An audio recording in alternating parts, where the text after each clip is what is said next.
Well, what do you know? Aiden, good morning. How are you?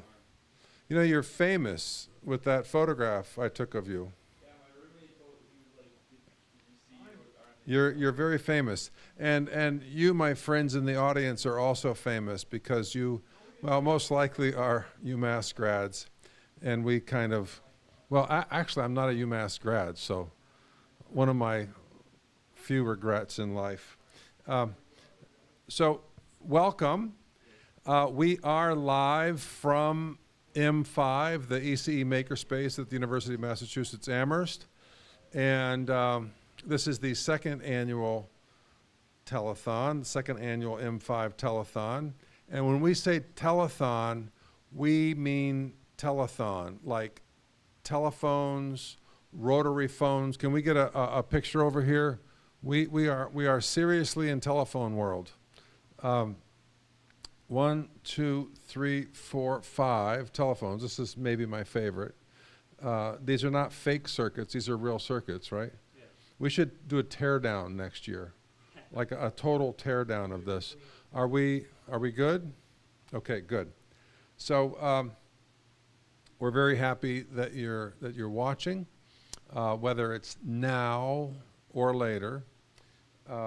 And we'd also be very happy to hear the phone rings.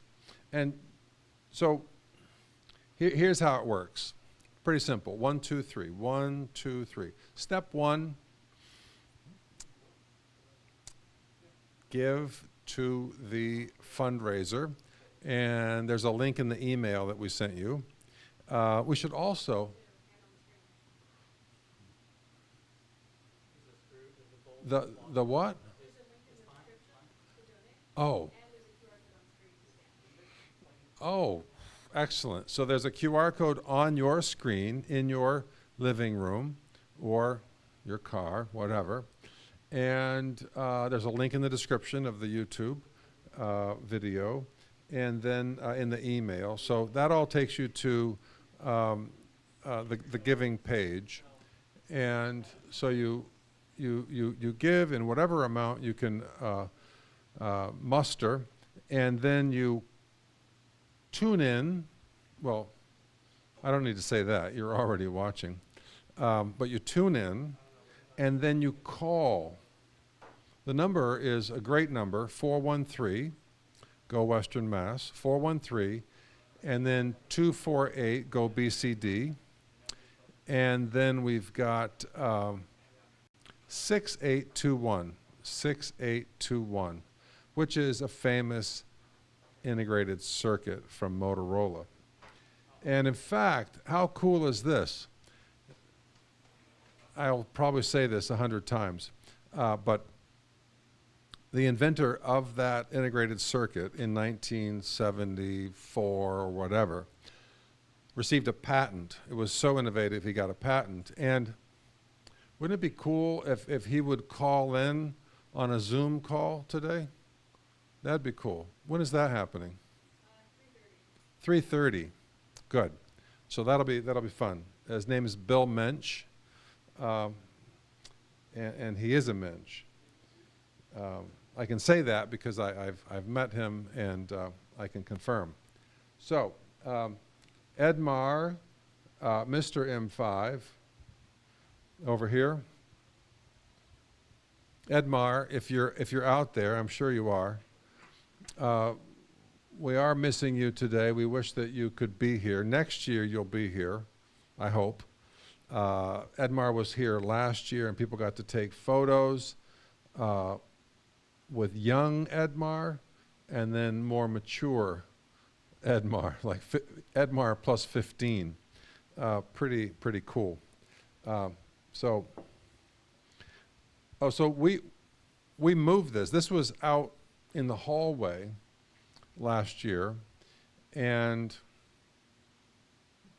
we decided it deserves a lot more prominence because it's just classic. Got Edmar, I've got the spray paint, and the M5. So it has a place of very high prominence now. Okay. So what's going to happen today? Well, I'm going to interview hundreds of people, no, tens of people, lots of people. And if you watch all 8 hours of this video later, you're going to learn a lot about tech, and you're going to learn a lot about the whole M5 and UMass community. So it's going to be quite educational, I think. Let's see. Our first guest will be Professor Hallet. Professor Hallet, as you probably know, was the department head here for 18 years, I believe. Okay, and we wouldn't have M5 if it weren't for Professor Hallet, because he's the one who found the space, assigned the space to M5, and asked me to run it. We've got a palm tree. You know, I really should know the Latin name for this beautiful living thing. And beautiful living thing, please forgive me for not watering you completely consistently. I try, even during the breaks. But you're a palm tree, so you are like a UMass grad. You're tough. You can handle the ups and downs. Look at that. Is that a palm frond? It's just coming up. The one in the back? Very nice. Palm trees are a type of grass. That's from our friend Aiden. Aiden knows a lot. He knows about rivet nuts, and we've used those here at M5 this year. So, I'd like you to call. Oh, I'd like you to be the first person to call. We haven't heard the phone rings, right? Okay. So I'd like you to be the first person to call. And the QR code, that's not enough. The phone number in the description, the phone number's on the screen. The phone number's in the description. But that's not enough. So I'm going to spell it out for you. Hold on.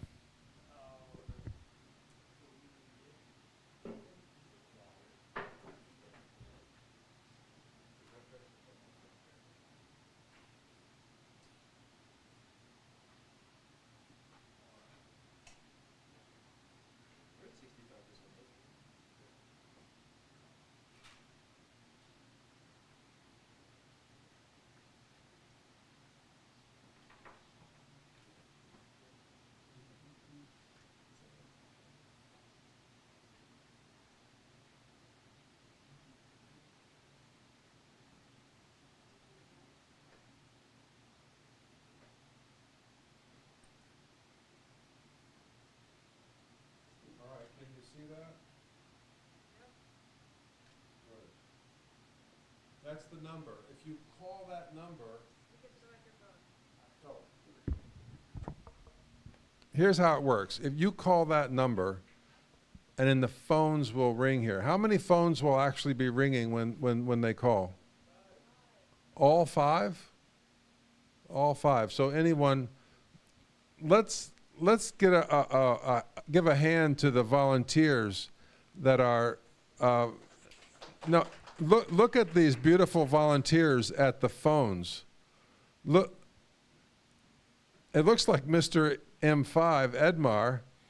Hey, what is up with that, people? I mean, Edmar can't do all the work. Anyways, so we do need some nice people there. They don't want to call. That's the deal. We figured it out. The phones aren't ringing because you know that there's no one there. They're in the room. They're just kind of Club Meting it right now. Right, Anika? Yeah, okay. So, very good. I wanted to tell you one other thing about what's happening here, and it's seltzer. Lots and lots of seltzer, made in Massachusetts, made in Worcester, Massachusetts, the home of our friends at WPI. Hello, WPI.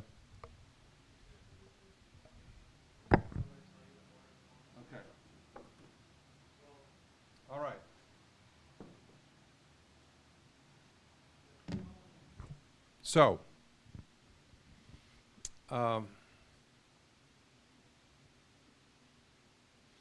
what else do we need to talk about? Well, lots of things. Miami. Haven't been to Miami yet. So that's not a topic. Professor Hallet will be here any minute. Let's see if he texted.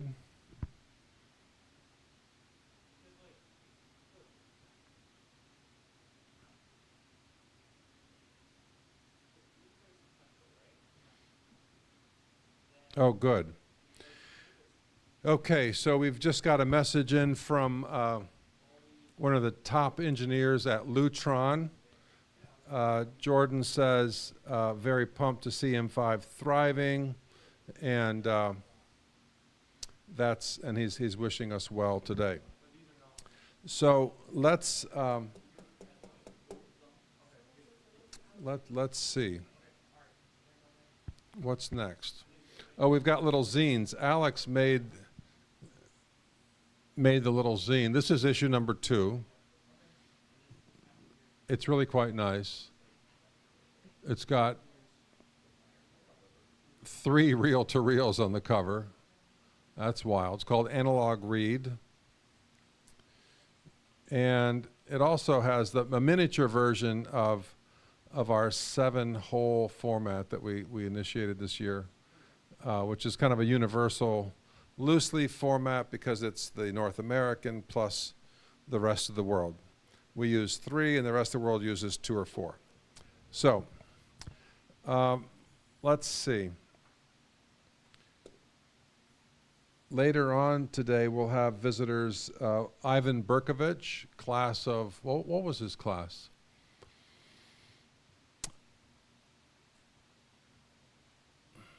Ten, 8, something. I think 8. And he'll be on via Zoom with Taylor Caggiano, also in the same class. That'll be good. And then we have Bill Mench, the aforementioned Bill Mench from 6821 fame, but he's more famous for something else, which I'll talk about later. Well, I'll mention it now. That's fine. So he's very famous for the 6502 microprocessor, 6502. And the 6502 was selected by Steve Wozniak and Steve Jobs to power the Apple I and the Apple II computer. And it really put Apple on the map 50 years ago. If you're in Silicon Valley, visit the Computer Museum, Computer History Museum, I think it is. And they've got a great display there on Apple technology and lots of prototypes that no one has ever seen. Okay, Dr. Tessier, Russell Tessier, the department head, will be coming by around 4 o'clock. And former staff member Melissa Lau will be here in person around 4:15. And she was on staff here. She's the one who came up with the wonderful phrase, M5 voiding warranties since 2008. So that's what we do. We buy things and then we break them apart and figure out how they work. Okay. So I did want to mention something. I've been working with a couple students this semester that are in their 4th semester. So they're taking the embedded systems course. They've already had digital logic. They've already had Python, advanced programming, all that stuff, all these things. And they came in and they said, we'd really like some experience with integrated circuits. Actually, it didn't happen that way. I was at the UMass hackathon called Hack UMass, and we support 2 hackathons here. We support Hack UMass, which is the big one, and then we support Hack Her every February, which is a smaller hackathon.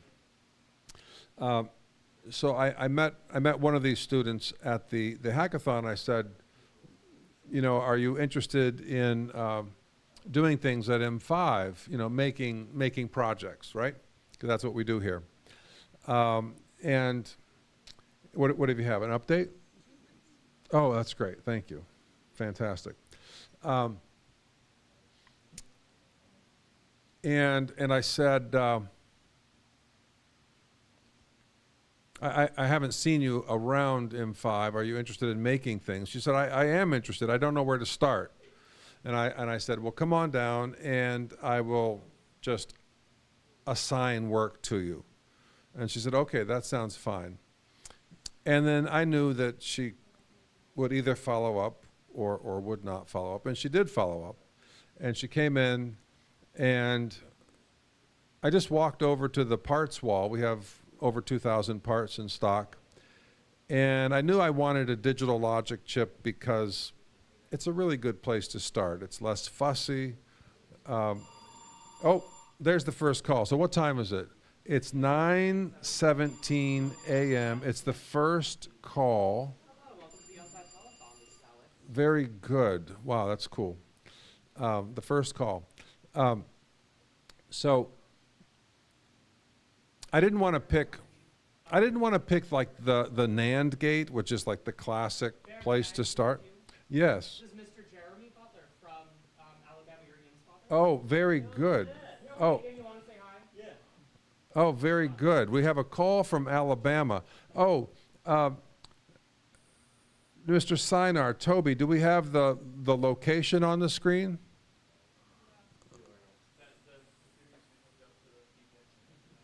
We don't have that. We need a cable, and we're a Makerspace, so we don't have a cable. Is that what you're getting at? What kind of cable? I know we have one. I can find it. Oh, so it might happen? Yeah. Oh, good. I would that would be really cool. Okay. So, anyways, so I didn't want to start with the NAND gate. We'll talk to Alabama in a second. Didn't want to start with the NAND gate, so I picked something more complex. I picked a 4-bit up-down counter, and then the student invited a friend to come in, and we meet every week, and we've been building this thing up, and it's just been really, really very satisfying. It's got just enough complexity to be intellectually stimulating, and it's got skills involved, prototyping, solderless breadboards, blah, blah, blah. You know, your wiring looks terrible, let's fix that up. Wires being too short, being too long, all these things that we have to talk about when we're prototyping. So it went so well that I'd like to figure out how to make it available to more students. It's a great little chip. The chip, in case you're wondering, is the 74HC193. All hail the. That's the third integrated circuit that I've mentioned today. I guess that's what we do. A lot of integrated circuits. Mr. Alabama, is Mr. Alabama going to get transferred here? No. Oh no. Oh, I thought Alex. No, okay. I thought it was going to get transferred to me. No. Okay. I don't know. All right. Fine. All right. Good. Call back later. Oh, that's fine. That's fine. Okay. So this chip is really, really quite nice. What else is happening? So one of the things that we're doing at M5 is we're doing fancy high tech and we're doing kind of low tech also. The low tech, like a plain old telephone like this, is actually lots and lots of good circuits and signal processing that we can talk about here. And it's very useful. And one thing that the world didn't really know was happening is that the telephone world was completely analog in terms of the audio, and then behind the scenes, it was being converted in the 60s to digital. It's completely digital now. But that happened without people really knowing about it, which is quite amazing.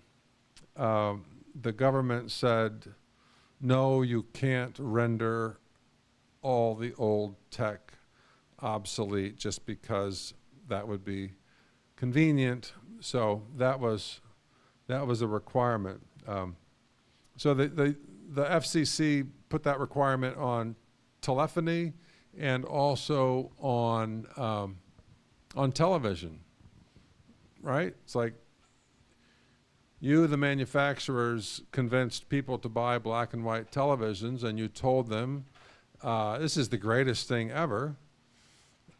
And then now you want to tell them it's not quite the greatest thing ever. The greatest thing ever is color television. And the FCC said, yeah, you can't render the black and white TVs obsolete. So it's compatible. So that requires some very, very clever engineering, which I'd actually like to spend more time talking to students about next year. Oh, we're at the centennial of something that's kind of cool. The Baird television. So 100 years ago, I invented television. No, that's not right. There's something wrong there. No, it was John Logie Baird. It was a Baird, but not this one. John Logie Baird said that my television is the one for the world. And it was definitely not the one for the world because it was electromechanical. You know, electromechanical things are cool, but not for television. Okay. So that was about 100 years ago. So there was a battle in the market between electromechanical television and electronic television, and electronic television won.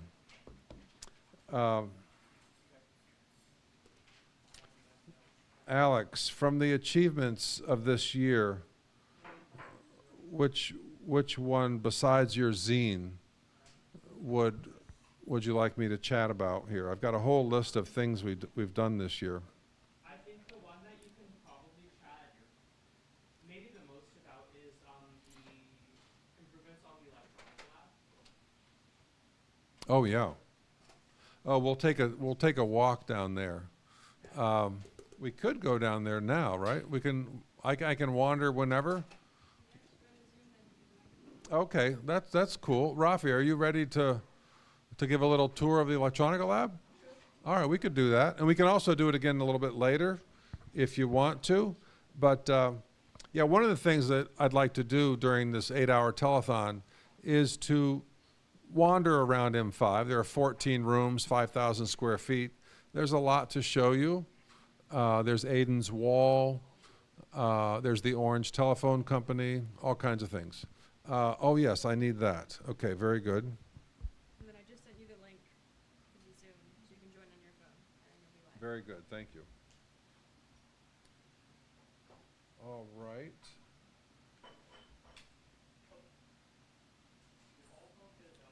This is a JBL microphone. JBL. I mean, I wish I could quiz you right now, those of you watching. Oh, okay. Oh, this is good. The phone's ringing. JBL means what? I'll just put it as a quiz. So you can, there's no way, oh. Is this you or somebody else? Baird, did I accidentally transfer a call to you? Yeah. That was accidental. I don't know where that call's coming from. Hello, is this an accident? Do you feel like an accident? Well, tomorrow will be better. Okay, bye. What's that? Oh, a guest. Oh, that's good. Wow, we have a guest. We have our first guest. Oh, have you had your coffee? No, we have coffee. I think we do. We have a coffee corner. See Anika's coffee corner there? Okay, good. You might want a cup of coffee. Good. Would you like the Latino, what's it, Bustelo? Yeah, try that. That is our newest, most fantastic instant coffee. Why do we have instant coffee? That's a good question. Let me answer that. Why do we have instant coffee? Very simple. We love instant. We love instant. We pick up the phone, we call Japan, they answer in an instant. I mean, it's insane. We're in the instantaneousness business, aren't we? We are in the instantaneousness business. Professor Hallet, should that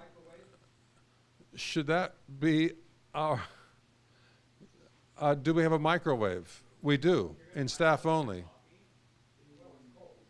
Well, you Professor Hallet, you can't microwave that cup because we want you to be with us for a long time, and that would be, yeah.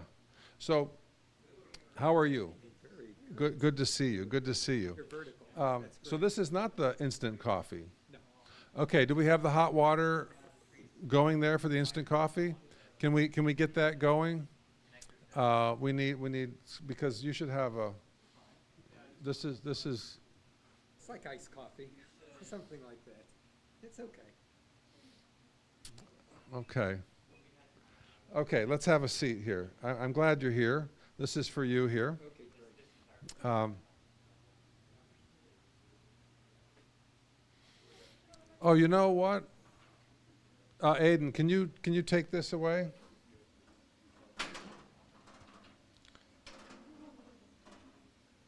Take it away.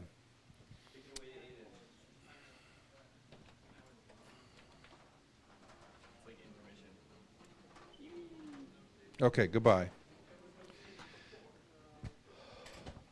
All right, ladies and gentlemen, it is a genuine honor to have Dr. Hallet here.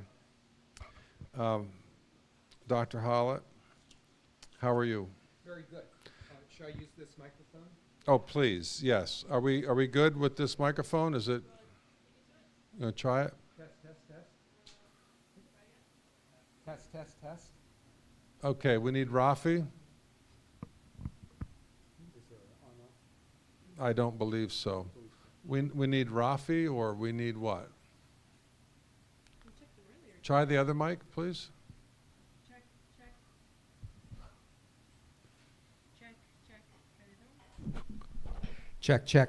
Okay, so we're on the air. Julia? Oh yeah, hi Julia. Same here. You know, I'll be chatting with Professor Hallet, but don't worry about interrupting us, because that's why we're here. We're here for you to interrupt us. Here's the number, 413-248-6821. Please interrupt us. Okay. So, how is retirement? First of all, thanks for inviting me to be here. You know, it's great to be in M5. You know, great to see the staff. It's always exciting to be back. Good. Thank you. Thank you for being here. I was telling people that we wouldn't have M5 if it weren't for you, because it was your idea that said the electronica lab out back in the trailer is kind of successful. I wonder what Baird could do with a larger space. That was a mistake. Another mistake. Okay, good. Thank you. So we started setting it up in 2007. We opened the door in the end of March 2008, 18 years ago, and 18 years. yeah, it feels like 5. Well, you know, going back to attribution, Professor Soules, it's all about you. Maybe No. I was a bit necessary, but you were necessary and sufficient. Huh. So I just Okay. added some weight on the necessary side of that Okay. logic. But And you know, it went back before having the trailer. oh, did it? That for, at least for me, that Okay. I saw something, and this goes back to, I think we've discussed this before, when you were teaching embedded systems, or maybe it was microcontrollers to the EEs. What was the name of the course? ECE? 326. Over Marston. in Marston, and who was your TA? A gentleman by the name of Vishal Professor Misra. Vishal Misra, who's Associate Dean at Columbia, Associate Dean for AI. Correct. But I think I saw how you introduced project-oriented, driven projects to the students, and of course, you never would do the same projects year after year. Correct. And so I think that was a seed that Mm. said there was that element, Mm-hmm. and then of course it started to bloom further over in the trailer. Yeah. What was the name of the course over in the trailer?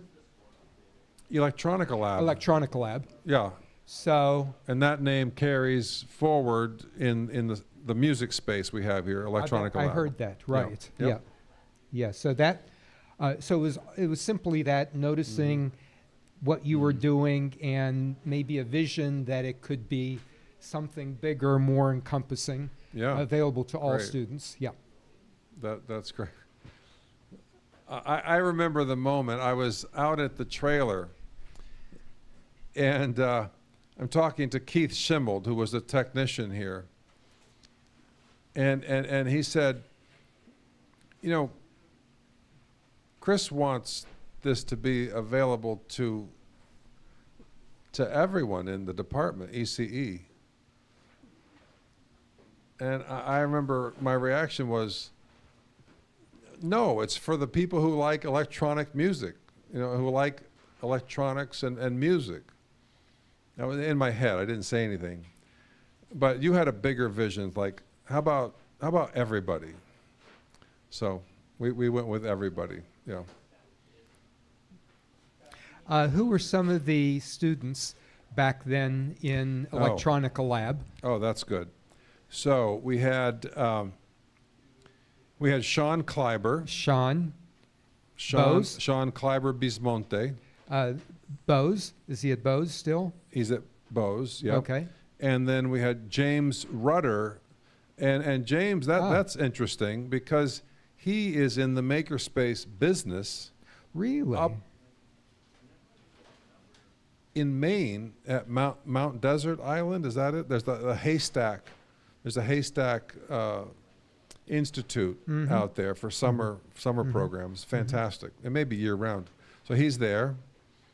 And then Jeremy Gummison, he was one of the fine students in that Really? course. Was Jeremy in that group? Correct. And he's now a professor in the department. Yes. Sure. And he'll be here later, I believe. And let's see, Nick Whitteman. Yes. I'll never forget Nick Whitteman's project. He took a tone arm, took a turntable, and then he put a plastic soldier on the tone arm. And just a little insight into Nick's sense of humor. It's like, oh, okay. A plastic, I guess that's what's happening here, a plastic soldier on the tone arm. And it was the strangest little project because there was this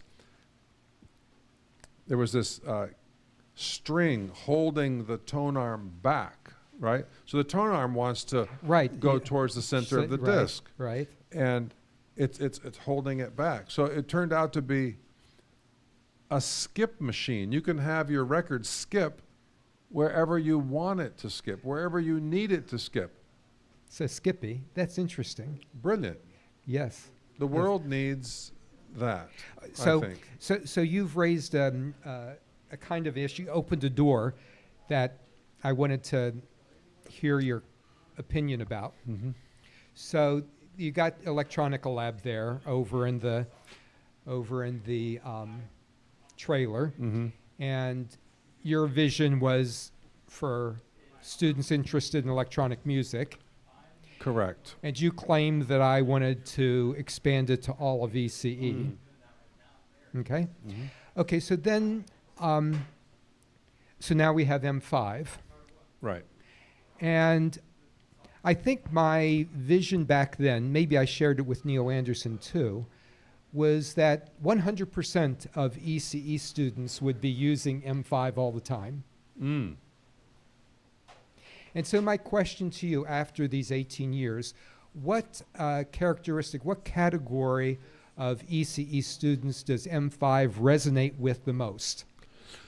The curious,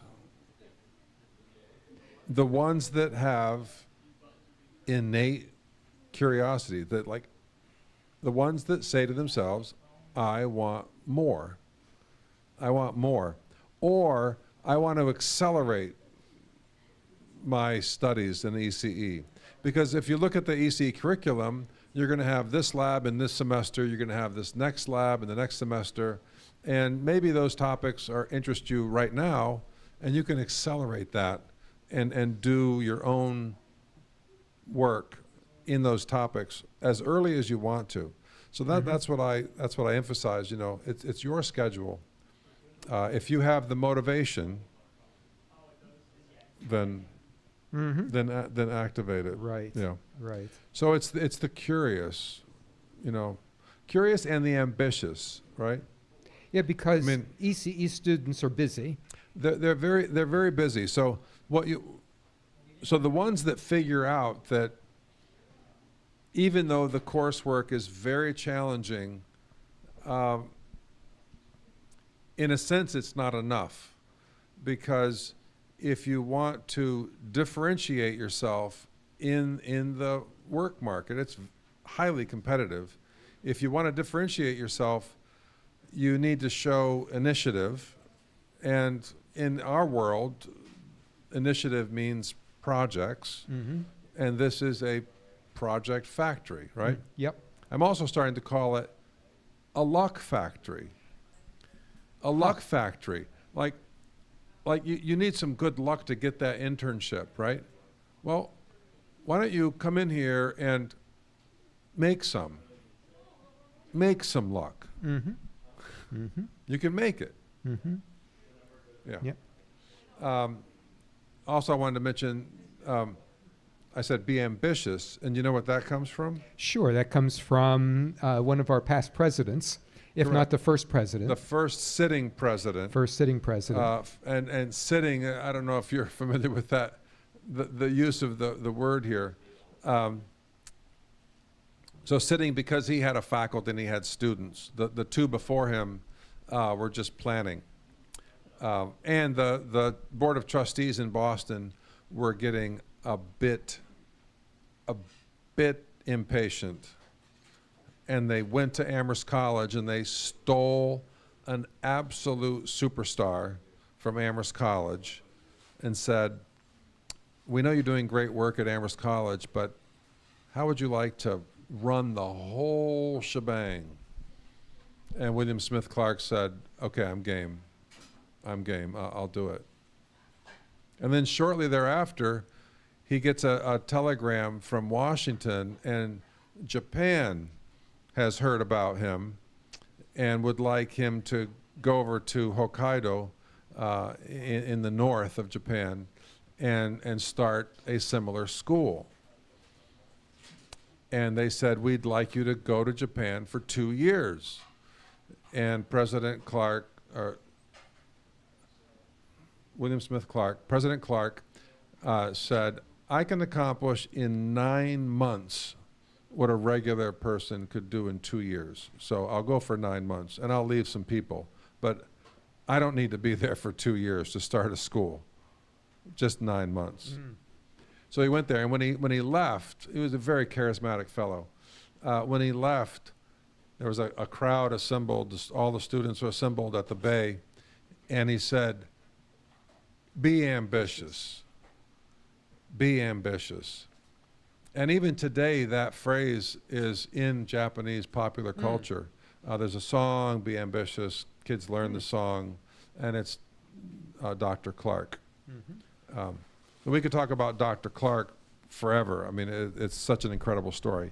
But how did we get on that? Oh, the Be Ambitious. So if you're ambitious, if you're curious, then you're gonna find yourself here. Toby's ambitious. You know, Toby's right over there. He's part of the Telethon project. He's ambitious, but he's quietly ambitious. And Ian is ambitious. He's quietly ambitious. So these people they're ambitious in the best possible way. They're not ambitious in the sense of, I'm going to climb all over you and I will achieve and you won't, right? It's not like that at all. The ambitious people around here are, I want to do things and I want to be part of a community where we're all doing things. And I think that's important too. Yep. Yeah, that's important too. Rafi,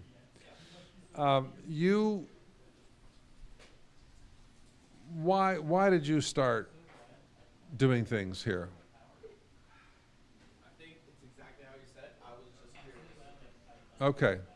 Well, I'll interview you later, but the short answer is curiosity. Okay.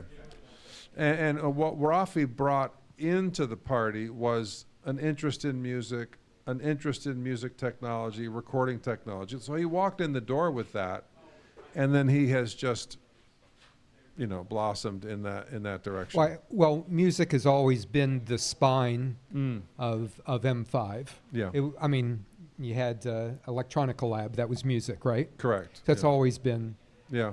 there, that backbone. Yeah. And there's been different tangents going off on that, but that's always been a Correct. strong theme. Correct. Mhm. Yep. Mhm. Yep. So, have you been doing any technology with your grandkids? Oh, yeah. So, it's about toys. Yeah. It's about toys. And Toys. so, one of the things I wanted to do was, certainly seeing day in and day out at M5 and SDP projects using, embedded electronics to do things. And so advising and managing those courses. I also, when I retired, I wanted to get hands-on and Yeah. learn what I was seeing Yeah. all the time. Yeah. So it's so I have 3, 5, 7, and 9-year-old grandchildren, and so a lot of electronic projects I'm involved with building, thinking about using right now Arduinos, but I want to talk to you more about that. Okay. But it's also broken toys to fix. That's very and good. Just one that hit my desk was a Hot Wheels RC controlled car that my daughter picked up at a swap, but it doesn't have the RC control. Mm-hmm. And it's dated. They no longer manufacture it. So now the question is, how am I going to get this baby up and running for my grandson, my granddaughter? Yeah. So it's that type of things. And you know what? I'm amazed at the resources that are available online for people that want to make and build. It is incredible. an absolute sandbox. Amazing. It is, and people are so generous with their knowledge. Yes, I mean with YouTube videos, crazy, and I'm also a handyman. And What do you mean, handyman?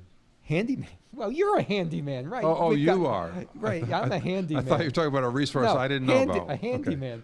And so a handyman needs resources, Okay. right? Yeah. And so these YouTubes are just amazing. And to whatever degree I'm using AI, right? Okay. So I'm only using AI as, a hyper version of Google search. Right. Exactly. Right. Yeah. But for example, I needed to fix a faucet, a bathroom faucet, that was way out of date, And so what do? Okay, you take a picture of it, use Google Lens to identify the manufacturer. Oh, right. And it turns out to be only something that Lowe's makes. It's not a, Okay. right? So it's a house brand. It's yeah. a house brand. And then I needed to know what was the size and type of thread that was being used in a particular connection. Okay. So you just ask. You just ask Google, AI driven, and it came back with I needed the part number, but again, Google found it for me, AI found it for me, and it came back with a thread size and type. Amazing. Rather than all of the hard work that you would need to go to a site, look at the the parts explosion, Correct, yeah. boom. And so it's just It's incredible. like drinking from a fire hydrant with all this information available at our fingertips. Yeah. And I'm just amazed at all the YouTubes available for doing electronic projects. Yeah. Yeah, it's great. It's incredible. So I'm enjoying that. You know, one of the challenges here is to point people to the resources on YouTube. There's no reason to try to duplicate that. They're there, but we want to be the bridge so that we want to turn YouTube, which is 2D, into 3D. So, you know, you can read about the tech, but you can also just work with it here. So I think, you know, being at the bench with YouTube on your laptop and then the stuff, it's incredible. Yeah. Yep. Right? Yeah. Really incredible. Yep. But I think we need to still figure out how to work that. And maybe what we should do is to, you know, I was mentioning a chip I'm working with a couple students, and it's been very satisfying. It's a 4-bit up-down counter. And 4 bits is so fun to work with because you could probably explain it to your 9-year-old, right? Like 4 bits, you can get your head around it. It's not that bad. And the chip isn't that bad. And you've got this up-down button, and then the numbers go up and down. It's very satisfying. But what I was just thinking of regarding YouTube is I could make a tutorial video, and in the video, just say, okay, pause this and do X, Y, Z, right? Yep. And they can pause or not pause. But in terms of the pedagogy, because there are lots of pauses, right? Here's some information, pause, apply it. And when you just watch the story before you actually do it, it takes some of the fun out of it. It takes some of the mystery. Like, instead of it appearing in front of you, you've already gotten a preview. And I hate previews. I see what you're saying. Previews. So I think we need to explore this. And I've never seen anyone approach that tool of YouTube with that deliberate, okay, pause right here and do this. That's very interesting. So you know what happens when I talk to you? We get ideas, and this then becomes the next iteration of X, Y, or Z. Yeah. Yeah. I don't know why. When I talk to you, I have ideas. There we go. No, that is very interesting, Baird. Great. Well, you can ask me about it next year. In 2 years, we're going to have a huge telethon. Oh, wow. Right? The 20th anniversary. 20th anniversary. We want Jessica Lau here. We want James Rudder here. We want everyone here. You know, I do have a memory of one of the staff members making curtains and the sewing machine. That was Melissa Lau. Melissa Lau making curtains. What were those curtains for? Well, we had a stage in the good room. Remember, we had the... of course. We had the co-inventor of the microprocessor on that stage. Stanley Mazer, the late Stanley Mazer. I think I remember. It was amazing. Wow. the Intel 4004. That was really great.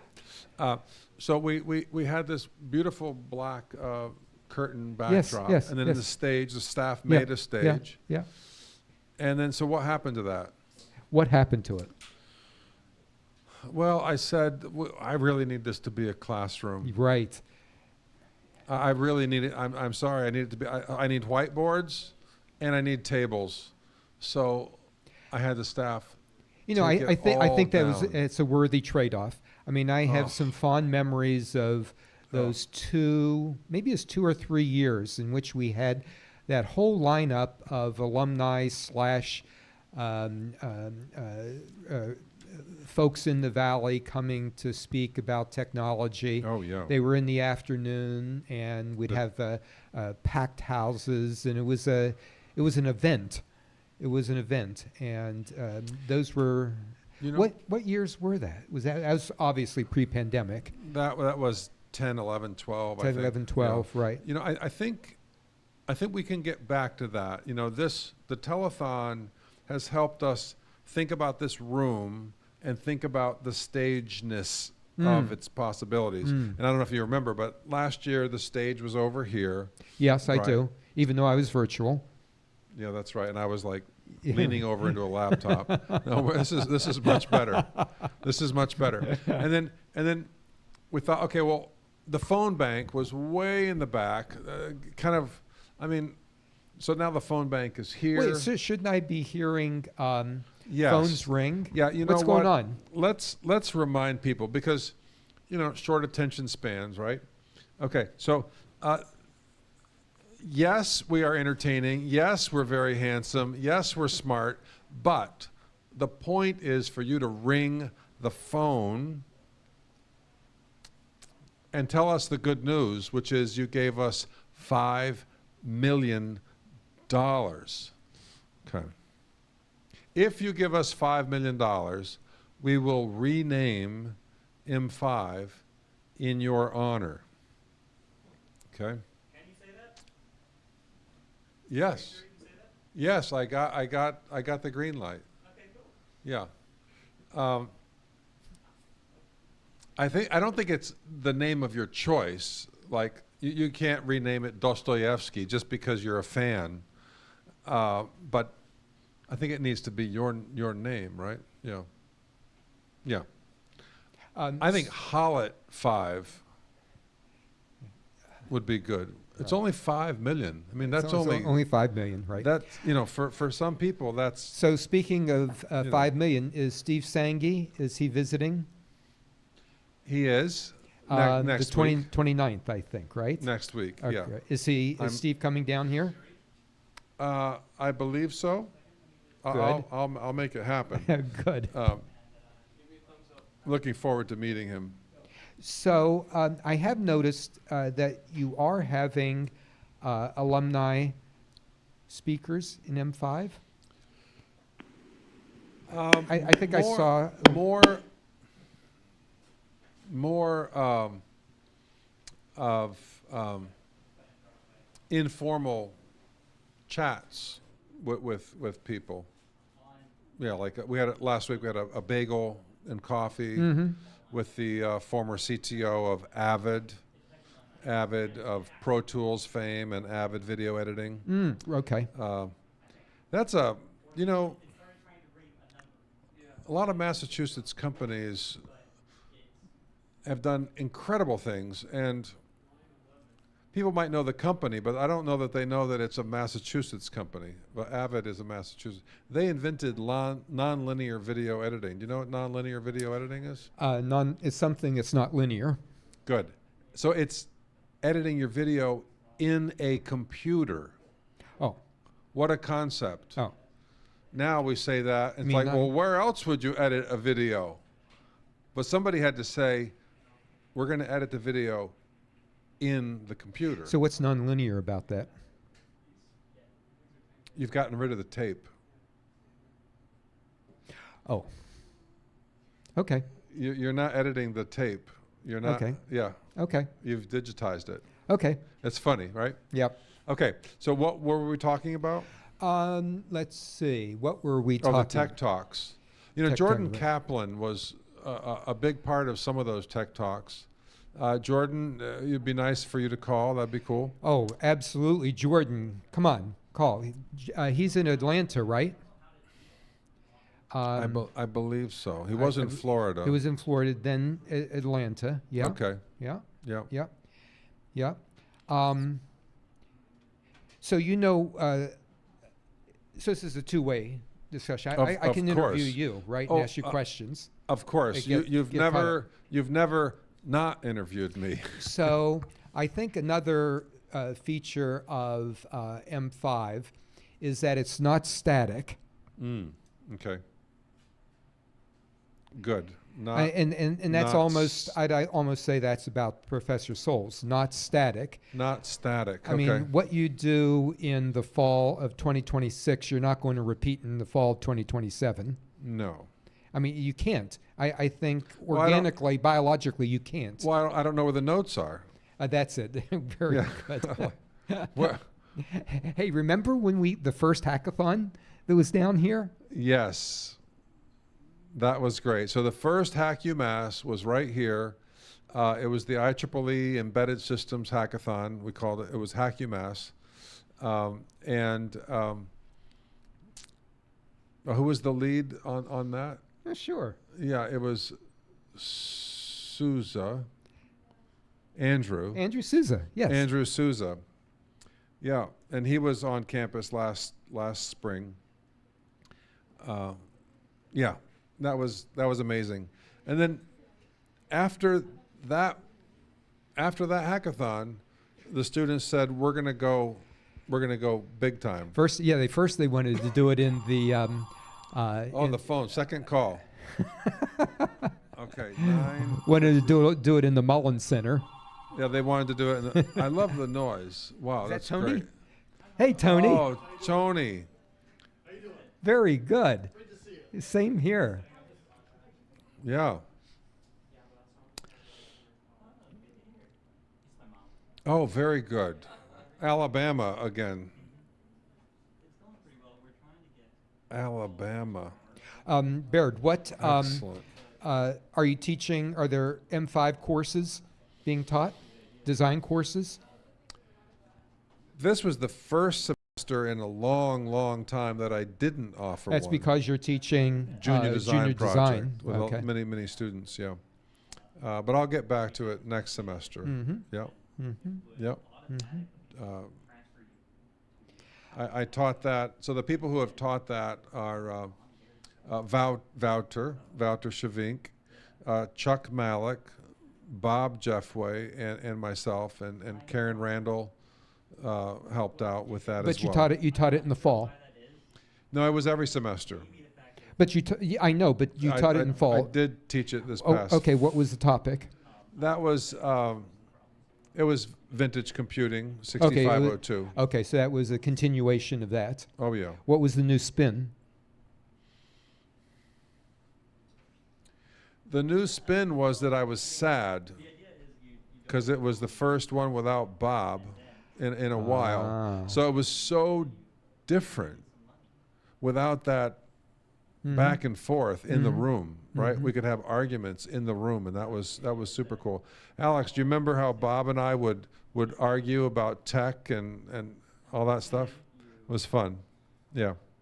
All right, cool. Very good. So yeah, so that's going to keep going. But you know the other thing that we used to do that we stopped is Mexico. Remember Mexico? No. Mexico is M5EXCO. The 5 is silent, like the H in Amherst. And Mexico was the M5 Experimental College. And the Experimental College, these were ECE students teaching ECE students. And we took inspiration from Berkeley and Wisconsin and Tufts, who were pioneers in this students teaching students thing. Mm-hmm. Did we have any instantiations of that here? Did we do that? Yeah. We did it here. Okay, but tell me about some of the examples of. You know, one that surprised me was Jessica Lau said, "I want to teach advanced Excel." Oh, I remember that. Yes. And I said, like, Yeah, she came back from an internship, I think maybe at oh, okay, ISO? at ISO, yes. And I said, okay, tell me more. She said, Excel is so powerful and people don't use the power at all. Very interesting. Yeah.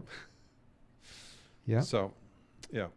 What else? Andrew Souza, he came back and he taught PCB layout using Altium. Altium. Oh, wow. Remember that? I'm remembering it now. I think, and that was after his internship at Apple. And I've got a question for you. Oh, I thought it was his internship at Draper. No, it was Okay, at Apple. at Apple, okay. Okay, I got a question for you. Okay. What do you think of the new Apple CEO? Well, I know almost nothing about him, Hardware. but I do like the fact that he's hardware guy. You know? I haven't read his bio, his tech bio. Yeah. Only the fact that he's come up through the hardware ranks. Yeah. No, it's good. You know, I really like the interviews with Steve, with Tim Cook. I really do. I really respect him. And he said, you know, when I decided to come to Apple, it was a big risk because it was not in good shape. And I just had this feeling that, you know, this is going to be a worthwhile gamble. And the gamble that Apple took was that hardware, make hardware for people and make it with the people in mind. And he said nobody else was doing that. Dell, HP, if they made hardware for people, it was mostly about enterprise customers. But Apple said, we're going to zero in on the regular everyday person and that experience. And I don't know. I'm going to miss his southern voice. I love the southern voice. So you see that Intel was making a turnaround? Are they really? Yeah, I think maybe AI has come to CPUs. My AI agents now are leaning on CPU architectures. As opposed to GPUs? Yeah. Oh, how interesting. Yeah. No, I think Wow. I think part of this turnaround is due to that. That's cool. It is. You know, I wish this department would figure out how to toot its horn a little bit more clearly. I mean, we've had pioneers in computer architecture for decades, and let's get it. You know, Harold Stone. Okay, Baird, that's put it on your list. That's what okay. Get out your megaphone. I've got to ask you a question. Here in M5, have you embraced at all AI? Do you have AI agents or AI assistants that are increasing the productivity of your staff? It's a personal choice at this point. No mandate from the No. chief? No. Oh yes. Oh yes. There is. There has been a mandate. I said, do not post on the blog without asking the AI if it's okay. You know, if the grammar. I mean, you can't post. You know, grammatically incorrect stuff. So that's just very minor. I was thinking just, yeah. Inventory. Inventory Oh, has no. always been a challenge because of all of the resources and parts that M5 produce. That's another real win for M5. you started it, and it was really attractive at the first and second year students. That was Yeah. third year. But then we also had this thing called SDP Yes. at the top end. Yes. And now we see that M5 serves, both of those audiences. Yeah, It's it's not. I true. shouldn't call them different audiences, but No, it's across the whole. and how about the past couple years? M5 has been an important contributor to SDP SDP and JDP. and JDP. Yeah. Oh, yeah. Oh, it's a big deal. Mm-hmm. Yeah. Mm-hmm. Some of the projects rely on it heavily, others don't. Question. I think I had poked you earlier in the spring. What do you think of Qualcomm purchasing Arduino? Well, it's completely unexpected. I mean, I would have, if you asked me, what are the odds? I was like, zero. That's oil and water. It's an interesting move. I mean, it's very strange, right? So Arduino makes open source products. How do you make money designing open source products? You make money with the brand, right? So Adafruit makes money, Lady Ada makes money because there's confidence and there's convenience when I buy Adafruit boards, and SparkFun as well. So Arduino is a brand. What they bought was a brand.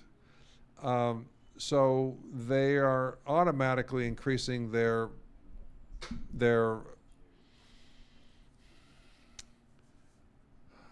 reach into the K-12 college, and then engineers are using Arduino for rapid prototyping more and more, and they're doing it without apologizing. I think they used to apologize, and now they're not, because they're just saying, look, we need to prototype rapidly. This is not the final product, but we need to test the concept quickly. And I really can't think of a better way to test ideas quickly. Have you purchased Qualcomm's version Arduino? Is it available? The Q? Is that what it's called? Yes, we've had some trouble setting it up. It's a new thing, new platform. So we haven't done much with it. No. Do you know what its claim to fame is versus garden variety Arduino? Well, it's a garden variety Arduino on one side, and then it's a Snapdragon on the other side, and that's got local AI potential. Ooh. It's okay. This is something. It's a heavy duty processor. Wow.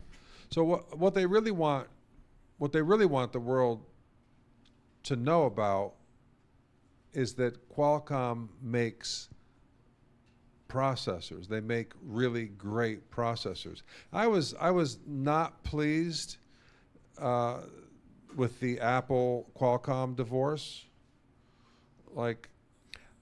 Well, haven't they gotten back together? Have they? I thought that Apple Okay. failed on building chips for communication chips. Oh, good. All right. Processor. Well, that's good. I mean, But that's 2 years old, Baird, 2 or 3 years old. Well, sometimes I asked someone, the CTO from Avid, said, "Oh, I didn't know that Avid bought Pro Tools," and he said, "They bought Pro Tools 20 years ago." Well, that's just like yesterday, For Baird. me, 20 years ago is 20 minutes ago. Professor Soules, my coffee is really cold. Don't you have hot coffee around here? Can't we? Took the wrong coffee. Do we have? Oh, so that coffee that he took, that's gotta go. Can we get a Bustelo? How old was that coffee? I don't want to. Yeah. No, it didn't have green stuff on top of it, did it? No, black, please. Oh, wow. I like this. Okay, so yeah. Okay, so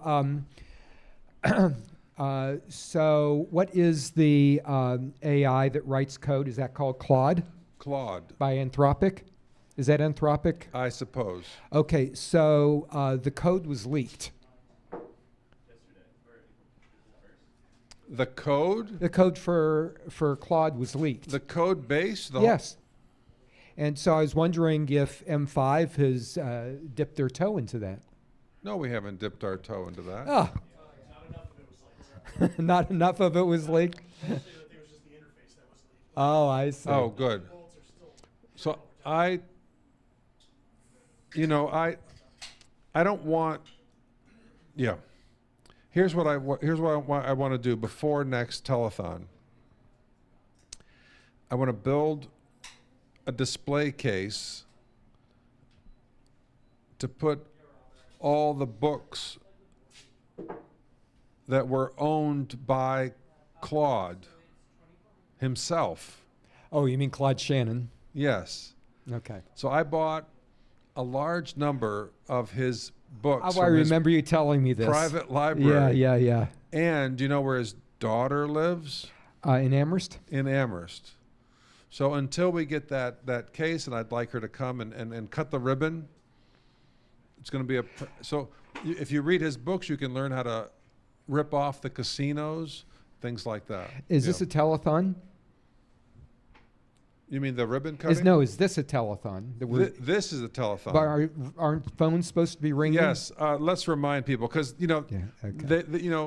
there's TikTok, there's Instagram. They're just you have the attention span of a flea. People, let's remind them. This is good. What we'd like is a call, and we don't want another call from Alabama because, it's not the only place in the world. So there you go. Speaking of calls from Alabama, my mom donated $100. Ian's mom Yay. donated from Alabama, $100 from Alabama. And Dr. Hallet, what do we got? What do we have up here? Is that for real? Are we at? Woo! We're over 2,500. That's good. That's good. Very nice. Oh, yeah. Thank so, you. So this is, y'all are funny. You're giving and you're not calling. I don't know what's more important, the call or the giving. The giving. Give and call. Yeah. Well, Give and call because Ian and Toby built this whole telephone system. See, when we put on a telethon, we don't go buy everything. We make it. Actually, we bought the heart of it, the PBX, the Panasonic, but we've done a lot of customization. Nice. So, anyways, yeah. Okay, tell me. You can call and then transfer the call to me. We haven't had that happen yet. You got the phone number up there, right? It's on the screen. Oh, it's on the screen. Great. Tell me about your some of your recent conversation with alumni from the past.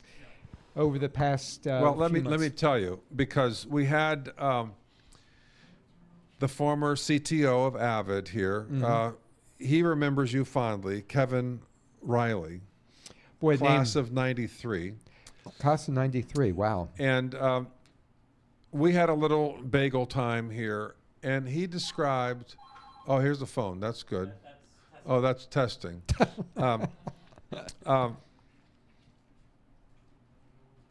Someone asked them, what was the pivotal moment where this stuff clicked, and he said, I had Professor Kelly, Patrick Kelly, retired professor, and he was talking about digitizing audio.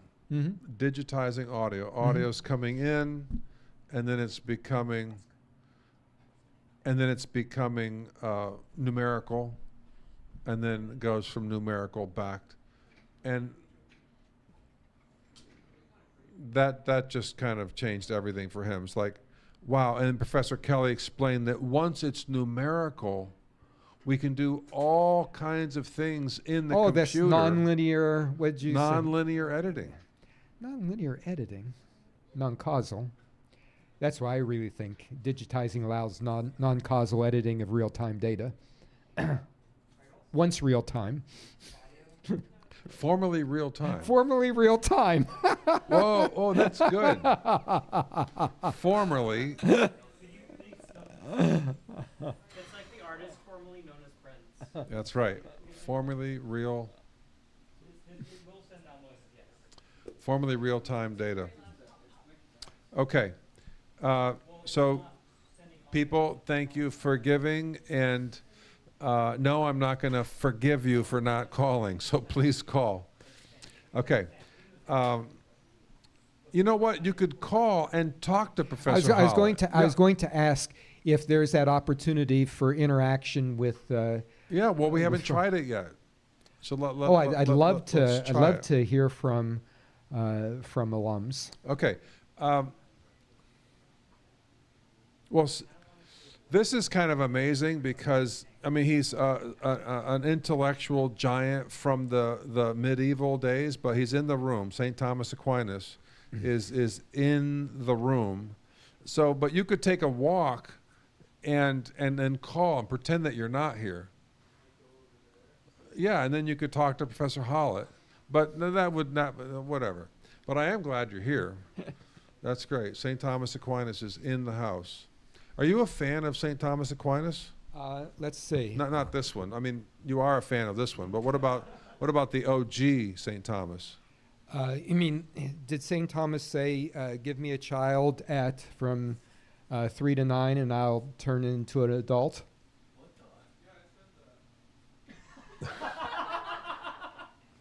You know, that makes sense. His parents didn't know what to do with him, right? Because he was in the books, like just reading.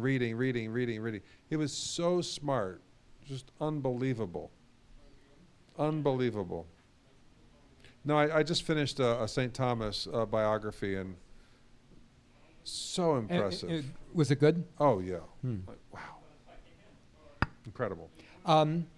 So, I'd like to know, boy, This you're is- giving me free reign here, buddy. This is great. I didn't expect to get grilled, but I should have expected it. You should have expected it. Tell me about the M5 budget, how you fund your staff. Do we still have staff fellowships that alums can give to? The staff, so the students have a lab fee. And you came, you came up with the idea of a percentage Right. of that coming Right. here. And that's still in place. And Right. That's very good. But the alums can fund anything they want to fund. But what they tend to fund are projects, personal projects. Right. Because in most cases, I can, unless it's a special staff position I need, but yeah. Yeah. I don't mean to step on your toes. No, but no. I would think that alums giving for staff fellowships would be very rewarding because it's very personal, and you're helping an individual through their education, and how Right. that then launches a career. Can Yeah. launch a career. Yeah. Hmm. That's cool. Well, they're doing it indirectly Yeah. now. Right. Yeah. Yep. Anyway, I'm not getting audio down the line. Yep. I'm not getting there. I should be getting there. No. It's a different line. Yeah. So you are always thinking about the next thing for M5, both infrastructure-wise and programming-wise. Yes. What what's on your list, your top three list, top two list, top list for programming, infrastructure, courses? Okay. So for infrastructure, I'm looking for a very large gift to do a gut renovation. So that's long term. Oh, by the way, M5 looks good. Oh, good. You know, Thank M5 looks good. Oh, good. Excellent. Thank you. More short term, you know, the nut that's hard to crack is the student engagement nut, right? It's like, because they're very busy, but I think if we can create more on ramps for them, and I'd like to see more of a club structure where you know, there's specific things like the telephone club. You know, the telephone club is going to branch into modems, fax machines, so associated technologies, and we can learn so much from those technologies. Like these slow modems, you could make that in code, or you could make it out of chips, right? Because it's so slow. Okay. Yeah. So I think the challenge for me next year is to reach out directly to the students and find the ones that are interested in these areas, and then just fund them. Like, here's your budget. Here's $1,000. Here's you know. Okay. And you spend that $1,000, and then let me know, and then we'll talk. No. I see the value of funding projects for a student or a student group to pursue. No, I can see that value. Yeah. And we have another big project, which is the Boombox project. The Boombox. You know what a Boombox is? Yeah. So we're building a very large boombox. It's 5 feet wide, and it's 5 feet because it'll fit in the elevator. Okay. Right. That was the limiting factor. It has to fit in the. Okay. This is very, very interesting. Okay. Continue. And it's remote control. Yes. And it's got 2 Kia electric car batteries, and it's got 2 massive electric motors, and it's got pneumatic tires. It's got 6 pneumatic tires, 2 for drive and 4 at the corners just for the weight. And then it's got a 19-inch rack of audio gear in the middle, and then 2 massive speakers on the 2 sides. So it'll be the UMass boombox, and it'll be iconic. You'll see it and you'll hear it go across campus, and the visually the crown jewel will be this beautiful Pioneer RT 707 reel to reel. So you'll be hearing it and you'll be seeing the reel go across, and it will have a CB radio, a ham radio. You didn't see that coming, did you? Oh, and it gets better. This is pure Professor Soules. So no, it gets better. You know the Raspberry Pi, right? Well, the hobby world has come up with these little mini racks, like little mini, instead of 19 inches, they're like little 10-inch racks. So that'll be the basis for the actual portable boom boxes. So you get a little Raspberry Pi rack that's in the middle, and put your car stereo in there. That'll be the audio part of the boombox, and then 2 speakers and some batteries, and that'll be portable. So we'll have a boombox club, and I'd like to see the boombox clubs go global, and we'll give everything away, all the plans. So telephone club, boombox club. The Apple II club. So now last week I met Bill Mench. And Bill Mench is the co-inventor of the 6502. Okay? And he will be joining us via Zoom this afternoon. Oh, nice. Okay? I didn't know this, but I found out last weekend that he is bound and determined to get Apple to release the Apple II.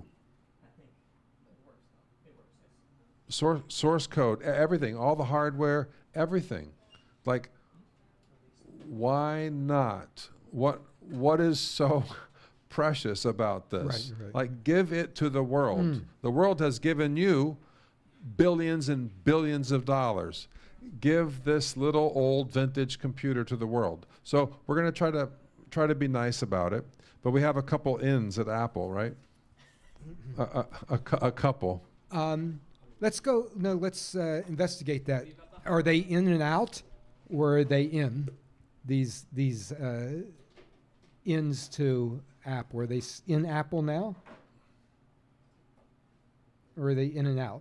In out, in out. The ones I'm thinking of are out. Yeah, but that's okay. That's okay. Huh? It doesn't. In fact, when someone is out, like retired, They're in. in some ways they have Better. more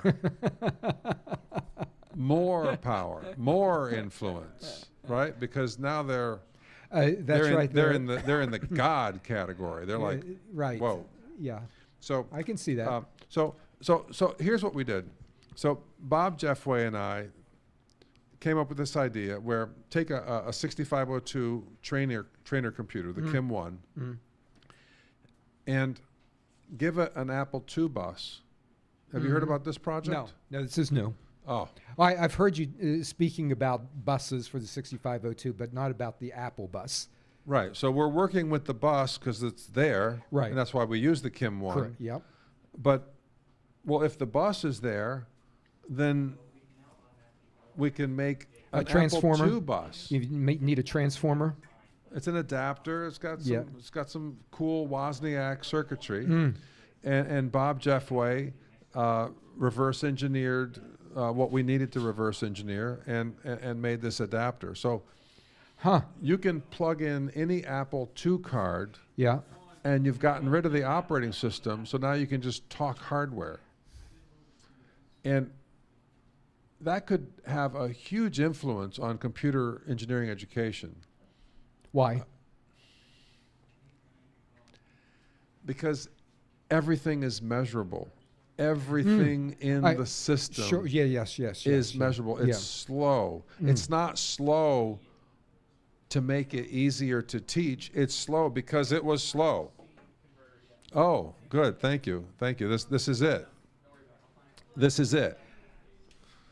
Here. Oh, that is. That's going- the adapter. That's which one? Oh, that's beautiful. Which one's the Apple? That's the Apple card, the blue. Correct. Blue. Okay. Yeah, so the Apple card. So Naranjan, could you grab an Apple II card, please? can Thank you? Wow, that's beautiful. Can you tell me just in broad terms what is the transformation required? Okay, well, Steve Wozniak is a bit of a genius, and I would like more people to know how ingenious he was. But he made a very, very important decision in designing the Apple II, where he said, unlike a regular computer where the slot is generic on a regular motherboard, it's generic. It's not tied to an address space. I mean, you have to put the decoding logic on the card, and that's what puts it into the memory space. And Wozniak said, no, we're going to simplify if you put a card in this slot, it's in that part of memory. If it's in this slot, it's in another part of memory. So he put that on the motherboard, and he didn't pass it on to the developers. I see. So what we did here is you select which slot you want this to be. So this can be any of the slots. Oh, I see. Yeah. Kind of. That is beautiful. kinda- and thank you. so, whoa. I got to tell. Is this a one-off? Is anything exists like this? We have not found anything. In fact, I mentioned this to Bill Mench, the co-inventor of Yes. the processor, and he's like, Oh, so "That's- this is something very. This is unique. yeah, This is a creation of M5. correct. Can you show the number that people need to call? Oh yes, Because please. I'm not hearing the telephones. Yeah, yeah. So we know when you're not calling, right? You know that, right? It's not. There's no mystery. We know when you're not calling because there's this thing called sound. Okay, here you go. There's your number. There's your number. What is it? Why do we like this number? 413 Western Mass. Go Western Mass. And then 248. We love that, right? BCD. We love BCD. And then 6821. That's the I/O port. If your computer doesn't have a way to communicate to the outside world, it's well, it's an intellectual exercise. It's cool, but you've got to interact with the outside world, and that's the 6821. Wait a second. Were you given that number and you interpreted it this way, or Oh did you? no! There were hundreds of choices. We chose 6821 and 248. Really? Yeah. Whoa. Oh yeah, and there was another choice, 6501,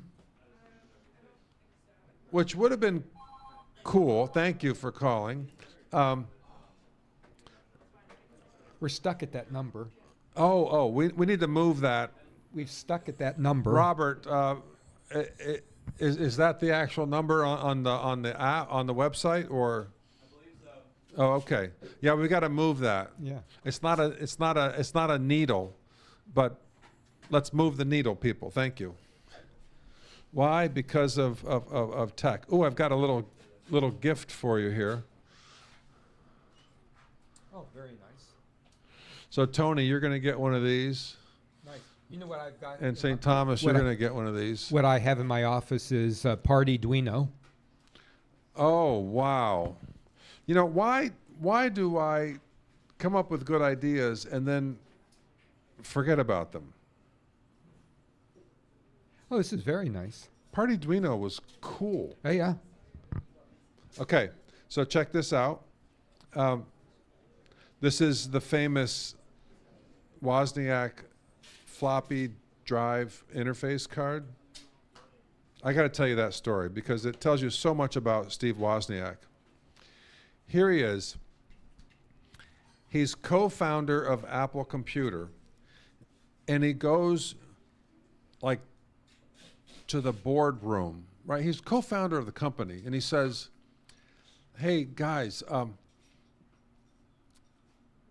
if I designed a floppy drive for the Apple II that we could show in Las Vegas at CES, do you think I could go to..."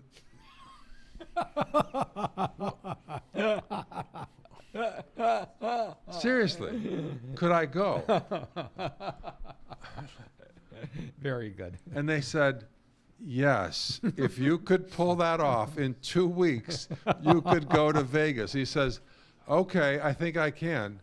And he did it. He worked day and night and created the Woz chip, which is a miracle of a little floppy drive interface chip. It is truly innovative. Is this an emulation of that chip? No, that chip is in the drive. Ah. This is just That's in the drive. in the drive. This is the card you plug the drive into. Okay. Drive. Okay. Yeah. I see. So I think that for computer education, computer engineering education, and electrical engineering education, if we could work with all of these interesting cards that are out there at the assembly language level or even another, even basic. People could really get some great insight. So I need more staff. I actually need a full-time person here. We discussed that. You know, yeah, that would be very helpful because there's a lot of balls in the air. You know. Oh, here's an app. So this is a product. So the Apple II world is so healthy that you can buy a blank Apple II card and just make whatever. So it's not like we're trying to resurrect Good. No. a hobby Right. sector that doesn't exist. This is a real sector. Yeah. Let me ask you something, Baird, about computer engineering education and EE too, and what you're seeing in our students' interest on the it might be an artificial divide on the software/hardware divide. Are you seeing more or less interest in computer hardware versus software, and the impact of AI and its ability to code? And is there a resurgent? Are we coming back to a golden era of computer hardware? Any thoughts on that? Or maybe I'm looking for signals from the students' interest. Well, there is a lot of interest in machine learning, computer vision. So I think the interest is in what can hardware do at a higher level. Right? They don't walk in here and say, "May I have a 6502, please?" Right? They're interested in kind of high tech, you know, new stuff. They're interested in you know, local AI, edge AI, things like that, right? Because that's what's happening. I think I am, personally. Yeah? So tell me about what are the capabilities of Snapdragon on this Qualcomm version of the Arduino? I don't know that much about it. No. It's probably got neural compute units and things like that. I mean, but I don't know the details. No. No, I think that's pretty exciting. Yeah. Well, I mean, you do have a genuine interest in the neural side of tech. I mean, you're asking me personally? I mean, your colleague, our colleague, Weibo Gong is deep into this. But you did have some interest in neural networks and. Not really. No. But in as much as Weibo is interested in mathematical models of cognition, maybe, but Yeah. not necessarily in neural networks. Okay. No. I find it interesting. I saw a comment, I think, in the Wall Street Journal was talking about it was talking about this resurgent Intel business, and they were comparing the CPU versus the GPU and calling the CPU as a less complex, less complex than the GPU. Okay. And I just thought that was misplaced. I mean, a GPU is just a particular architecture multiplied by 1,000,000. Yeah. Whereas a CPU, because of its general nature, has to be much more complex in its nature, while a GPU is just doing one task, very well, very fast. Yeah, good point. And good so point. I thought that was a miss on the on that. That's like saying that you know, a group of people is more complex than a human. It's like, I don't think so. I think the complexity of a human, right? Yep. Hey, listen, if I'm wearing out my welcome here, you can kick me off the front porch. No, this has been very good, but I did want to come back to one thing you asked about the future plans here, and we talked about pointing people to YouTube and possibly making our own content. I try not to do that, but I'll do it if no one else is doing it. But the general idea is to create opt-in labs. So I'd like to go into a course, any ECE course, and say, okay, you're going to be busy in this course, but I'm inviting you to be even busier by doing these optional labs and have them, you know, actually created.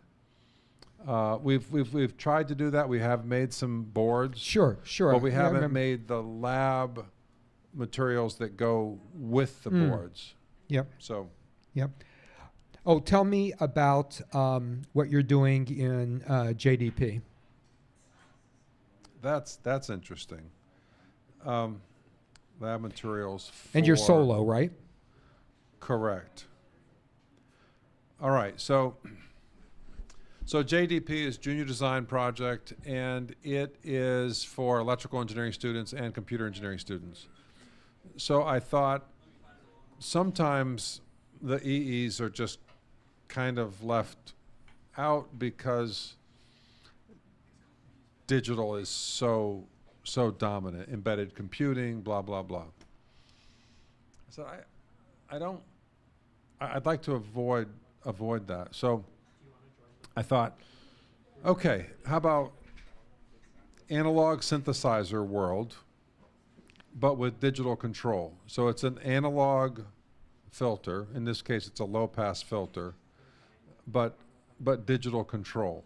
So how do you control an analog filter? Well, my first thought was to use a digital potentiometer, right? Like No, let's hold off before Okay. you start. Okay, so this is the major project in JDP. It's the major piece. A digital control of an analog filter. Yes. Very good. A Salem key Very topology. very good. Oh. Wait a second. So is it a digital filter or is it an analog It's filter? analog. It's It an has- analog. It's an analog active filter. It's you have a real R and a real C. Correct. Real op amp. Yes. Real deal. Okay. Very good. Oh, so you're bringing together I really like it, a number of things. Good. And you got that electrical engineering side of it. Yeah. Okay. Oh, there, and you've got the digital control. so one of the staff members here, Philip, he was working on this, and he said, I don't want my laptop to be the source of the music going into this board because I like my laptop. What if I do something wrong over here? So he was very cautious. And so we bought audio isolation transformers. Very So good. And that's a learning experience too. What the heck is that? that's the 19th century. Yeah. So it's 19th, 20th, and 21st century. Yeah. It's really quite good. Yeah. So there's that, and then but here's the. So I was thinking of using the potentiometer, the digital. Right. Going back to Right. that. Right. So, but then I was talking to my synthesizer friends, and they said, use a Vactrol. Does that ring a bell? A Vactrol? VAC. TROL. Vactrol. Let's see. Vactrol. Could we linguistically break that apart? Vac. Troll. Well, troll is like a control. Vac. Boy, that sounds like either a vacuum cleaner or a vacuum tube. Yeah. Oh, okay. Or to go. Yeah, I don't quite know why they picked that. It was a trademark. It was Okay. a brand name. Yeah. But it is. So you've got a light dependent resistor, a cadmium sulfide cell, Yes. and there's a light source. And in our case, it's an LED, but I think originally it might have been an incandescent. Yeah. Okay, so you have complete electrical isolation. Oh. Okay. And in our case, because it's an LED, we have the option of controlling. So with you have an PW optical link. An optical link. So it's optical isolation. We have electromagnetic isolation with the transformer. We have the optical opto isolator, and we have PWM coming into those LEDs. And you know what the cool thing about PWM is? One of the things I really love about it? It's beautiful. There's no CPU Right. overhead at all. Very good. Because the CPU says Yes. to the hardware, do Yes, this, sure, and it'll do sure, it forever. Sure. Yes. Amazing. Okay, so you're changing the duty cycle to change the resistance. Yeah. What about the cap? No, we're not changing. Ah, okay. Okay. I'm gonna display my seltzers as we go through the day. Okay. There's one. Okay. Yeah. So you asked about JDP. I think that's the main thing, and then each student has to do one feature from a menu of making it a little more Size of unique. the teams? 2. How many in the course? 187. 100 teams. No, 90 teams, 185 100, people. 100. We round off in retirement. Yes. Let me.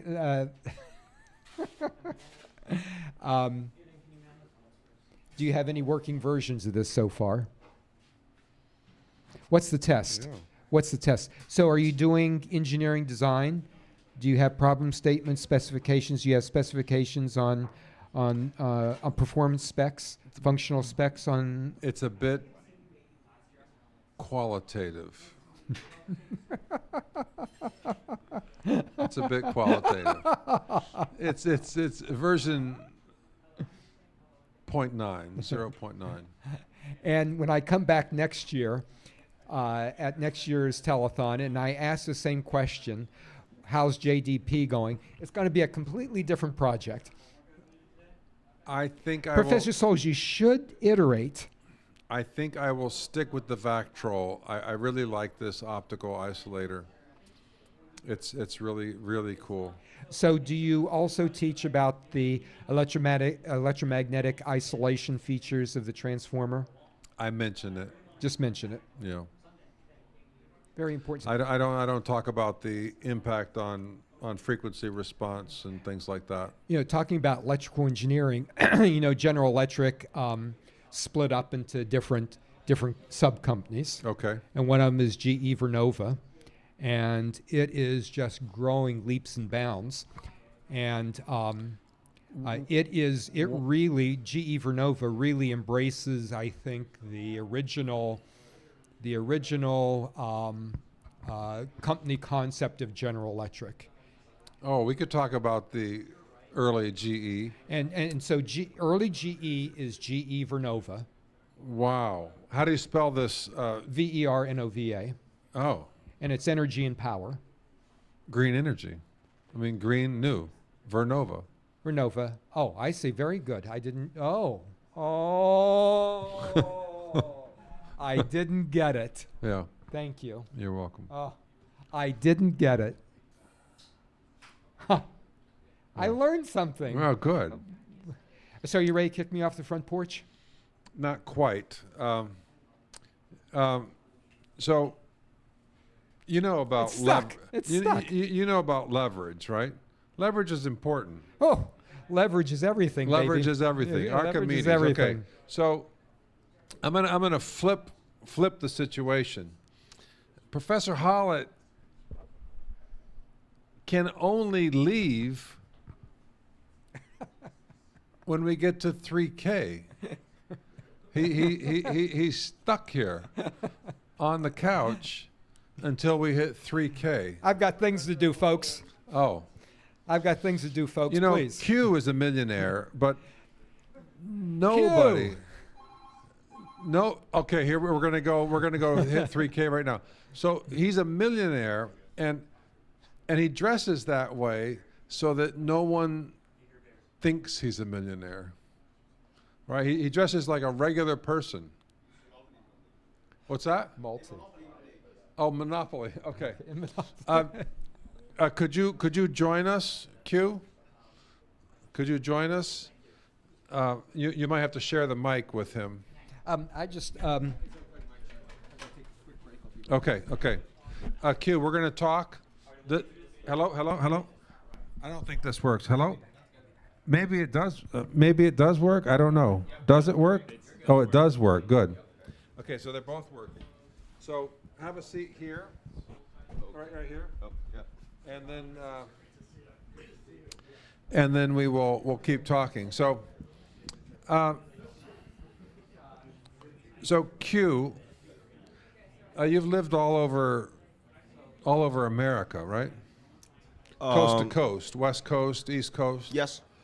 Okay. Do you miss the Northwest?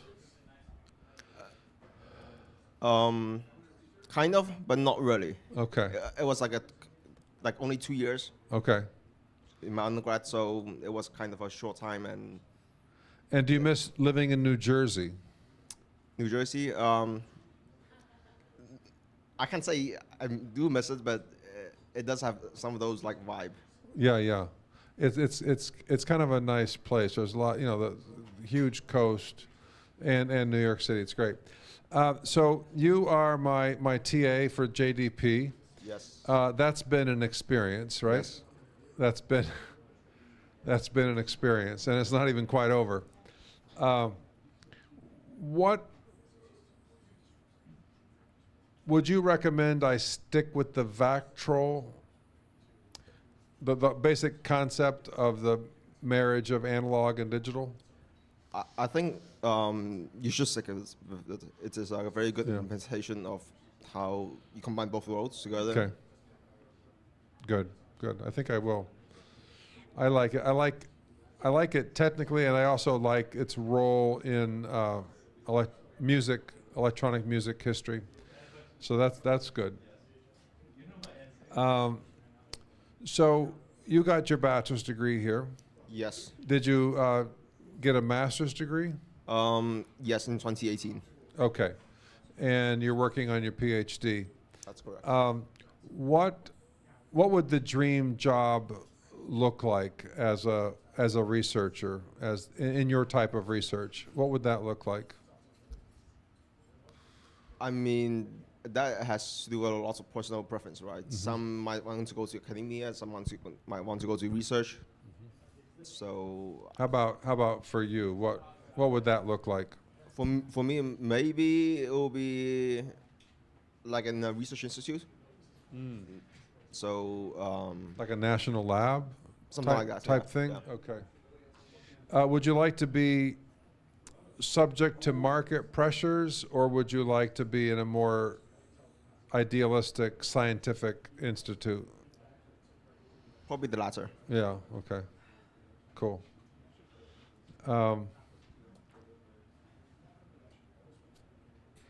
And if you were to work in the U.S., where in the U.S. would you like to work?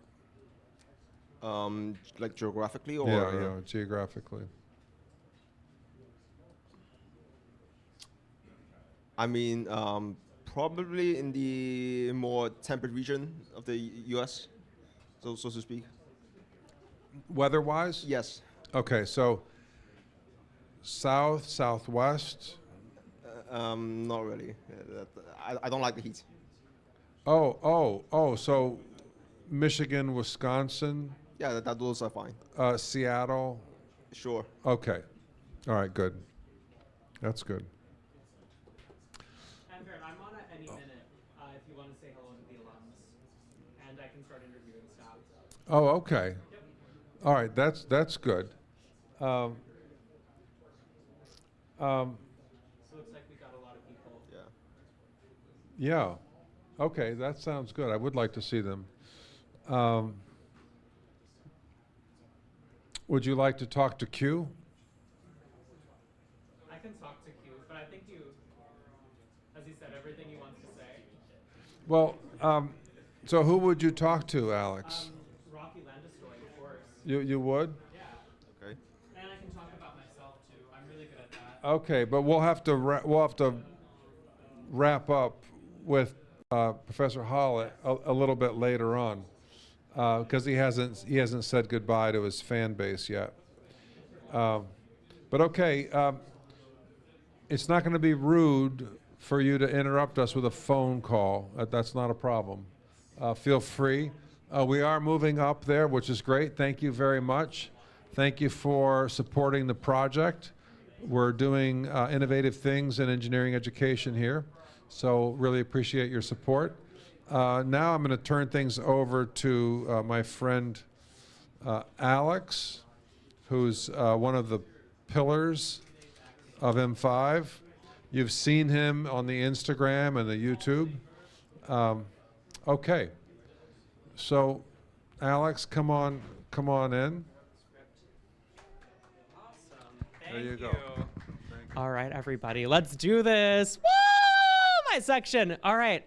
Hello, TV land. Welcome, welcome, welcome. My name is Alex. I am the social media and email and other media marketing coordinator here at M5. I think I'm amongst the first people to be just doing media, which is really, really cool. So we've been talking to professors. We've been talking about money. Let's stop doing that altogether, and we should meet the people who make M5. I'm going to call up my friend Rafi up to the table.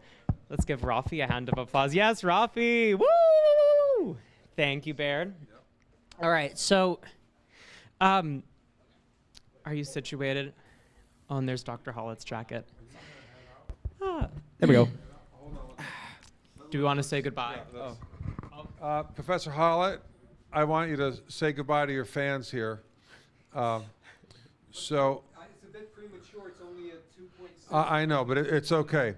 So I want to thank you for coming in and having a great conversation. I really loved it. And any parting thoughts? Oh yeah, just to the staff, to students, good luck. And I hope that you have a good end of the semester. And alums out there, please contribute, because your contributions will be well spent on helping the next generation of students graduating from ECE UMass Amherst. Very good. Thank you so much. All right, take care. Bye, Professor. Bye-bye. Thanks for coming. All right, back to you, Alex. Awesome. Thank you so much, Baird. Goodbye, Dr. Hallet. Bye. You can't see him, but he's waving goodbye. Rafi. So this is my friend Rafi and coworker now. Rafi and I can talk about basically anything. So we don't know where this conversation is going to go. Definitely not and on I'd topic. like to give that's a warning for everybody watching right now. How are you, Rafi? I'm good. That's good. Pretty tired. I've been working a lot over this past week, setting Testing up out all the most of the audio and such. But it's good. Even if we're running on fumes, we keep going, we keep pushing. And I'm it's feeling, kind of I'm feeling awesome. good. This is fun. Fumes and coffee. I think, ECE runs on coffee. Yeah, 100%. I think if coffee was not an invention, there wouldn't be engineers. I think there's a certain individual in this room that lives on coffee. I think there are a lot of individuals that live off of coffee. So Rafi, you've done wonders for the Electronica Lab. I mean, last year, right? We had Steph Fiona. She was amazing. She did wonders to the Electronica Lab. And then I thought, you can't possibly do any more for the Electronica Lab. And then here comes Rafi, and he's like, actually, we're going to build we're going to have a recording studio now in the Electronica Lab. And may I mention, that was funded by you last year, right? Where we broke, I think we broke 10 grand, right? Yeah, I think it was Some around crazy 12,000. amount. It was a really crazy amount. So this is, what? 20, oh my God, we broke 20,000. 20,000. Oh, So wow.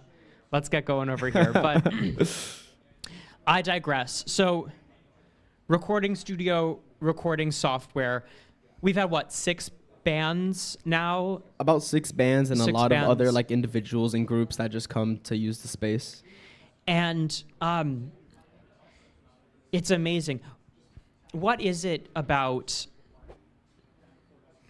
How do I say this? Because as an artist, right, I have a deep appreciation for people like you, right? You understand the technology, you keep the space well maintained, and you provide us with support, which is something that I could honestly never deal with. Is talking to other people, and so I say this as the social media coordinator of M5. Yeah, that's great.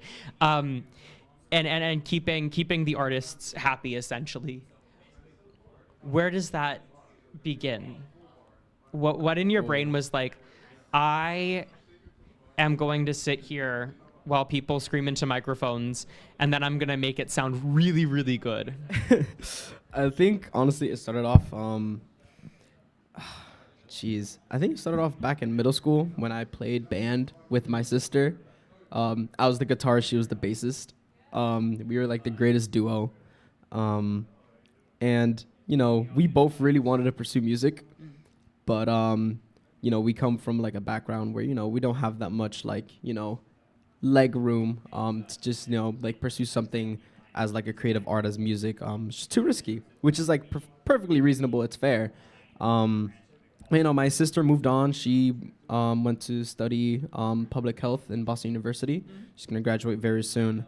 And then there was me sort of still trying to figure out, you know, whether or not I want to do music or engineering or both. Still sitting on that to this day. I don't think it's ever going to disappear. But I think when I walked in to M5 for the first time and I saw Fiona in the studio, and it was just like, wow, this place is like actually pretty cool. And like she was showing me all of her like analog like audio equipment and her camcorder, and I'm like, holy cow. And then she told me the story about the space, about like how that space was just like an old storage room, and like, you know, no one really used it much. And I'm just like, what? I was like, that was crazy. And so I took it upon myself, because as an engineer, you know, it's really hard to have like the free time, and especially the mental capacity of like, you know, pursuing something as creative as like making your own music from scratch. But, you know, I decided, you know, just because I, you know, have, you know, a lot of work to do doesn't mean that I still can't help other people, you know, pursue their passions and dreams when it comes to like music or any other like creative like form of art. And I could use my knowledge of engineering to help them with that. And so ever since then, I've just been like inviting more and more bands to come, and I just love being able to be that pillar of support for them. I think it's truly, bless you. Thank you. Yeah, I think it's just, I truly do feel good like in here about like, you know, helping a lot of other people that, you know, don't have access to, because UMass has, you know, a recording studio that you can only reserve for 1 hour at a time at the library, which, you know, is, That's not enough. it's not enough. That is not enough. We need more than 1 hour. But like, it's so like, it's good, you know, it's available, but it's like that being the only recording studio like reliably on campus, you know, is like, it's not fair to all the other bands. There's a lot of bands that practice in like classrooms, where in like Herder, I'm pretty sure. Oh yeah, I hear them all the time. Yeah. And it's like some of the greatest music I've ever heard, and like everyone's super creative and like really like they just have it. And they're just playing in classrooms, and it's just like they need their own space. Yeah. And so that's what I've been like, that's been my whole goal with this music studio, is just like nurturing that sort of ability to just, you know, actually make something tangible. That's awesome. Thank you. That's really awesome. It's funny, there's so much to unpack in that. A lot. But I guess this is the telethon, and I have to let's bump the money. So one thing that we talk about here that tends to be a struggle. I think has always been a struggle is student engagement. I think this year we're doing actually a very good job of it. Very good. But I think a big percentage of that is the electronica lab, right? And a big percentage of that is the work that you have done. And that's a model I think that we should follow. How do you engage people genuinely? Jeez, I think it's a good example is a good friend of mine, Eason. He's the lead singer. He's like the front man of Mortifex, local little thrash band. Very good. All of them are very skilled indeed. But when it came to Eason personally, I didn't know him much until we actually started bonding over, like music and such. And it was that where, I figured out that all these people have, they want to do these things, but they're either A, scared to do it, B, don't know where to start, or C, they just don't know where to look.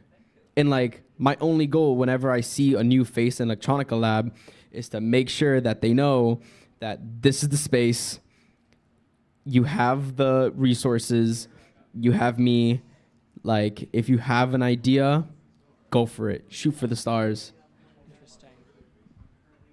That's really interesting. So it's really three things that you've boiled it down to that people sort of need to be creative and to be free.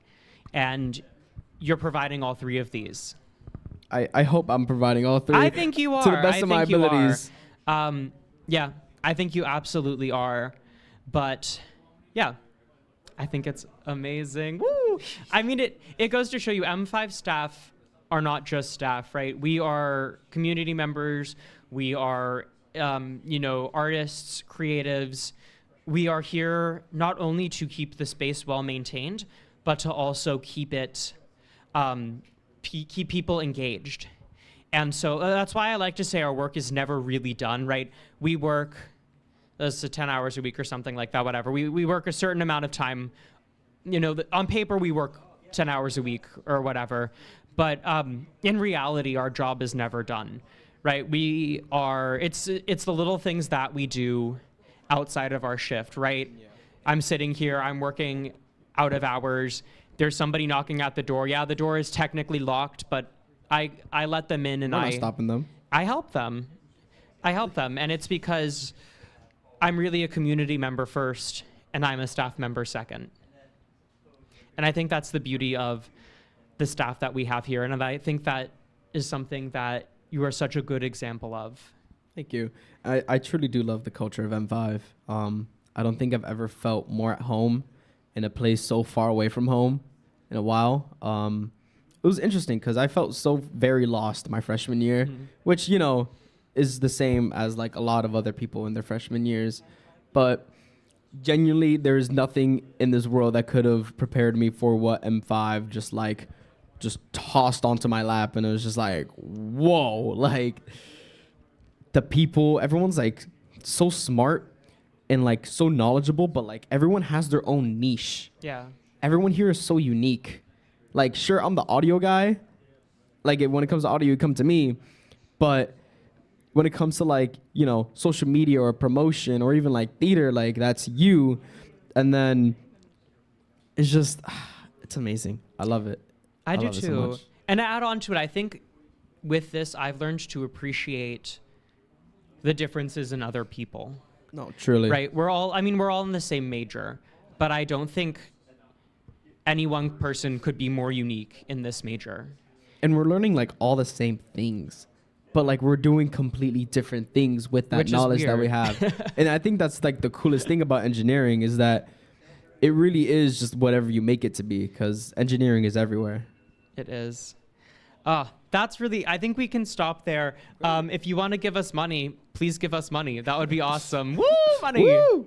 Or you can listen to us talk. Rafi, thank you so much. Of I'd like to course. call up Naranjan, Ooh. who is another staff member here. Woo! My boy. All right. Hey, So, Alex. Naranjan's also a wild card. We'll see what we'll see what we talk about. Hello. How are you, Naranjan? I'm doing pretty great. I mean, stayed up late finishing my stuff up last night, but Yes. got to come up for the telethon, right? Yeah, exactly. Naranjan, I mean, this is the first time I've woken up at 7 a.m. Since, Final season. yeah, maybe since finals, since I had an 8 a.m. final Yep. last semester. So that's the last. Actually, when I was jet lagged. Hmm. So does jet lag count? I guess so. I guess it does a little bit. Yeah, 'cause you're trying to always get rid of jet lag as fast as you can. Yeah, right? so you're like up at 7 and then Yeah. you go to bed at 12 in the afternoon. And then, yeah. You know, you can fight off the 12, but then when you get to 3 p.m. and you And then it's like, think you're gonna take a nap, it's never a it's nap. so bad. You It's wake so up at bad. 9, it's crazy. And then you spend all night watching King of the Hill. Yep. That's my binge watching show. Is what's your binge watching? Are we supposed to talk about engineering? No. What's your binge watching show? What's don't like know, the? dude. It's I like 3 haven't- a.m. I You can't haven't- sleep. What are you gonna watch? You know, I grew up without a Netflix subscription, and I really I just never got the TV culture, I think. Really? Yeah. That's probably why you're so smart. Maybe. That's why. That's why. I think that's why you're doing. That's why Well, I you're feel like doing I'm missing out on RFID, and TV that's why I'm culture. doing social media. I think that's the big difference between us. Maybe, but I'm guessing you're learning a lot from that too. Yeah. I can tell a couple jokes. You know. But I am missing out on the TV culture. You know, I got to catch up sometime. Yeah, What's one like day. the top 3 The top 3 of TV. Oh, from your childhood to this from my day? childhood to this day. Okay, the greatest. What left an impact on you? What Something left you an think about impact? every now and Curious then. George. I revisit Curious George sometimes. That is a That's great pretty TV good. show. That is one of my Phineas and Ferb. So Phineas and Ferb we've is gone through the great. engineering shows. Actually, this explains a lot. Is Curious George, Phineas and Ferb? I don't know a single engineer who has not seen an episode of Phineas and Ferb. Do you remember the Curious George episode when it was a time zone day and he'd turn back all the time clocs? Yes! And he'd mess up the man in the yellow hats like day because he'd always turn up the time. Oh my That was a Lord. good episode. That I is like a good that one. episode. There's a lot of clever stuff in that show. Yeah, right? That's like because you sit down, I'm thinking about it now. Time is relative. Yeah. It's just a measurement, right? Because the man with the yellow hat doesn't, I mean, you feel it. You kind of feel time, but he looks at the clock and he's like, oh my God. He this structures his is- whole life around that one clock, right? Which is, wow, we're getting quite philosophical, right? It's all a measurement. We are synchronized. Oh my Lord. That's Well, we took something relative and made it absolute. yeah, exactly. Which is really cool. Yeah. It's really cool that we're able to measure something. Well, it's pretty impressive like that we time. all agreed on 1 second is exactly this Yes. much time, you know? I think And- it's actually like, it's something to do with striking an atom with a specific wavelength of energy and seeing how long it takes, something like that. Yeah, the atomic clock. What's interesting actually is I was in Vienna. I went to the Vienna Clock Museum because Oh, wow. obviously I did. And Mr. Clock over I here. learned, bro, that stuff. Clocks are amazing. Looking at, because before, this is something that we're missing from our curriculum. Before technology, right? Before all of this 1010, right? We calculated using gear ratios. Yeah. Right? The Babbage computer is all gears. So electrical engineering really started in this mechanical engineering, this physical idea. And that's something I think that if we put that in our education system, right? If our introduction class was, let's learn about gear ratios, I actually think that electrical engineering could be a lot less abstract, Yeah. which is kind of crazy. Sorry, I digress. So, well, let's so talk gear- more about clocks. Have you? I love clocks. Do you know about? It's really interesting how people got around. Power, right? Like, before they had batteries, they had wind-up clocks, right? You Yes. could wind up a spring and just slowly let it release its energy, right? You have systems to choke the energy so it's not releasing all of it at once. You slowly let it go throughout the days, Yeah. right? And then after that, you have automatic watches, which wind up as you're moving your hand, right? And you come up with all these clever ways to just avoid a battery, Right. It's something, batteries, you can get coin cell batteries. This watch right here is using a coin cell battery. But there's so much thought before the coin cell battery. Right. And at the end of the day, if we were to, make this like a system, it's potential energy. How do we take this potential energy and how do we control the conversion from potential to kinetic energy? Yeah. And that's all. I mean, I say that's all it is, but right, with an electronic watch, right, your potential energy is stored inside the battery, and the circuit releases that, right? The circuit converts that to the kinetic energy via just being a circuit and moving the electrons around, right? And then an older clock is just doing that mechanically. Yeah. Which is awesome. Very impressive stuff. Which is actually awesome. I love it. Okay. This is a fun fact I learned. So, the crystal quartz clock was, I think, for about they had, there's sort of this period of like logarithmic growth. I love saying logarithmic growth, where, you know, it was like 20, 50 years, right? They'd invent a new clock that was so darn accurate, and it would stop going behind. And then came like crystal quartz, and crystal quartz just blew everything out of the water. And it was like 50 or 60 years before they invented the atomic clock that became more accurate than crystal quartz. Yeah, I mean, even if you look at like the high-end Rolexes, right? Yeah. Those are watches that you still will lose track of time in a month, right? Yeah. There are crystal watches today that last 10 years and are still within a second. It's amazing. Is there someone calling? No. Is this a test? Hello? This is a test. They're testing greatness. They're testing right now.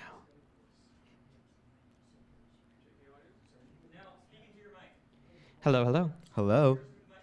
Wait, 1 second. Hello? I don't hear it through the phone. I hear it on house audio. They're testing. Can I hang up? Yeah, go ahead. Clocks.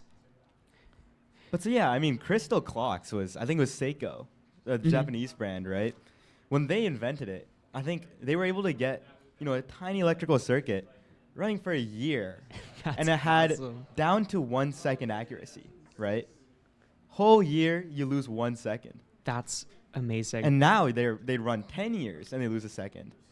And we're even seeing even crazier clocks, right? We're seeing GPS clocks that can ping a GPS satellite in space to figure out the time. There are clocks that have antennas on them to tune to the NIST radio frequency in the United States to get the time automatically, right? There are all these, so inventive clock systems. Yeah. And it's amazing. Yeah. It's amazing how time became so important to us that we continue to invent better and better clocks. Yeah. Right? Like this is because they've been, right, we had a sundial. It was like the sundial was important. And it's amazing that something so darn old has become so, it continues to be improved upon because it is so important to humanity. That time is. Yeah. And it says a lot. It's the same with data storage, right? Yeah. Because we've been storing, I read, is a No Starch Press book. The author's name does not come back to me, and I apologize. It's a computer architecture book published by No Starch Press. And the predecessor to the modern computer is a bone with tally marks on it. Oh, wow. And it's not a Babbage computer. Just keeping inventory, right? Yes, exactly. And it's so amazing how important information and time is that we continue to invent better, like all of humanity, right? This has been something since the dawn of humanity that we've continued to invent better and better stuff. On the topic of better and stuff, right? Let's relate that back to some watches, right? Let's do it. The crystal oscillator on your watch, the quartz crystal, is so specifically tuned to 32,768 hertz, right? This is the magic number. You'd imagine tuning a crystal to that frequency is so difficult, but you can get watches for like $1 now, right? Yeah. This is something that's so available commodity. It's so easy to manufacture, or we're able to bulk manufacture them, and they're so important. Do you know why? Why? It's 32,768. So you need to count every second, right? But if you count, let's say you have a crystal for 1 hertz, it's going to be massive, right? Yeah. Let's say we go to 2 hertz, we go to 4 hertz. Suddenly you're in the human hearing range, right? Let's say you're counting at 160 hertz. Yeah. You're going to put your watch next to you and you'll hear a Have you heard the 60 hertz hum outside the Transformers near Frank. Oh my God, yes. Every day when you walk by, you hear a Yep. It's the smell of pizza and chicken sandwiches, and then Frank is the dining hall. yes. Yeah. But you know, like if you had 60 hertz quartz crystals, you'd be hearing that all day. Yeah. And so they bumped it up to 2 to the 15. It might be 2 to the 16 actually. 2 to the 15 or 2 to the 16, because that's outside your hearing range, right? Your hearing range only goes up to 20 kilohertz. Mm-hmm. And so by making your quartz crystal 32,000, you don't hear an annoying buzz all day, right? Yeah. So much thought went into that, right? That's amazing. Yeah. That is really cool. I'm curious. I'm going to turn to the audience now. I know that our phones have been a little bit silent, but YouTube live stream, we have a chat section. So, Julia, you're monitoring that, yes? If any of you have anything fun to say about clocks, or if there's anything that we've said that has been inaccurate, which I doubt it, if you have do any of you have fun clock facts? We're going to keep talking about Time flies. There time you flies. go. That is really I like good. that. I love that. If anybody has anything to chime in, please feel free to use the YouTube chat function as well. Imad's a pretty good expert on clocks too, right, Imad? Oh, wait, we'll see that later. I guess we'll see it later. Oh, yeah, we will. 12 o'clock, everybody. 12 Yeah, o'clock. yeah. Just you wait. Just stay right there. Naranjan, this has been so much fun. For sure. Do we have any other? Yeah, we have Robert here. Yeah, I think this is a good stopping point. For sure. If you like clocks, the number hasn't gone up. But Let's get ticking. Let's get ticking. yeah, let's keep doing it. All right. So if you want to fund brilliant people like Naranjan, and you'll see his project later, it's pretty awesome. Please donate. Please give us a little bit of money. A little bit goes a very, very long way. Naranjan, thank you so much. For sure. All Thanks right, for having let's me. meet Mr. Robert Yao, the photographer of M5's photographer for today, and also car genius, motorcycle genius, all around genius. All right, let's welcome Robert. Robert. Yeah. I don't know. All right. Woo! Hello, everyone. Robert Yao, how are you? I'm doing good today. I've been up since 7:30, and my body's not used to it. But you know, There we you make go. do. How much caffeine have you put in your system? I brought a can of Monster. I did not have any of it. It was in case it gets really bad, I know it's there. But you know, There you I've, go, I've been living. perfect. I've been surviving to the best of my ability. I love it. I love it. And you don't run on caffeine though. No, I don't drink coffee. If I'm up really late, if I'm like driving somewhere at 2 in the morning, I'll have like half a can of Monster just to keep me from falling asleep and dying. But generally, no, I don't make a routine of it. How do you do that? I don't know. I just kind of never started, and sometimes I have trouble getting up in the morning, most mornings. But You just go I because just go. you're Robert and you are miraculous. I envy you. we'll Actually, get a nice, wait, a let's nice do a stage photo. Let's do of a you. photo. Woo! We didn't get There you any go. close-ups like that from last year, so I'm It's, happy we do now. The stage POV. Actually, you know what? We'll get one of the camera. And Julie is going to answer the phone. Let's see. Well, they can't hear them. All right, back to you. So, Robert, expert photographer, expert videographer. I say expert because you're pretty darn awesome. I'm very flattered. But you also really like cars. I do. Like you know so much about cars. It's quite amazing. Why cars? When I was in high school, I remember thinking I'm gonna need to drive soon because I'm from a place where you can't really get anywhere without a car or being driven somewhere, and I just thought, let me start learning about this and looking at things online, like what will I buy when I need to get places, and then eventually it was just like, oh, this is pretty interesting. I'm just gonna keep learning about it, and I never stopped. And then it became, okay, well, how do they work? How can I figure out how does everything in this work together? How do you make power? How do you roll in a straight line? And then eventually you just kind of know enough that everything else makes sense around it. I love that. So you've been doing it since high school. Since I was about 15. Okay, so that makes a lot of sense. That makes a lot of sense, actually. All right, you're going in. You're buying a car. What are you looking for? Well, first of all, is it interesting? Because as useful and nice as a car that works every time you try and use it is, if it's boring, I can't do it. And if it drives badly, I can't do it. Boring to me is you get in it and you go and you do not look back at it when you park and you do not listen to it while you drive and you're like, man, I really wish I was already where I'm going. So it's the fun. You want it to be almost I don't want to say another home. I wouldn't But- say that. I'd say more of just a fun experience. Yeah. Like I want to hear the noises it makes, the ones that it's supposed to make, obviously, not the ones it's not supposed to, because, you know, you hear that and you think, oh, something's wrong, I have to fix that. Or you think something's wrong and I'm too lazy to fix it, which is how I've been. Every time I get in the car, I hear my power steering pump go and make like, and I'm like, that's probably bad, but I'll live. Wait, so you like the journey, is what I'm hearing. I mean, definitely, because a lot of the times I'm driving, I'm trying to get somewhere. I'm like, man, I wish I was there. But, you know, it definitely helps to be in a car that is interesting, makes cool noises, and you're like, wow, I'm happy with this. I love that, because most people, I have sort of the opposite philosophy of like, I want this, it's a car, because to me a car is a means to an end. A means to an end. Oh, sorry guys. To me, it's a means to an end. Yeah, that's sort of what separates, I think, the people that find interest in this from the people that just need to get somewhere. Like, if I'm working on a friend's car, it's how can I make this interesting and reliable at the same time? And just, like, what is the best equation of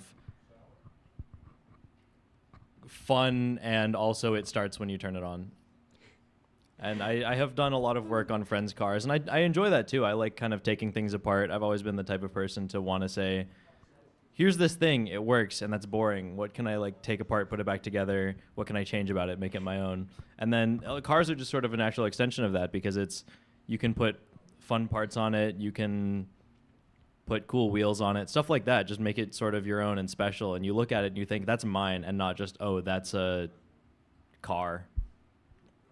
Yeah, you're a true engineer in that regard. It's I think what makes me an engineer is that I can't look at something and think, okay, it works, that's good enough. I need to look at it and think, how does it work? Why does it work? What can I do with this? What is something that I can use this for that is not what it's already being used for? And so you're saying, what separates an engineer, right, from what you're saying is what separates an engineer from a different person, a non-engineer, is that the engineer asks why, and it asks how. I guess I would say that it's more of a desire to understand and a desire to sort of fix things. Like, I've noticed a lot of people will say, oh, this is broken, I guess I better buy a new one. But someone like me would say, oh, this is broken, why is it broken, can I fix it? And then as a last resort, you get another one because it's broken. And I'm curious, are people born with that desire? Is it nurtured, right? Can we make somebody an engineer like that, or do you have to be born with a certain something? I mean, I in think your it's a experience, combination. what do you think? Like, yeah. For me, it was because I always just, I would always want to make things and work on projects, and I would sort of have these things around the house. It's what can I make with this, and just how can I make something cool? Or I see something on the internet, because, you know, kids with unrestricted internet access see whatever they want. So I see, oh, look at this cool thing that I can't ask my parents for because it's expensive. How can I make something that's close enough to that with what I have around the house? And you do that enough, it's sort of, you just think, like, your thought process becomes, how can I take things and make something out of it? So that sort of led me to engineering. But I think a lot of people think, oh, I'm not smart enough to be an engineer, or I don't have the skills. But honestly, it just comes with doing it a lot.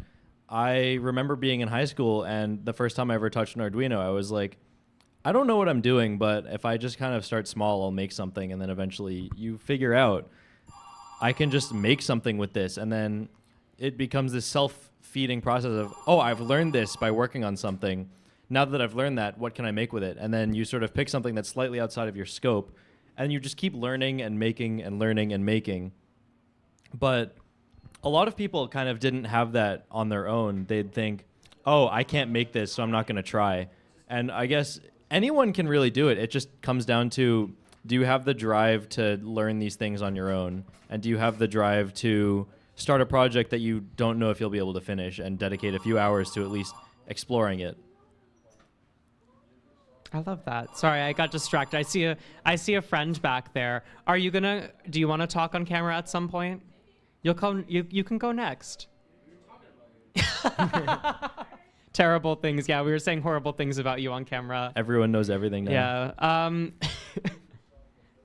That's wonderful. So you talked about sort of that natural want to take things apart in your house to build the things that you didn't have.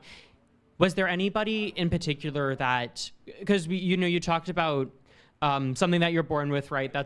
You have this natural curiosity. Was there anybody in your life that really nurtured this? My parents always told me to stop taking things apart because I kept breaking them. But well, they didn't tell me to stop taking things apart. They just were upset that I broke things. And I think I would sort of I stopped taking things apart because I just kept breaking them. But I did end up having like a lot of things around the house that I could have at my disposal, and like tools and stuff. And I would be like, hey, let's go to the hardware store and buy like this thing because I want to make something. And it's more of the sense that like me wanting to make things stemmed from, it wasn't that I couldn't afford something. It was that I felt like I couldn't ask for it because it was this sort of like, like when a kid is spoiled, they say, buy me this toy, versus how can I sort of entertain myself with what I have around the house and make something that I like? Can we put him on here? Let's have Robert finish his thing. Right, Sorry, yeah. I keep going. But no, my parents have been very supportive of it. If I like genuinely really wanted to work on something, they'd sort of help me out. And my dad, I don't know what I would describe his job as, but he's very similar to me in that he knows a lot of electronics. And that sort of led me down the path of, there's this person in my life that knows a lot about this stuff, and I've always found it interesting. And I always would ask him these questions about like, how does this work? What's a transistor? And it sort of just fed this curiosity of having some answers. Give me 1 second. He's finishing up. Sorry, keep going. And then it came from that too. When I was around 10, I started watching a lot of YouTube on my iPod that I had gotten for my 10th birthday, and just finding all of these like engineering YouTube videos. Is it good? Yeah, check the phone. Let's hear. Hey, what's up? Hi, how are you? Sorry, it's my father. I don't mean to interrupt you. Are And you then enjoying the stream? That sort of fed into my curiosity because I would find things that sort of explain things in a way that I had never considered before, and I'd see these projects that people made, and that always made me think, I want to be that one day. I want to be the guy that can just make things and show them off. And I mean, that still is something that I look up to, is people that just pick a project, they make it, they have the resources and skills. And that's sort of driven me in my college career, is being someone that can just make things and learn things.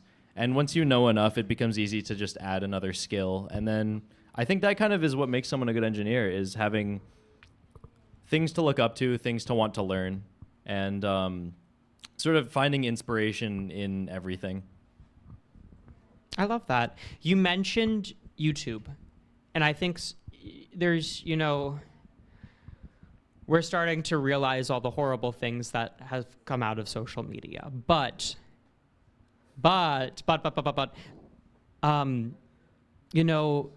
there's some good. I think social media for engineers and for naturally curious people is really beneficial. Like, I don't know that I would know as much as I do now without YouTube and social media. It's very powerful, but sort of what I've realized over the past few years with the rise of short form content, like people spending hours a day just staring at Instagram, is you really need to choose what you have in your life. Because if you just let some mysterious computer decide what it wants to show you, you're not going to see things that actually feed a curiosity you have. It's just going to waste your time, and you might learn a thing or two, but it's really just killing time the whole time, as opposed to sort of finding something that you like and pursuing it. You find this interesting category of things that people are making. Or on YouTube, for me, it was a lot of channels like Great Scott comes to mind. I would look at I remember one project that I found was making a DIY electric skateboard, and I thought, that's really cool. I wonder how I could make that one day. And eventually that kind of curiosity from seeing these big inspirations led me to learning more, pursuing more, and it led me to where I am now at this college, getting this degree, working here where I just make things and teach people how to make things and tell them things that I've picked up from all of this time that I've spent just making things that are broken, fixing them, and fixing broken things. All of that sort of, you just pick up things and you teach them to other people, and when you teach them, it sort of reinforces it in yourself. So I'd say that a lot of where I am now, I can attribute to my curiosity and having resources available to pursue that as a kid with things like YouTube. But really, it just is, you get out what you put in. You have to search for things that you want to learn and not just let some mysterious computer tell you what to do. And tying into that, I've also noticed a lot of people these days will say, oh, I wanted a project to do, so I had ChatGPT tell me what to do. And, you know, that's sort of really not what to do, because that's not answering a curiosity. That's just killing time by doing something that a magic box told you what to do. And I think I'm very grateful that I grew up in a time where chatbots like that didn't exist, because it sort of taught me to pursue what I want to pursue on my own and have my own ideas, thought processes, and problem solving. Because I see a lot of people where I will help them with something and they say, oh, ChatGPT didn't tell me to look for that. And I'm wondering how the future of things like short form content and AI chatbots will sort of, I'm wondering how that will affect the new generation of engineers, and if it will change people's ability to problem solve, or if it will just be relegated to being sort of a useful tool. And it's really an uncertain future, but I'm grateful for what I've had. That's wonderful. Sorry, there's so much, and that's amazing. I'm gonna say you cannot learn anything from you can. You can't really learn a lot from a 1-minute YouTube short video. Yeah. I agree with that. I think what you're saying is it's all about responsible use of social media. I mean, I guess we had to be responsible, right? But now with you said chatbots, with YouTube Shorts, with Instagram Reels, right? It's very, very difficult, because all of the media that kind of melts your brain is the stuff that I feel is the most addictive. Yeah. It's things that just sort of make you watch it and you don't gain much out of it, but it sort of takes up your brain. You're like, that's I'm looking at this. Yeah. But you don't really learn. You don't get anything out of it. It just wastes your time. And it lowers your ability to focus on things that you do actually want to learn.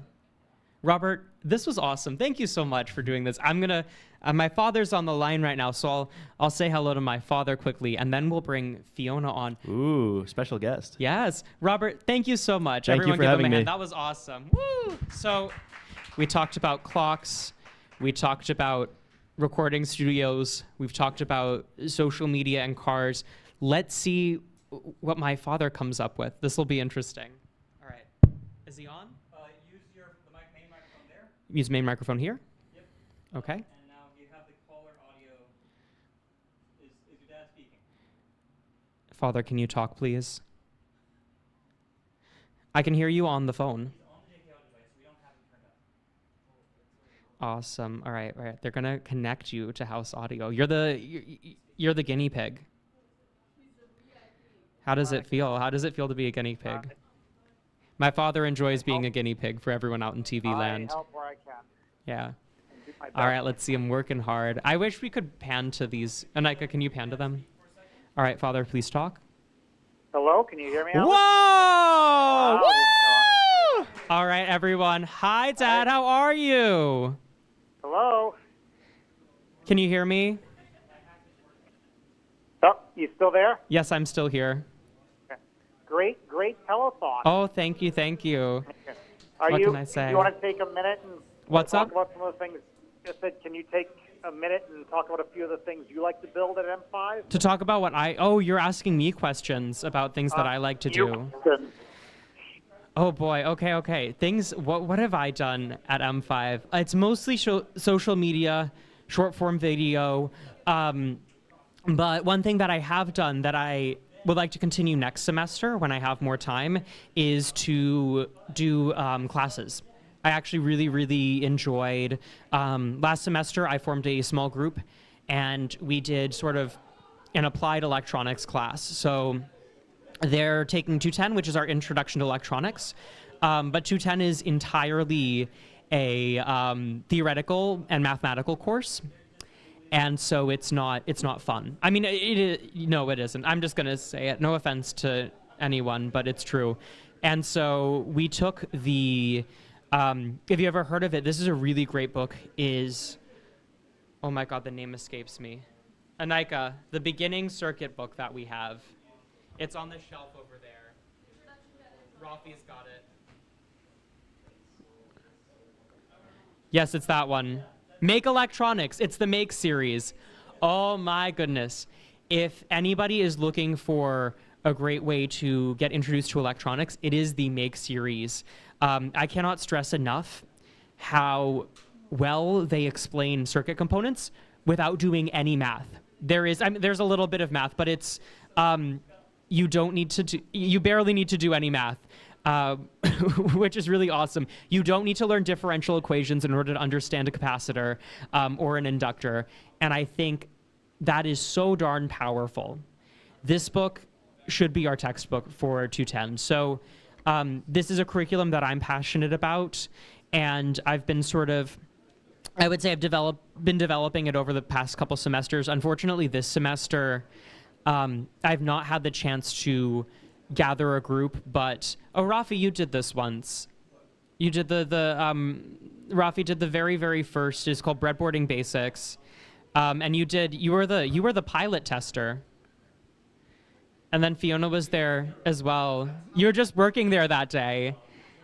Yeah. Oh my Lord, that's crazy. So that's something that I'm very passionate about, and with funding, with your funding, 'cause I always take it back to the money, with which I see it's gone up, thank you.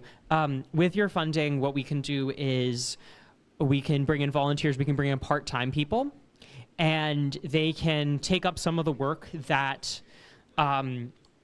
takes up my time. So this would be short form content, pictures, event content, and then I can spend that time, and other staff members actually, we can spend that time to do classes like that.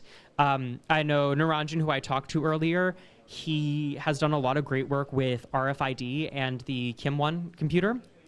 Kim 2 computer. And I know that he would love to do some demos, and he would love to do some classes on that. So hopefully we make bank and we can start bringing in some part-time people, and those classes can be more of a possibility again. So if that's not a reason to give, there's, oh my goodness, thank you. Sorry, I shouted that. I have no volume control, I apologize. So long story short, it's really classes, but right now I have been very heavily on the marketing and the bringing people inside. But fingers crossed, we can get 1 or 2 part-time people to do a lot of the heavy lifting on making videos, and I can start to really go back and spend a couple more hours a week doing those classes. So that's what I'm... That sounds awesome. That sounds I will check awesome. out the Make series as well, because I'm curious. Thank you, yeah. That's really the big stuff that's been going on so far, which is really awesome. Woo! A nice job hooking my phone up in real time to the audio. Oh, thank you. Ian, my father complimented you. He said, good job. Double thumbs up to you. Quadruple thumbs up. Quadruple thumbs up to you. All right, Dad, thank you so much for calling. You're welcome. All right, have a good rest of your day. All right, I love you. I'll talk to you later. I love you. Bye-bye. Boom. We're good? We're good. Woo! Okay. So we have a special guest star today. Oh my goodness. It's Fiona! Fiona! Woo-hoo-hoo! Oh my Lord. How's it going, Fiona? It's going all right. That's so good. It's so good to see you here. Yeah, it's good to be back. I'm so happy that you're here. It's always good. Yeah, it's always good to see you. Where do we even start? I don't know.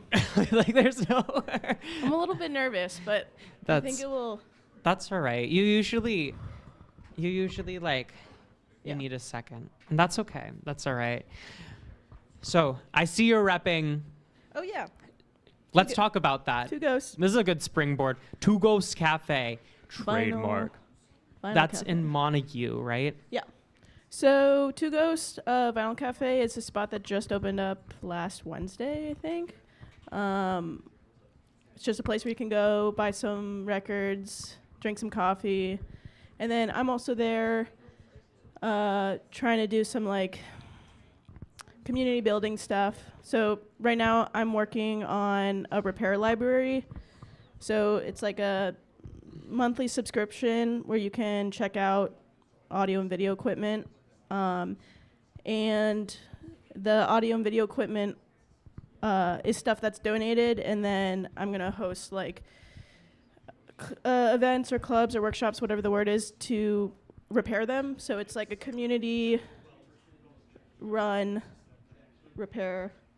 And it's all audio, video, synthesizers, guitar pedals. That's the plan. That's what I'm working on. That's so cool. Yeah. That's your section of the cafe. Yeah, so I do like repair on audio and video equipment, and then I also do workshops building guitar pedals and other stuff. But that stuff hasn't happened yet. I'm working on it. But it looks good. I saw your Yes, you can. I saw your workspace. Yeah. And it's, oh my goodness, it's like a genius exploded 3 times over in there. No. It's really cool. It's a great spot. If anybody's in this area, you can go. I'm gonna advertise for you Yeah, guys. please do. Hey, hi Mark. Yeah. I'm gonna Should be advertise for watching. you guys. What? He should be watching. Better be. I texted Better him. be. Yeah. Give a little type, and I'm. It's a beautiful space. 'Cause you're technically intelligent, and I don't mean like technically. I mean like with tech. Yeah.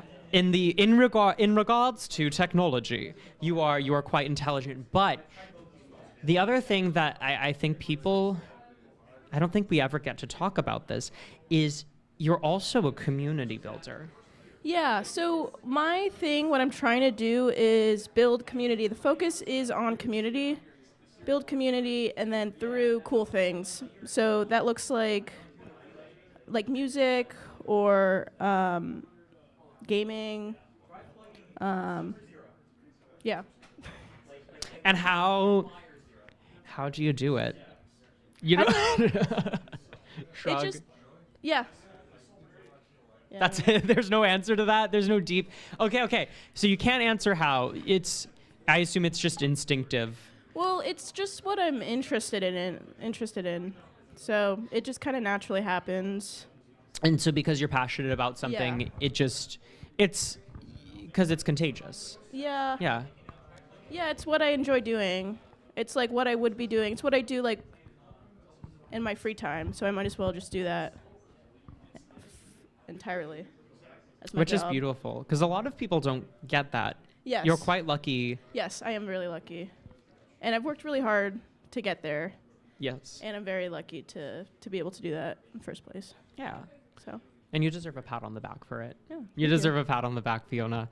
So community building, the how is, this is good. It's just Well, always been there. Okay. Oh. So let me see. Okay. Now that I've judged you, it's okay. The how for community building, I mean, I guess I like to focus on 2 things, accessibility and consistency.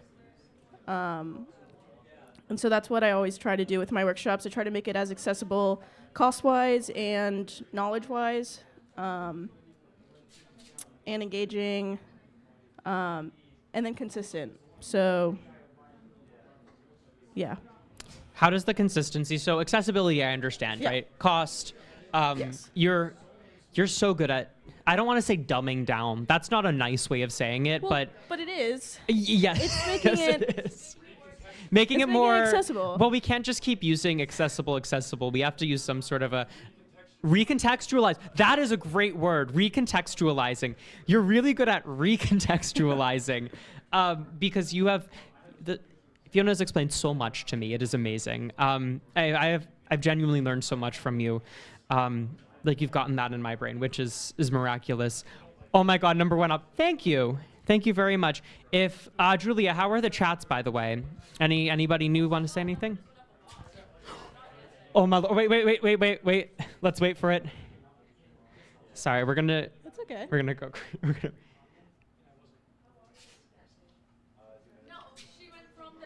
Oh, yes, it did. It was great. I thought it was gonna go up a lot. Thank you. $40 more and Dr. Hallet can leave, except he's already left. So we wait a second. All right, everybody. Everybody, wait. All right, ready.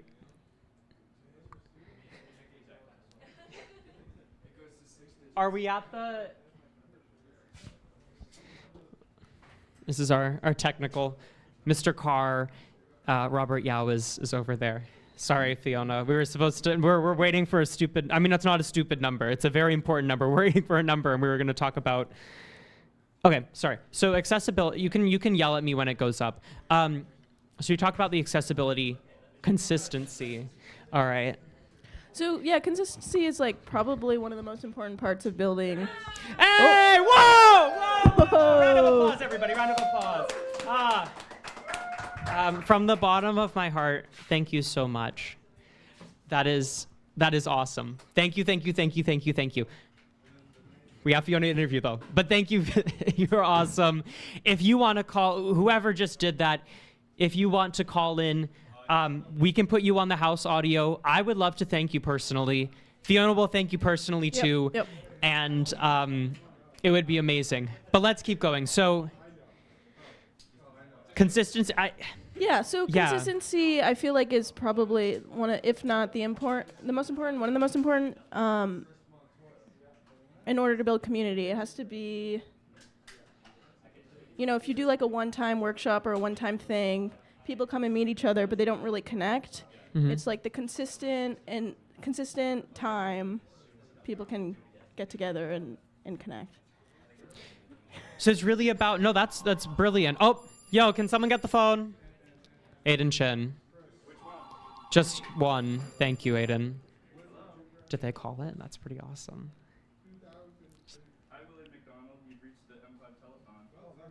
Let's keep talking. Okay.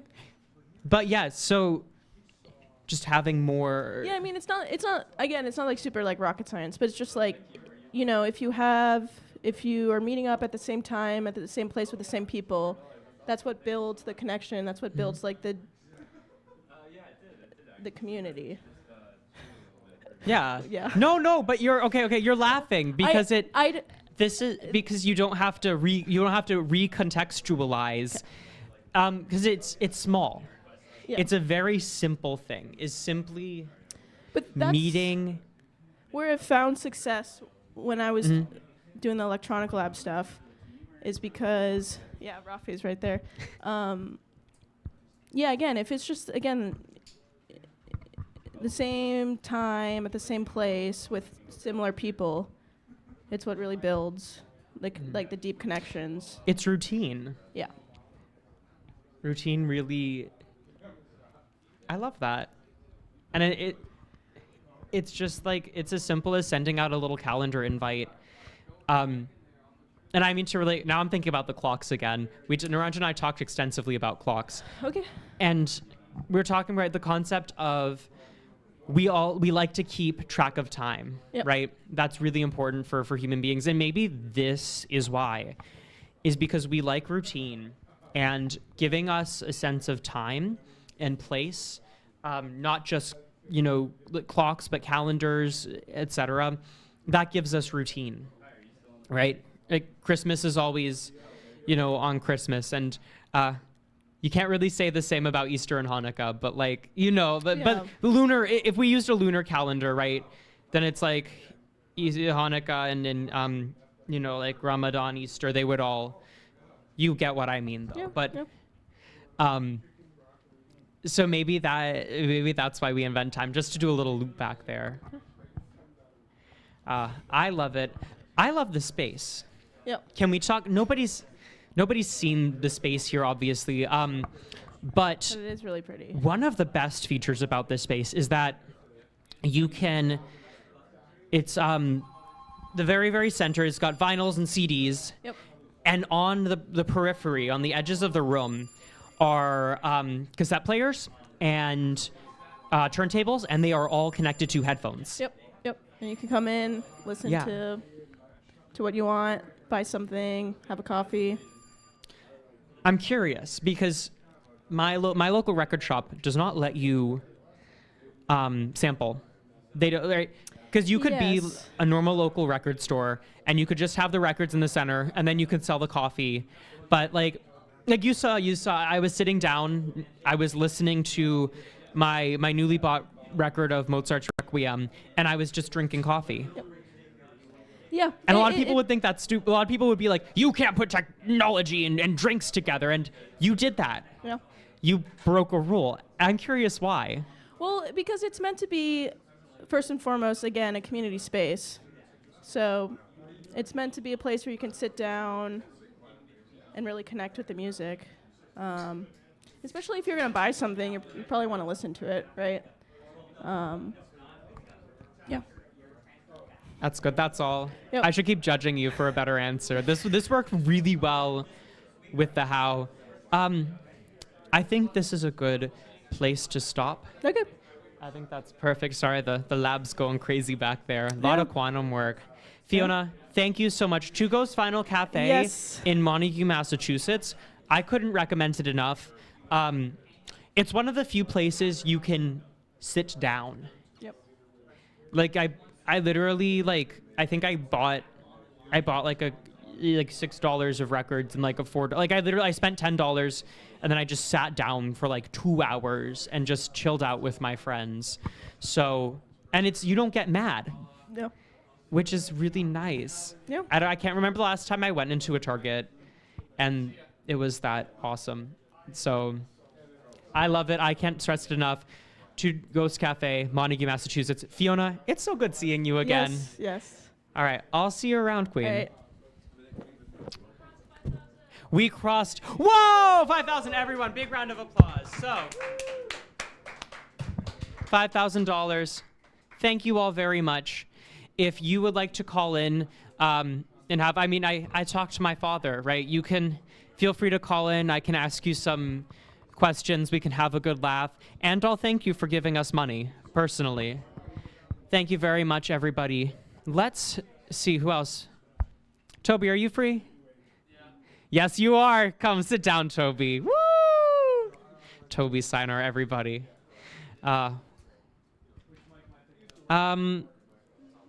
Julia, tell him which mic is. This one? Perfect, perfect. Toby, how are you? I'm good. That's good. Are you ecstatic? I could see from your face over there you're ecstatic to be on camera. Yeah. It's been a process to get here. We've run into a few issues with our board, but it's been a excellent learning experience, I would say, honestly. Really? Yeah. So this is, it's my second board that I've designed. And this is, sorry, just for this is for the telephones. Yes. So we have a custom board. I don't know if you've shown it yet. No. At Are some you point- are you able to bring it out, or can we? Let's do a tour. Okay. Julia, are we able to bring this microphone into that room, or we can bring this microphone into that room? Let's show them. Let's do a little tour of the board, shall we? Okay. All right. Woo! If someone can grab the camera. Well, you can grab this one. Okay. The camera can't move that. Will we be able to see the board in there? All right, let's go in. Hello. Yes, we are going to enter this room. You can skedaddle if you'd like. Yeah. Woo! All right. Is this as close as we can get? Can we move a little bit closer? That's fine. How well can they see it? It's fine. Good? You say that, Julia. I see the smile on your face. Is it actually good? Okay, good. All right. All right, Toby, let's get a little tour of the board. Okay, so first of all, this big white box right here, this is our PBX. So this is what handles all of our calling logic internally. So this is what actually routes all the calls. It handles the ringing, the digitization of the voice and everything. And then what we want to do is, last year the big problem we had was people wanted to talk to Baird. But the problem was the procedure for transferring the call was way too complicated for people to memorize. And you need a special proprietary phone, which is this one right here on the wall, which has the internal circuitry to handle the logic. But we wanted to make a board that would automate this transferring procedure. So that's what this big green board is up here. This is our PBX sniffer. So it also is supposed to listen in on the line. We have analog to digital converters that let us see the voice data on the line. And that actually lets us see the state of the line. And you can see, it might be hard to see, but right here we have a bunch of relays. We have 2 relays, one for taking control of the line and one for actually emulating hanging up. So if you don't know how rotary phones work, so I'm sure you've heard on modern phones, whenever you dial a number, you hear a tone. It's 2 tones. And each of those 2 tones actually is used to identify a digit. So that's why when you press different numbers, it gives you a different sound. But with old-fashioned rotary phones, they use pulse dialing. So technically, when you dial on a rotary phone and you dial a number, the number you dial, it actually just hangs up the phone rapidly that number of times. So if I dial like a 7 on a rotary phone, it's actually hanging up the phone 7 times very quickly. So if you're actually good at it, you can actually do it yourself. You can pick up the phone and you can press the switch to hang up, and if you do it just right, you can actually dial a number. So we actually do that with our sniffer board here. That actually emulates hanging up the phone with relays. So that lets us actually perform the logic on the line necessary to transfer the call. So we were having some issues with it because it's such a long sequence of events that has very specific timings that we weren't getting perfect, so the calls weren't being transferred perfectly. And it's still a work in progress. You need to press the button. We have over here, you might be able to see, there is 5 buttons in front of these phones that people can press to signal that they want to transfer the call to Baird.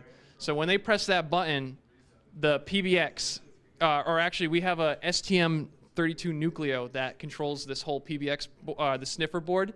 And that is what actually controls the logic of the relays and everything. So it sees that signal, and it actually performs the whole sequence to transfer the call. But it's not perfect. We're still working it out.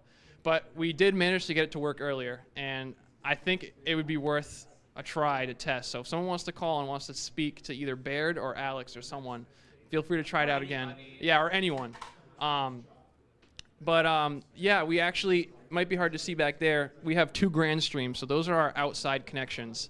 So we're using a voice over IP provider, which gives us our phone number that people can call. And since we're working with analog phones, they need some sort of, I guess, like gateway to be able to communicate with these analog phones. So that's what the grand streams do. With these grand streams, we have 8 lines maximum, so currently we can support 8 concurrent calls. But in the future, this board was designed to handle up to 24. But I think next time we would probably scale down, because I don't think we'll ever need 24 phones. But we designed it with 24 in mind. And this phone right here is the proprietary Panasonic phone, which lets us perform special functions with this PBX. And over there, it might be hard to see, we have a laptop. Let me see what it is. It's an old Dell that's running Windows XP, which is what we had to use in order to program this PBX since it's from that era.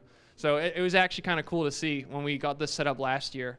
I haven't seen Windows XP in a long time.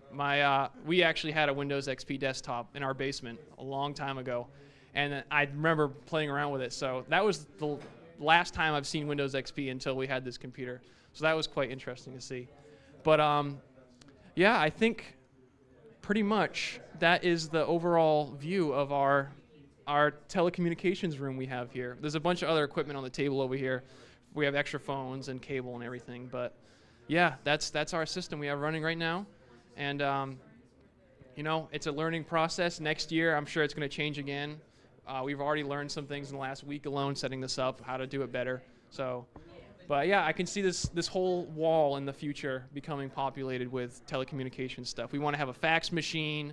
I don't know what else. Baird he had a whole list of ideas that he wanted to implement. But I think it'd be really cool to see fax as well. But yeah.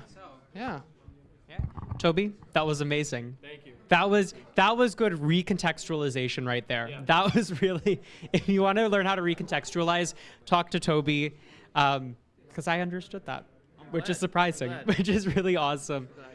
Toby, thank you so much for that. I will let you get back to all your work because they're debugging as we speak. Yes. They are hard at work. They're on the clock this whole time. Let's sit down. Do we have any more staff here? No. I don't know your name, but you came in. Would you like to come and sit down? Yes. Come along. All right, let's see. This is good. I'm Alex. Nice to meet you. Tony. Tony, nice to meet you, Tony. Tony, you are an alum? I am an alum. You are an alum. What class? 2012. 2012. Very nice. Very A little good. while ago. Yeah. This is really cool. So you came in earlier. Well, I was setting up, and you said, "How was my machine shop?" So did you run the machine shop? We set up the machine shop. You set up the machine shop. Myself, Dave Ellentuck. Back in the day, we got the milling machine and the lathe in. That was the first few, and started setting up containment. You started with the lathe in the machine shop? A lathe, and then the milling machine came in, and then the welder along with that. So a whole bunch of stuff, and it just trickled in after that. Wow. Yeah.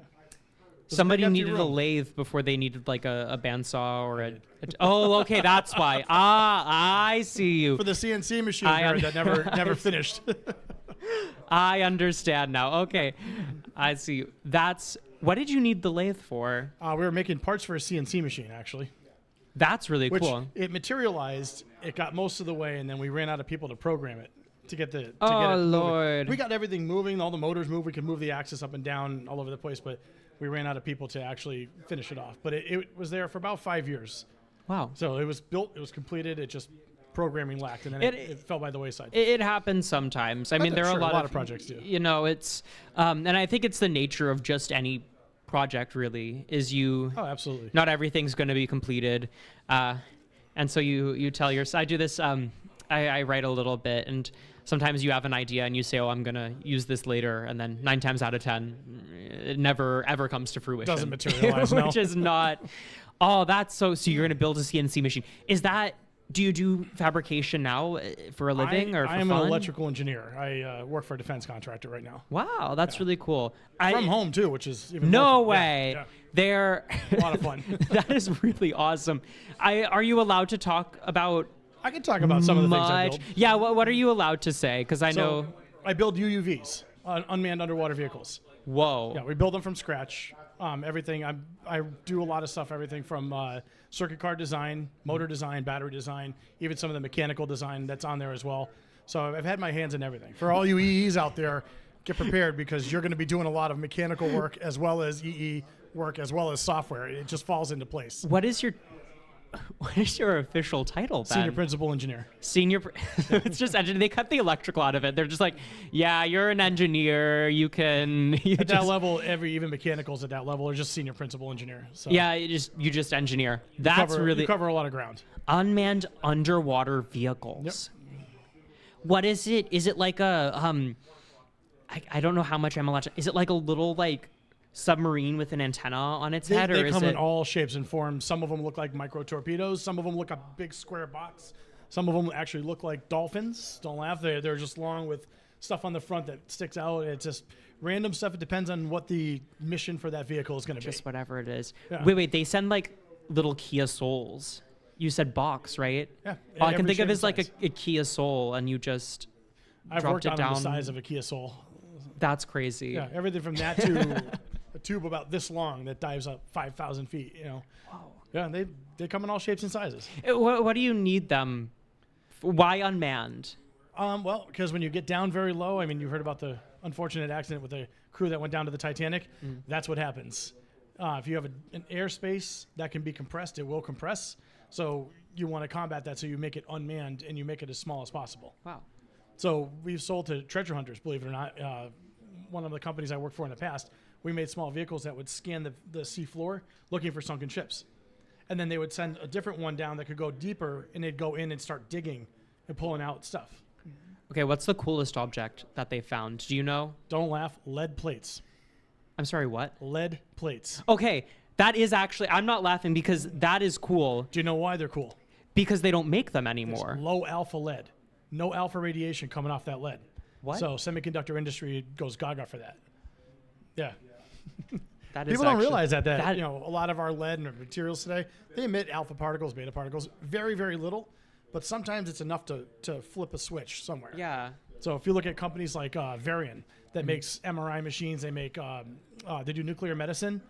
They have, for any of the nuclear medicine stuff, they have all their control systems are in another room on the other end of a bunker underground because neutrons go through everything. And if they hit an IGBT or they hit a MOSFET or something, or even a processor, you can flip it on and blow everything up. So you want to watch out for that stuff. So they look for low alpha lead, especially because and even in those designs, it can be problematic. We're going to keep talking about lead now. Whatever you want. All right, Pat, because you heard the clock conversation, so this is now a continuation, basically, Sure. of the clock conversation.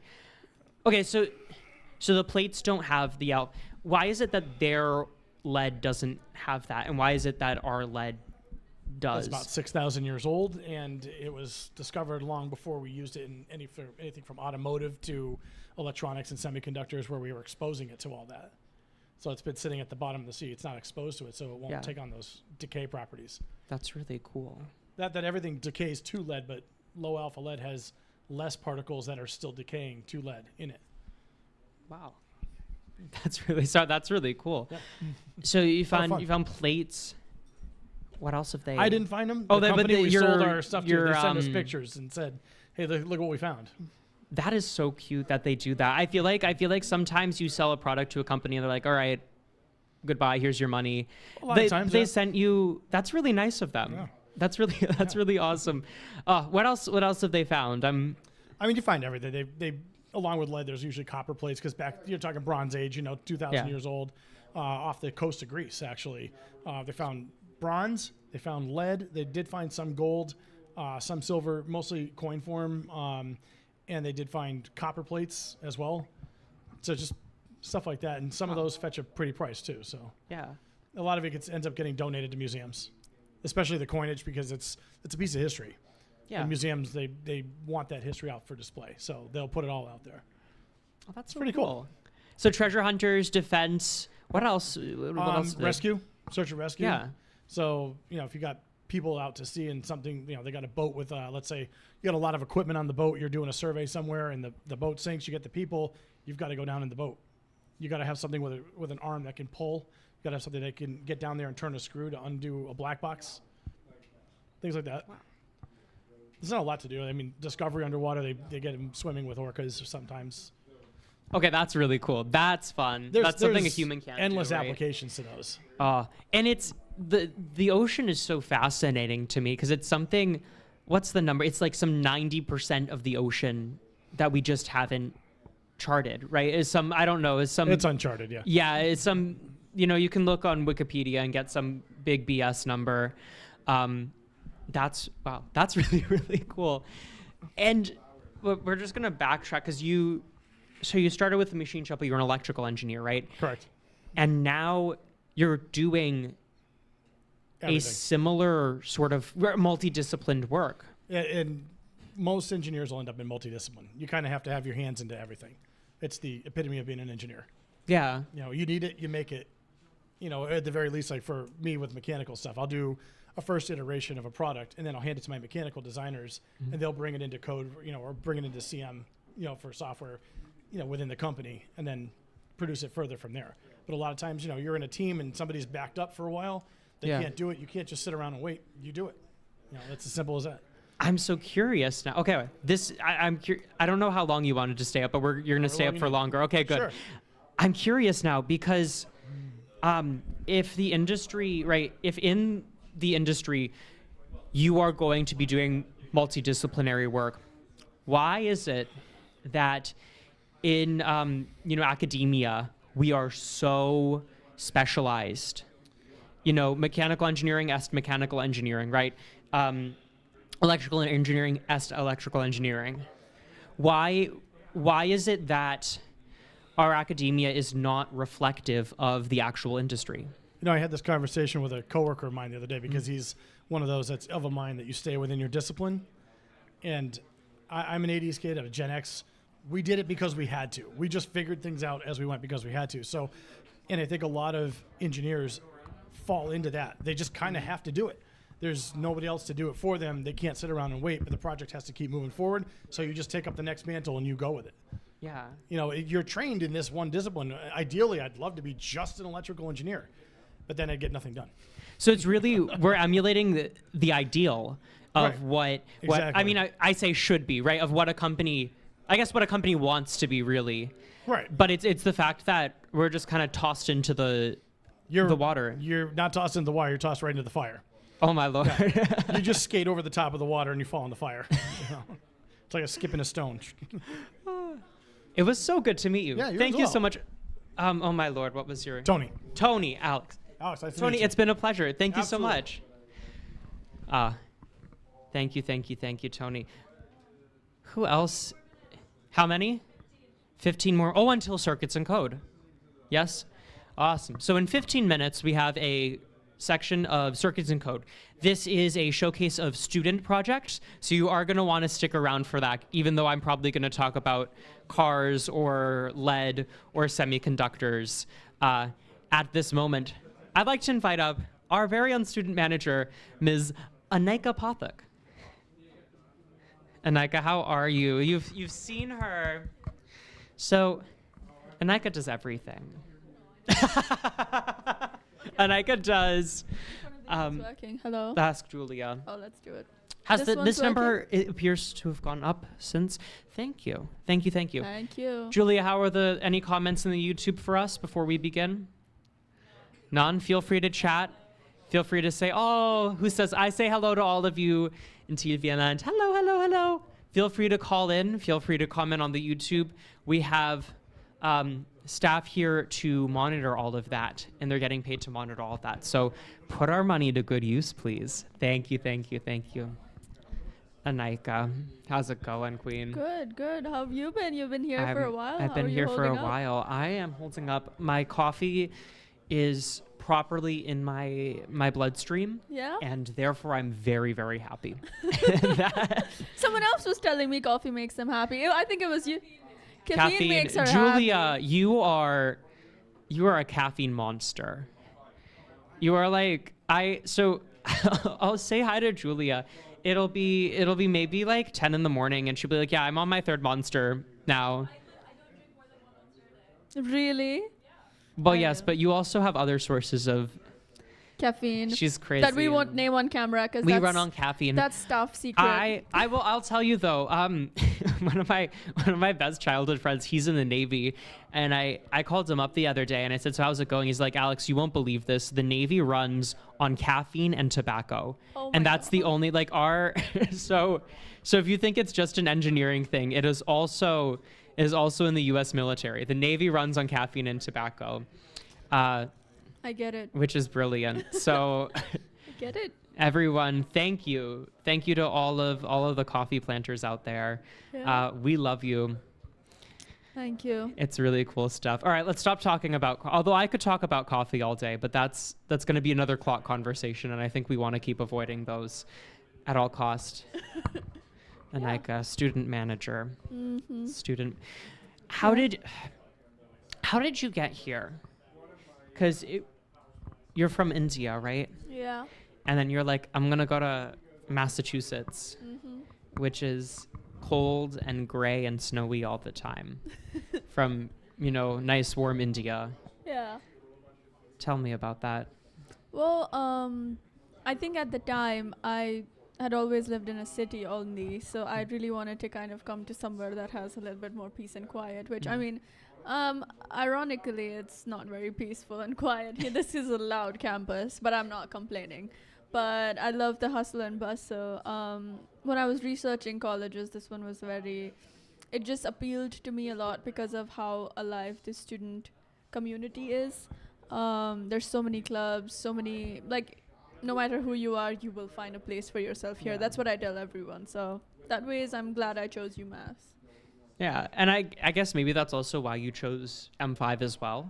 Well, it was a funny story. I used to be a member in Society of Women Engineers for my RSO, so we had a Girl Scouts Day. That's when I came here for the first time, and I was like, wow, I want to really work here. Sounds like a really cool place to be. And the layout was very different back then. You know, it was 2024, I think. Lord. Yeah, so we were in our proper slump phase where everyone was just like, oh, yeah, just working on SDP.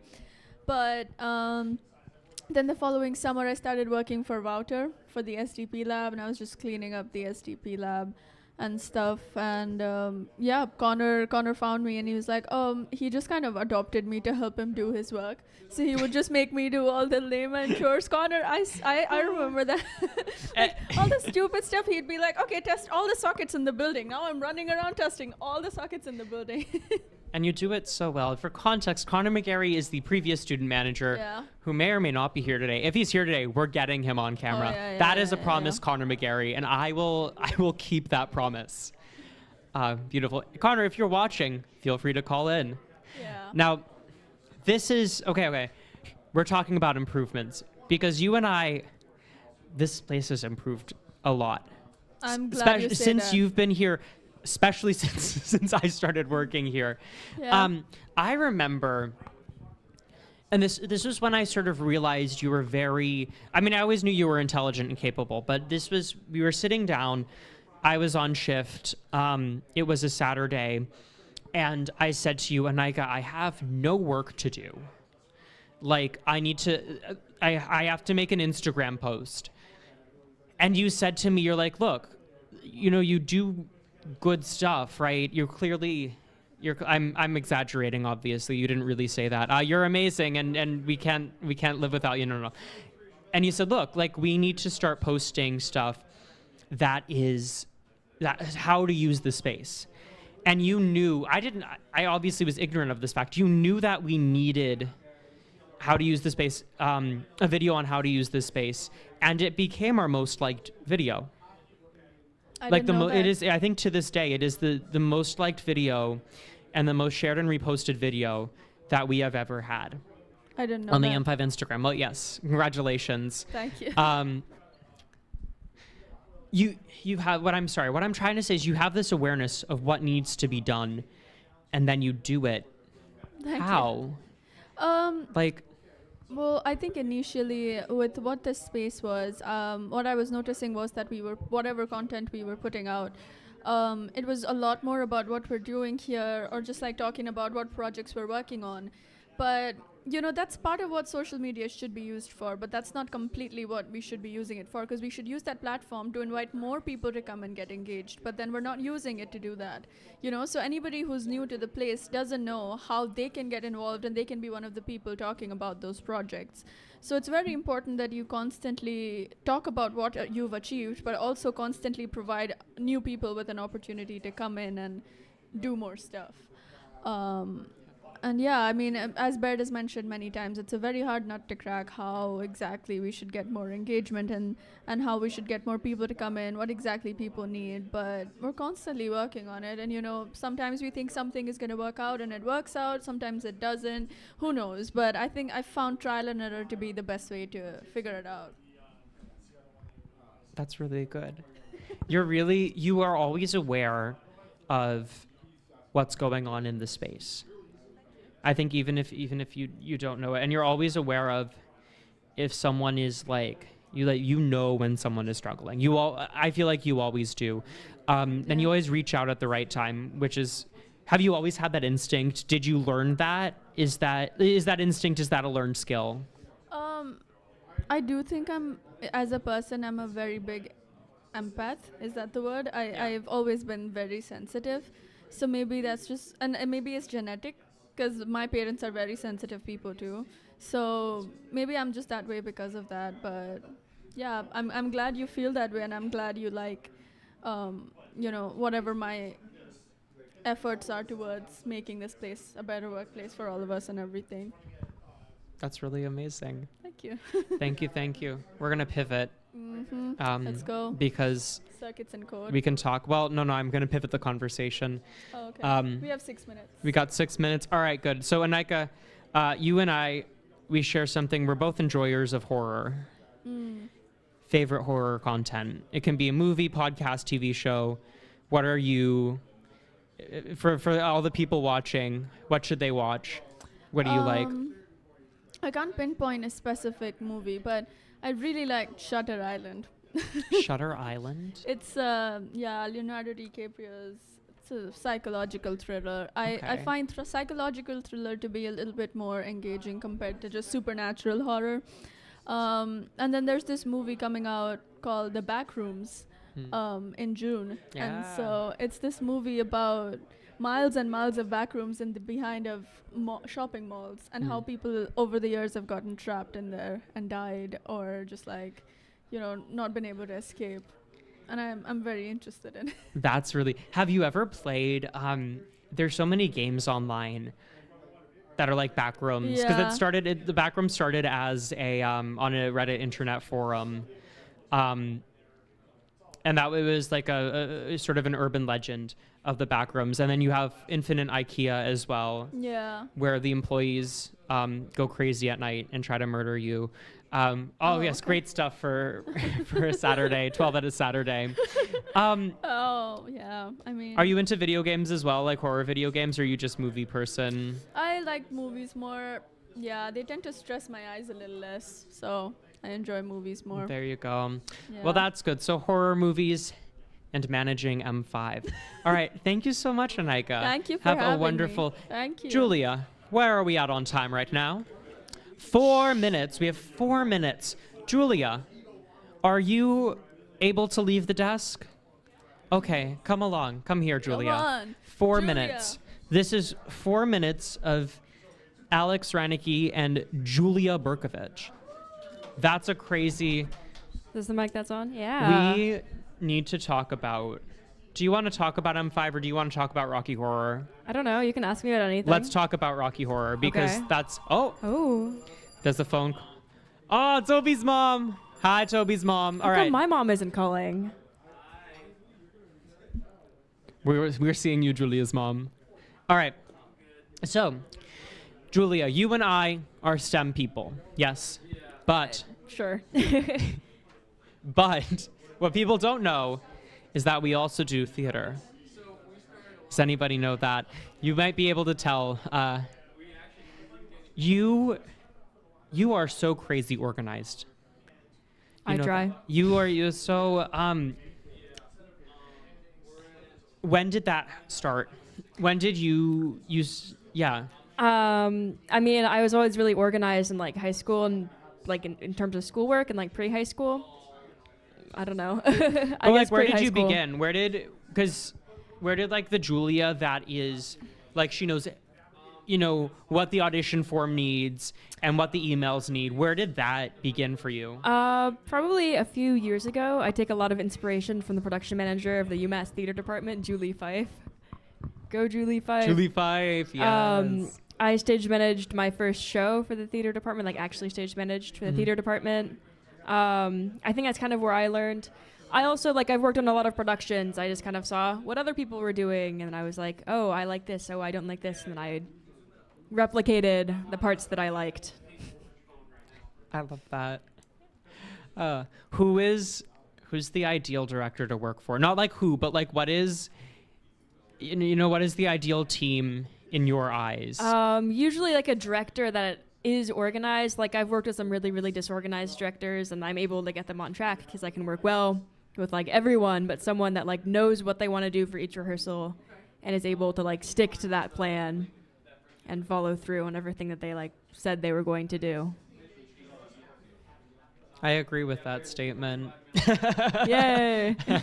I like competency. Yay. I like consistency, competency, communication. The 3 C's, everybody. Mm-hmm. Those are the 3 C's. Consistency, competency, communication. It's brilliant. I'm so happy Baird got you to... So yeah. Where did he find you?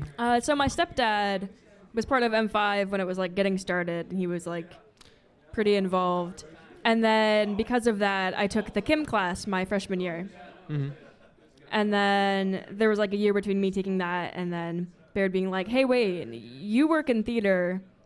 You organize things. I want you to come manage this event that I want to do called the Telethon, which was the last year's Telethon. So I got started that way. Wow. And yeah, Baird actually, when I first toured UMass, he toured me around campus. He was my tour guide. That is probably why you're going here. Because yeah, partly, definitely. You want to see if, they don't pay Baird enough. I think the reason a lot of people come into this is because of Baird. Definitely. I've gotten, I remember, I believe it was the summer, and they did a big tour of people came in. I was in a meeting with Baird, and Baird stands up and he makes this inspiring speech, and it was like the U.S. beat the Soviets and in hockey in the 80s. It was that inspiring, and I was like, I was like, it's amazing. He's like, yeah, we've got great food and great this and amazing this. He's a good talker. Yeah, he got definitely. us into it. I'm curious now. Telethon versus theatrical production. Can you be more specific as to what you're asking? Yeah. Telethon versus theatrical production. What's the big difference? What have you really had to adapt to on working on the telethon versus for the telethon? I have to do a lot more things myself. Mm-hmm. I have to figure out how all of this stuff is getting set up versus when I'm stage managing a production. There's dedicated teams for each thing, and they deal with all the setup and all of the stuff working together. But for here, it's more just there isn't specific teams as much here, and we're all kind of working together. So I guess just the teams of people. Yeah, or the lack M5 thereof. chaos. Yeah. That is an adjustment. I see Baird over there. Baird, is it Circuits and Code time? Baird says yes. Julia. Circuits and Code. I want to say thank you so much for your work on the telethon. Of course. I want to say thank you so much for adapting to our craziness. Thank you very, very much. We have our cameras set up, Baird? We have our cameras set up in the other room, yes? No? I mean, yeah, I sent you Get the on link. Zoom. So it's not time for Circuits and Code. It almost is. Grab the microphone. Good. Our lap mic. While Baird gets things set up, I'm going to depart. you're going to depart. I'm going to talk Thanks a for little having bit me. more. Thank you, Julia. So thank you all very much for watching my segment. Now we're going to go to Circuits and Code. These are student projects these are student projects. They're really, really impressive. Students do this on their own free time. All of these projects are funded by M5. They're funded by your donations. So we've heard a lot of talk about the M5 parts. We've heard a lot of talk about the improvements to the space. But we're going to see where your money is going to. Oh, Baird's still getting set up. So this is part of where it's going. Of course, the improvements is also a part of where it's going to. And we're going to see. Baird, you are ready, sir? Yeah, I'm almost ready. All right. Let's get this working before. That is a good idea. So you can. So are you? Baird, whose genius idea was this? To do this, to zoom on your phone and to record on your phone? Are we good with the audio, or should I? Okay, so, but is it really coming off of this mic? We're testing audio at the moment. All right. Hello? Okay. Looks like it's working. So we can start walking? Okay, good. All right, and you'll let me know. Alex, thank you. You did a fantastic job. Thank you, Baird. Absolutely fantastic. Yeah, I think you took us over $5,000. Yes, I did. Well, I didn't do any. I didn't contribute any money. They took us. I'm going to start 2-finger point. You, European point. You took us over $5,000. Thank you very much. Point. All right, thank you so much. All right, take it easy. Let's go. So as we go, we're going to have a little bit of a tour, but actually, actually, we can't do much of a tour. We'll do a tour later because Circuits and Code goes till 2. So let's do that. Hello. How are you? Good, good. Hi, how are you? How are you? Good, good. We're going to head to Circuits and Code All right. in the good room to talk to students about their projects. Great. All right, cool. And what is your name? Mark Brennan, Mark Brennan. And what class are you in? 13. 13. And you're in IT? I'm in software. Software engineering. Excellent. Yeah. All right. And you are Nafis? Nafis, class of 08. Class of 08. And Mark, you are? 13. 13. Great. Which to me, they both sound like yesterday. Yeah. All right. Let's keep going. All right. Here we go. All right. Here we go. We are coming. Oh, there's our piano. Do you want to hear the piano? Hold on. Okay, there's our piano. And we'll start with this project over here. What are your names and what your major and what year are you in? My name is Tamanna. I'm a computer engineering sophomore, and yeah. I'm Christine Pham. I'm a computer engineering, and yeah. Cool. And what is your project here? We are trying to convert a 4-bit. We're trying to convert 4-bit input into a 7-segment hex display, and to do that, we have also employed debouncing circuitry, and this is a BCD to 7-segment hex converter, and we can show you how it works. So now we're at number 15. Let me go to 0. 1, 2, 3, 4, 5, 6. So basically, And then since there's no output, the display will show nothing. And our future scope of action on this project is so that this 7-segment display shows A, B, C, D, E. And we're going to do that using an Arduino. Excellent, excellent. And why is it jumpy? The circuit is still the button is still bouncing a bit, and we're working on improving that. And we also have to add some resistors to the 7-segment display to ensure that our output is stable and the voltage is stable. Okay. So you're going to work on debouncing a little bit more? Yep. And the current limiting? Yep. On the LEDs? Great. And then also allow for the hexadecimal. Yes. Yeah. Great. There's so much more to do with it. Great. And then it also has up and down, right? Yes. Yeah. Cool. Right now we're just counting up. Our chip is an up-down counter, and another scope of action is that we count down too. Okay.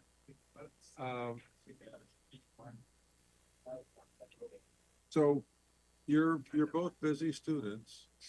Why did you make the time to do something above and beyond, right? Because you're not getting any credit.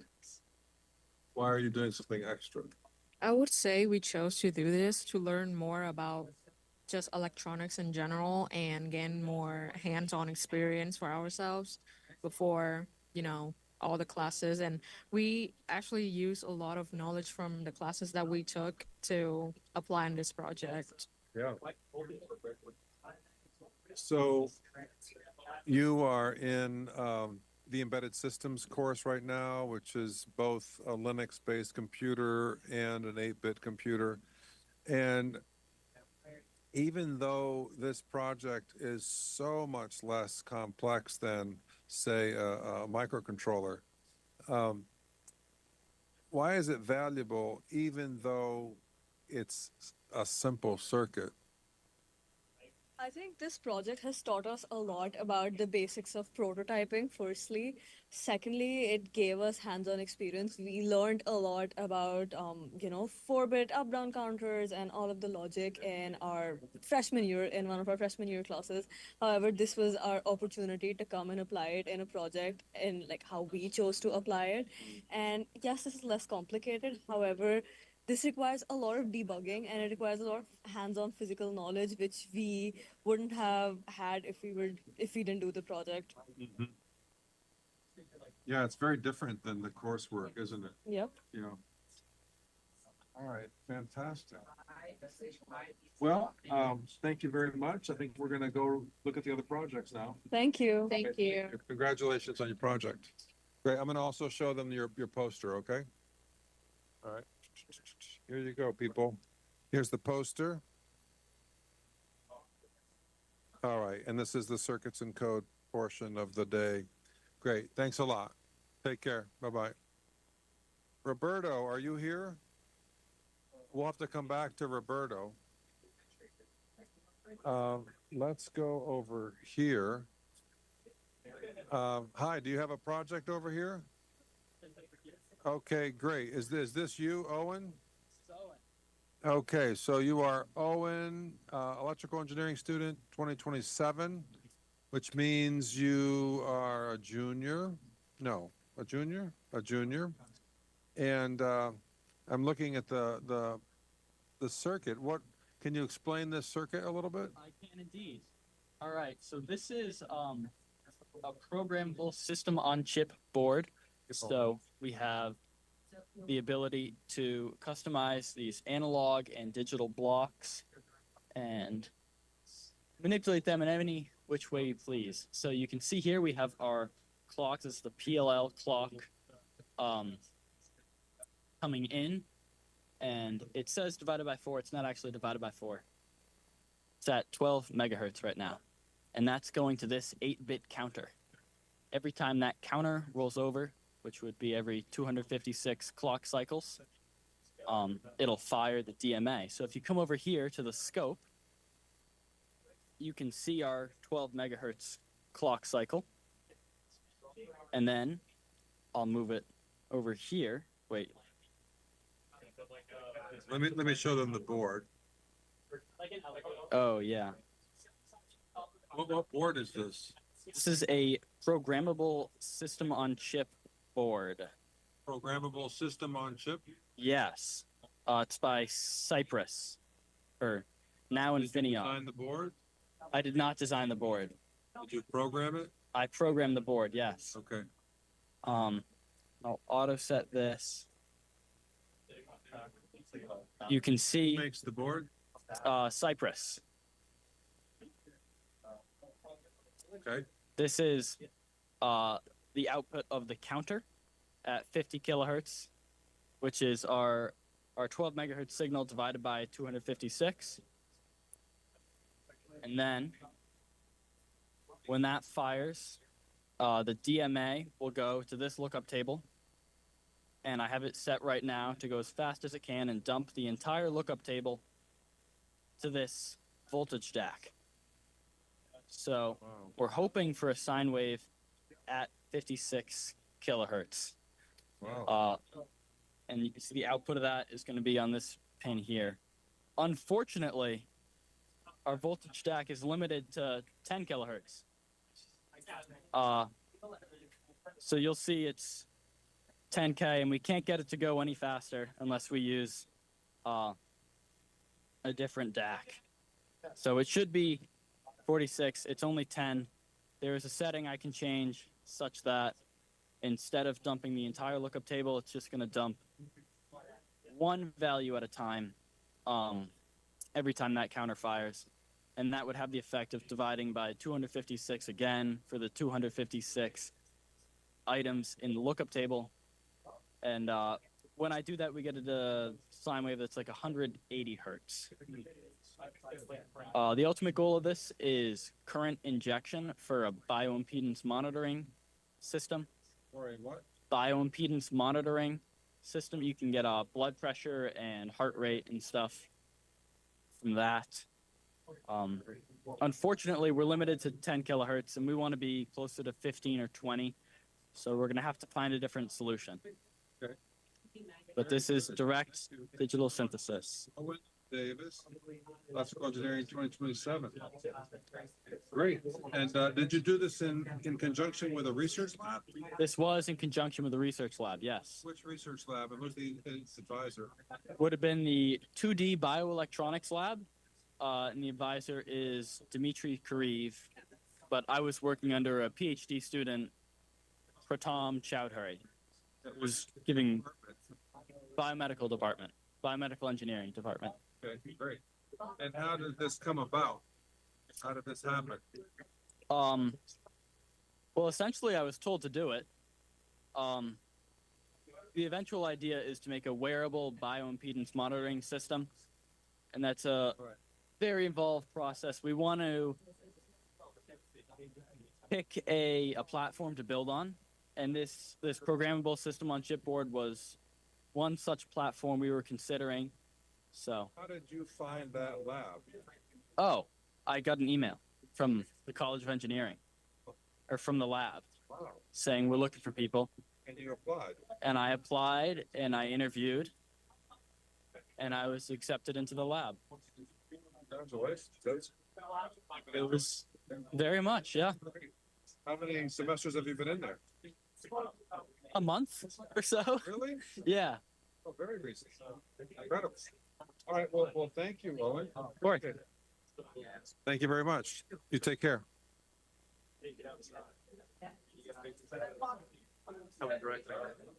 Hi, are you heading out? Okay. Let me talk to this. This is Tony Scarnici, class of 08. 2012. No, 2012. And he's designing absolutely incredible underwater vehicles. And his son Liam, hi Liam. And Liam has been coming to M5 since he was a baby. Is that right? Yeah. And you've been coming to Hack UMass every year? Yeah, we try to make it every year. Yeah, that's great. Are you working on a particular tech project these days? Not really, but Are you doing any programming? kinda. I don't know. Not really. What about making things? Are you a Lego person or a Minecraft or? A lot of Legos. I constantly make stuff out of Legos, try to make like little contraptions and stuff. It's electric backpacks. Oh, yeah, and I get the like things where it's like little Arduino devices that you can like that it's like it comes pre-programmed, but you can like reprogram it and stuff. That's awesome. All right. Well, Liam, thanks for coming. I appreciate it. All right. Take care. Thanks, Tony. Thank you. Take care. Bye-bye.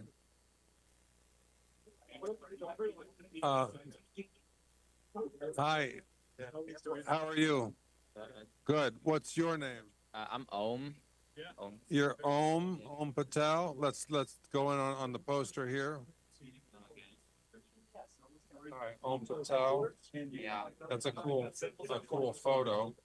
And your project is called 6 CAN buses implemented using an RP 2040 and 6 MCP 251863. Yeah.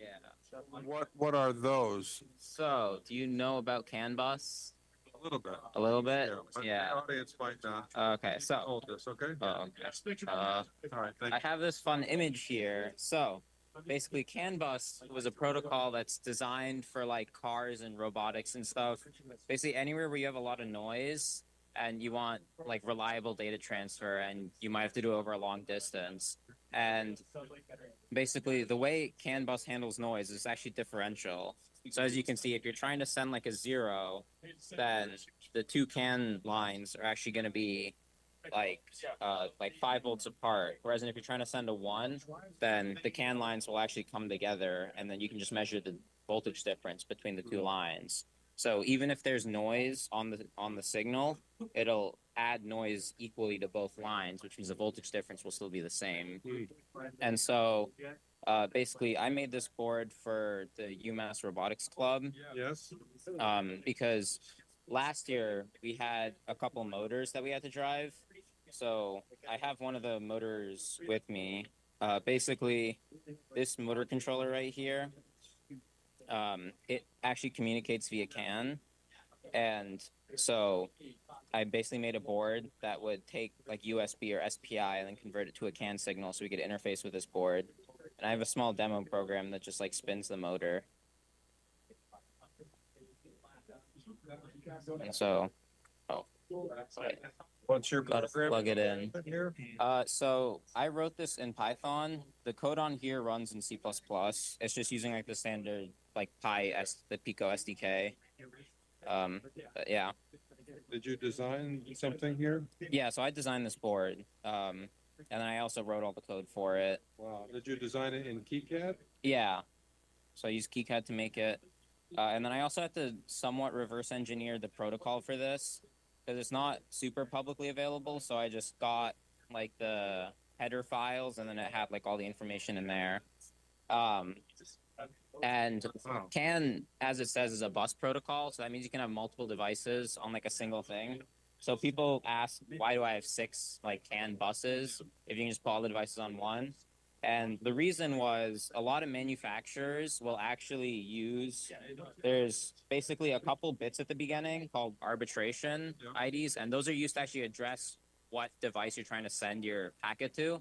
But the issue is a lot of like manufacturers will actually stuff extra information into those initial bits, which means if you have like motor controllers from 2 different manufacturers, then when you're trying to talk to one, it might go to the other one and it would interpret it as something else.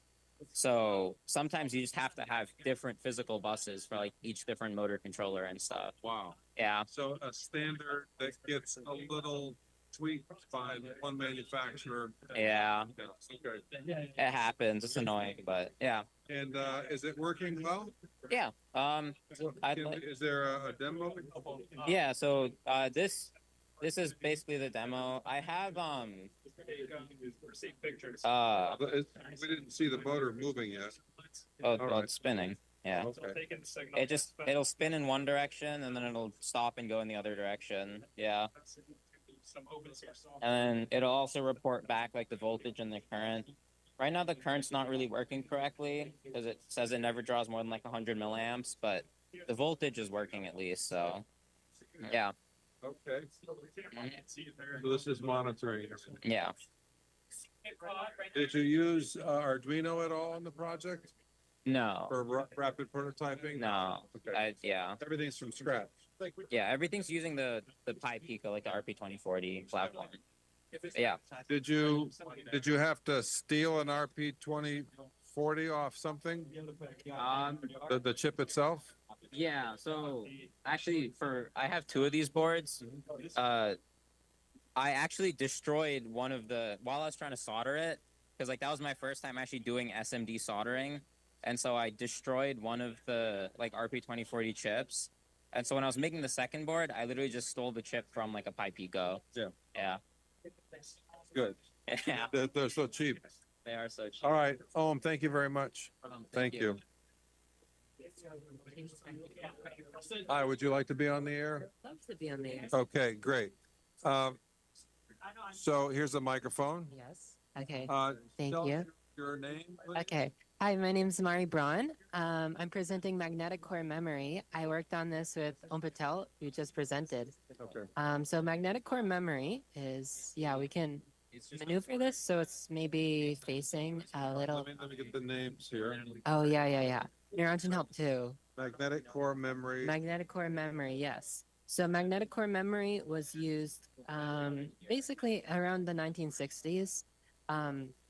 It was used instead of like current silicon memory, mostly because it's what the technology allowed at the time. The way it works is you have a bunch of these tiny iron rings. You can see them a little bit enlarged on this photo. And so the iron rings can be magnetized clockwise like this, or they can be magnetized counterclockwise like that. And so what you do is if you send a certain strength current through one of the magnets, it's going to magnetize. So say we send 600 milliamps through this guy right here, it's going to magnetize. Say we send it this way, it's going to magnetize. But that's sort of, you run into an issue of you're going to magnetize an entire row. So what you do is you have X's and Y's, and you send 300 through one and 300 through another, and that adds to 600. So they add constructively, and they'll be able to magnetize only one, and then the other ones will be unaffected. And then when you want to see if when you want to read your memory, so say we wrote in that it's clockwise. Yeah. We're gonna write a signal. We're gonna send a signal the opposite direction. So we're gonna send one basically anti-clockwise. And if that's strong enough, that's gonna flip the magnet from this to this. Yep. And that's going to produce a small signal. It's going to produce around 40 millivolt to 50 millivolt peak for 1 microsecond. And so that is going to be picked up by these sense amplifiers here, and then it's going to be fed into the logic that says, "Oh, yo, I just got a bit."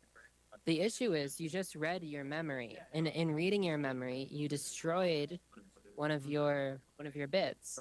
So you got to rewrite your bits in. So that's kind of one of the pains of magnetic core memory.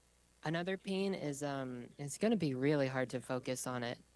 Maybe it's tricky. Yeah. Another pain is that you have to weave it. So this was woven, as you can probably see, it was woven by hand. So the way you go about it is you do all of one line. You put so this is 32 bytes of memory, so 256 bits. Oh, that's a good shot. I like that. Oh, that looks good. You might see some of the solders are still a bit crusty, but yeah. So you start by putting, or I started by putting 16 on one line, and then after that, I did a Y line. So I did all of the vertical ones. And then after I did all of the vertical ones, you have to weave one really long wire through. So it follows kind of a long, meandering, confusing path. It goes something like you go up here, and then around here, and then down here, and over here. And it took around 15 hours just to weave one of these. And the ultimate goal is that I want to have 256 bytes because I have an 8-bit breadboard CPU that I want to improve upon, and that only has a measly 16 bytes. So obviously, like, memory prices these days are pretty expensive. So I figured it'd just be cheaper to weave my own. Yeah. Wow, where did you find these ferromagnetic donuts? I got them off eBay. I can only it wasn't the font on the packaging. If you can get that on camera. The font on the packaging was something in Cyrillic, so I imagine it was like Ukraine or some like former Soviet satellite state. Is it intended for memory? Yes, this is exactly what it was intended for. Oh. So as soon as like dynamic memory came out, it became a lot cheaper. Because they used to hire seamstresses to weave these, and obviously the manual labor gets expensive. But it's not manufactured any longer, is it? No, these aren't manufactured. No. So you should buy it if you want to make your own. You should buy these up while you can. Yeah. I mean, you I can think we buy should- them up I and think if you remind me, I think we should get some. yeah. Here. I mean, Yeah. they're honestly still pretty cheap. I bought 5,000 for like $20, $15, $20. I not think bad. including shipping. That's not bad. So it's not bad. The only issue is that I had to buy it three times actually, because the first time someone just stole it, and the second time UPS lost the package. And so the third time, this is why it took so long. We actually started this 3 years ago, but every time we bought them and they disappeared, it's been bumpy, but It's been bumpy. we have 256 bits. Yeah. Are you receiving messages? Oh, For yeah. I have a few friends on Mars that are sending me messages. They just They weren't able to make it today though, because They the use commute's kind of long. audio frequency shift keying? No, Really low bit rate? no, they use kind of high bit rates. Honestly, that's sort of an issue. So I sometimes have to turn off my antennas so I can detach them. Yeah, because sometimes like the rates are too high for my head, Yeah. and it gets a bit overwhelming. Yeah, because they process information around like 3 times faster. So yeah, it's kind of rough on them talking to me. I don't. I'm happy they put up with it. But yeah, Thank you so much. I appreciate it. of course. All right. Take care. Bye-bye. Bye. Hey, Baird. Hi, how are you? Nice to meet you. So this is my spread for this year's telethon. Well, hold on a second. Let me see here. There's a good picture here. Yeah. So it's Naranjan, Yeah. Matharanjan Yep. of Silicon Valley. And yeah, I'm going to hand you the mic and then you can tell us what you've got here, okay? For sure. I mean, I think we just have to appreciate the whole spread, right? This year's been a busy year for M5 this year. Definitely a lot of involvement, I'd say. Which side would you like to start, Baird? Oh, you do whatever you want. Let's start with one of the first things that we got done this year. So, one of the things that you gave me was a receipt printer. You told me, figure this out, right? And I had no clue. So, but this is one of the first things we did. So why don't you press the yellow button right here? Right here? Yeah. Hit it. That's it. Everyone, welcome to the M5 Telethon. That's very nice. Yeah, so this was one of the first things that we worked on this year. It was figuring out how to send signals to this receipt printer, right? It's a dot matrix receipt printer, so if you zoom in, you can see each individual dot. We figured out how to change the different, you could try hitting a zoom, yeah. Oh, yeah, you can see that, totally. So yeah, it just has a hammer and some ink and a bunch of dots to make all these different designs. That's great. And so figuring out how to change the color, how to add a new line, how to change everything was one of the biggest things that we worked on. And so this was one of the test boards for the bigger project, right? The bigger project was M5 RFID. So let's switch over the RS-232 connector and let's see what M5 RFID is all about. So everyone that comes in M5 now, each can get one of these different key fobs, right? And so this is my own personal key fob, and I'm going to tap it on this receipt reader, on this RFID reader, and we can see this little status message, right? Oh, wow. Let's get a close-up on that.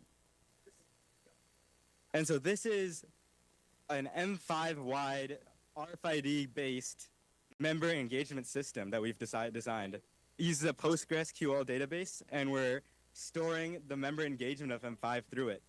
And it allows people to be competitive. We've seen a lot of people build up streaks at M5. This is my buddy Ohms, so I'm going to tap his. And we're going to see Ohms engagement as well. Check that out. So Ohms lacking behind me, so I'm winning on him. Nice. Will we have a leaderboard? Yeah. Oh, okay. Next project, we're going to have a leaderboard so everyone can see live.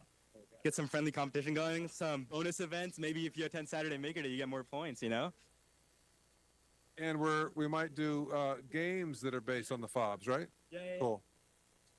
Of course, the skies are endless for the system. We've decided using MQTT, so it's a very expansible and lightweight, and allows us to do pretty much anything we need to do.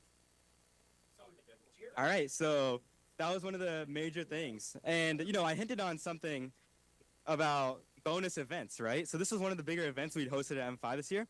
This is called Saturday Maker Day, and anyone that came into Saturday Maker Day got to learn how to make the circuit, right?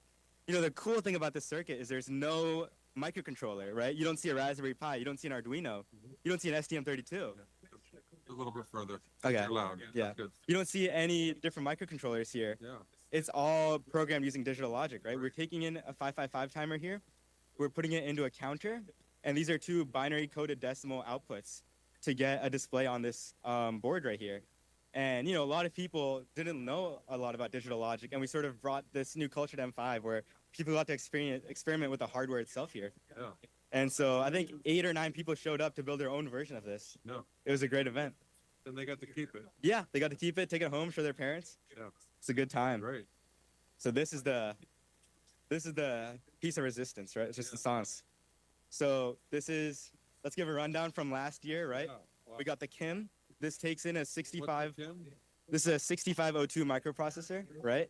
And we're breaking it out so we can see the individual memory addresses. So you can see we're at memory address 3000, right? And this is the data bit stored there. And so by pressing this button, I can go through the data or the memory registers on this board and program it individually, right? And so what I've done is I've stored MIDI instructions on this board. Oops. What is MIDI? MIDI is just a programmatic way to play music, right? So they've assigned different hex codes and different binary messages to different notes, different keys, different drum pedals, and it's all being played through this board right here. So it's all being played through this board right here, which takes in a MIDI input and plays it out to sound through these speakers right here, right? And so this whole breadboard that I have here takes in the MIDI or the 6502 MIDI instructions and turns it into something that's compatible with virtually any MIDI board that's out there, right? It uses a very defined protocol. And so let's hear it, right?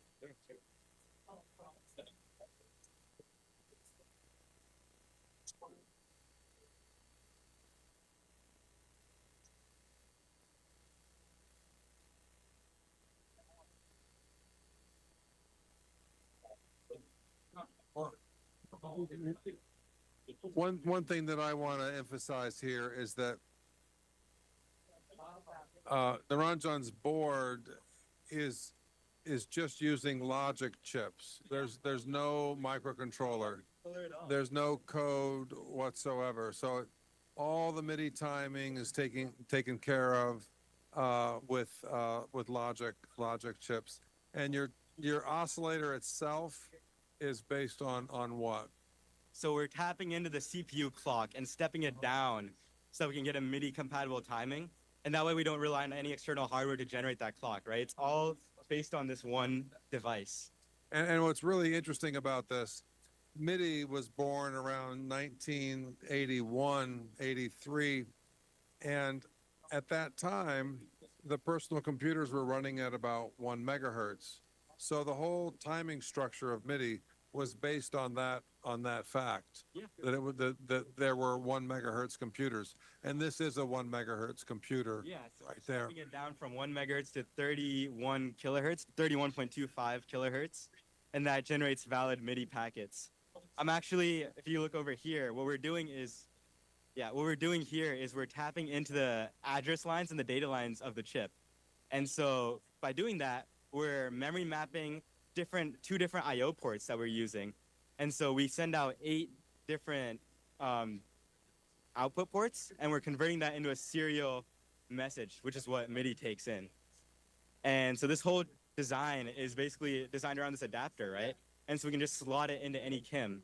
And later on, we're actually working to get this compatible with any 6502 device, right? And one of the main things that we're targeting is the Apple II, because the Apple II has a very well-established peripheral card, right? And you can see right here, this is sort of the work in progress for this KIM to Apple II adapter, right? So once we get it on this board, in theory, once our code is running on the Apple II, we should be able to slot into any Apple II, run our code off a floppy disk, and get a whole song running. Nice. Yeah. Nice. Oh. For sure. Well, this is great. Yeah. You've done a lot of work. Definitely. A lot of work. Yeah. When did you start the MIDI project? So this was a whole year ago, actually. So in my sophomore spring, I took Baird's course, actually, about the 6502 and the KIM, and that's where we started this idea. Yeah, in the spring. And now a year later, we've really morphed it into this much bigger project. You know, before we were using the onboard KIM ports to make the whole process easier, but now we've actually pushed forward and mapped into the direct address line from the 6502. That's great. Yeah. And so it allows us a lot more flexibility and expansibility through this project. Yeah. Well, congratulations. Thank you. Great job. Mm-hmm.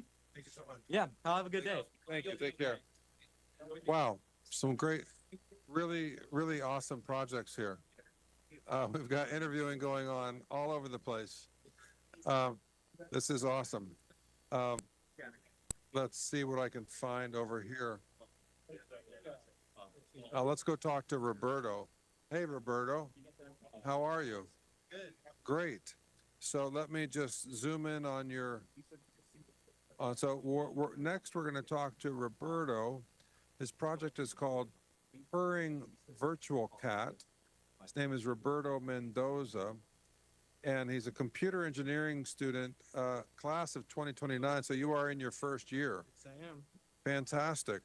Well, speaking of first year, I see the El Salvador. Did you live in El Salvador? No, my parents are from El Salvador. Oh, they lived in El Salvador. And where did you go to high school? Oh, Long Island. All right, very good. Okay, so I'm going to turn the mic over to you, and if you could just tell us what's going on, that'd be great. Well, as the name implies, it is a purring virtual cat. It does not purr all the time. It purrs only when you virtually like pet it in a way by with the sensor. Because right now it's idle, in which every 10 seconds it blinks. And when you have the sensor, after the sensor triggers, once it's less than 10 centimeters, it changes the image, and then the speaker plays audio of a cat purring. Now, the audio is not necessarily the best because the speaker is not the best quality, but it does indeed play audio if the sensor is triggered.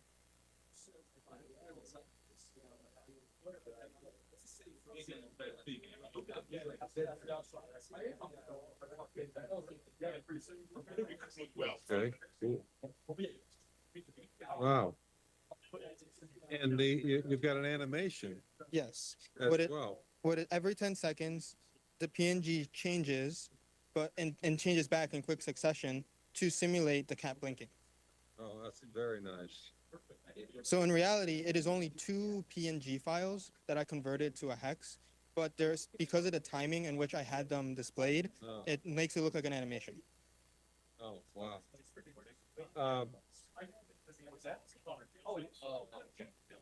What's the animation when it's purring? Is it the same? There is no animation. It is just a still image Okay. of this furred cat image, and the idle animation only occurs when the sensor is not triggered. Oh, I see. Cool. Great. What would you say you got out of this project? What did you? I'd say was it valuable to you? I'd say the most important thing I think I got out of it was just the process of creating a project like this and utilizing open source material, and then just taking that open source and then modifying it to how I want to do this project. Because all of these different components all have things online with examples. So by looking at those examples, seeing how these people did it, I was able to take that, learn from that, to apply it for how I wanted to specifically make this project. Yeah, that's cool.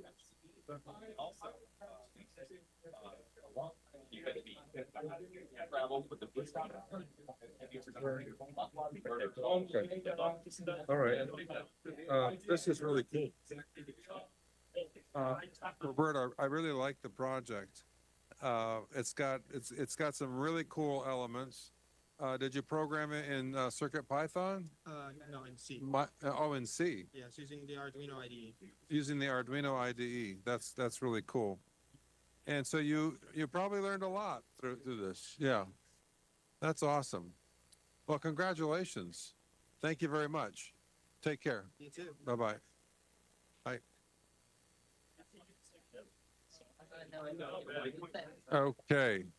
All right. Our next project is by the gentleman named Aiden Chen, and his buddy Adi is not here today.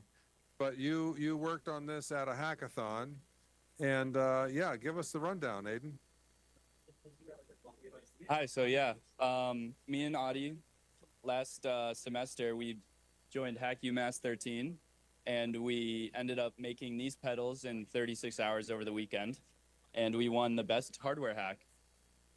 So we built these pedals out of steel and scrap parts we found around M5, and underneath you can see our hack job to get it done as quick as we can. We have a Pi Pico here, which uses its 3 analog read pins to detect what the Hall effect sensors are sending, which in turn detects how far these pedals are pressed. So if you look over here on these axes, 3, 4, and 6 correspond to each pedal. As you can see, when I press down one, the stuff moves. This one's just messing up because of the software. I can't really figure out how to fix it. But yeah, so all of them move. They're all analog. They all have, honestly, pretty good sensitivity for how fast we got it done. Responsive. And we also have this video of us presenting at Hack UMass where I actually race in it. And in a game. In a game, yeah. And this is my first time driving manual with a clutch, so I'm not that great, but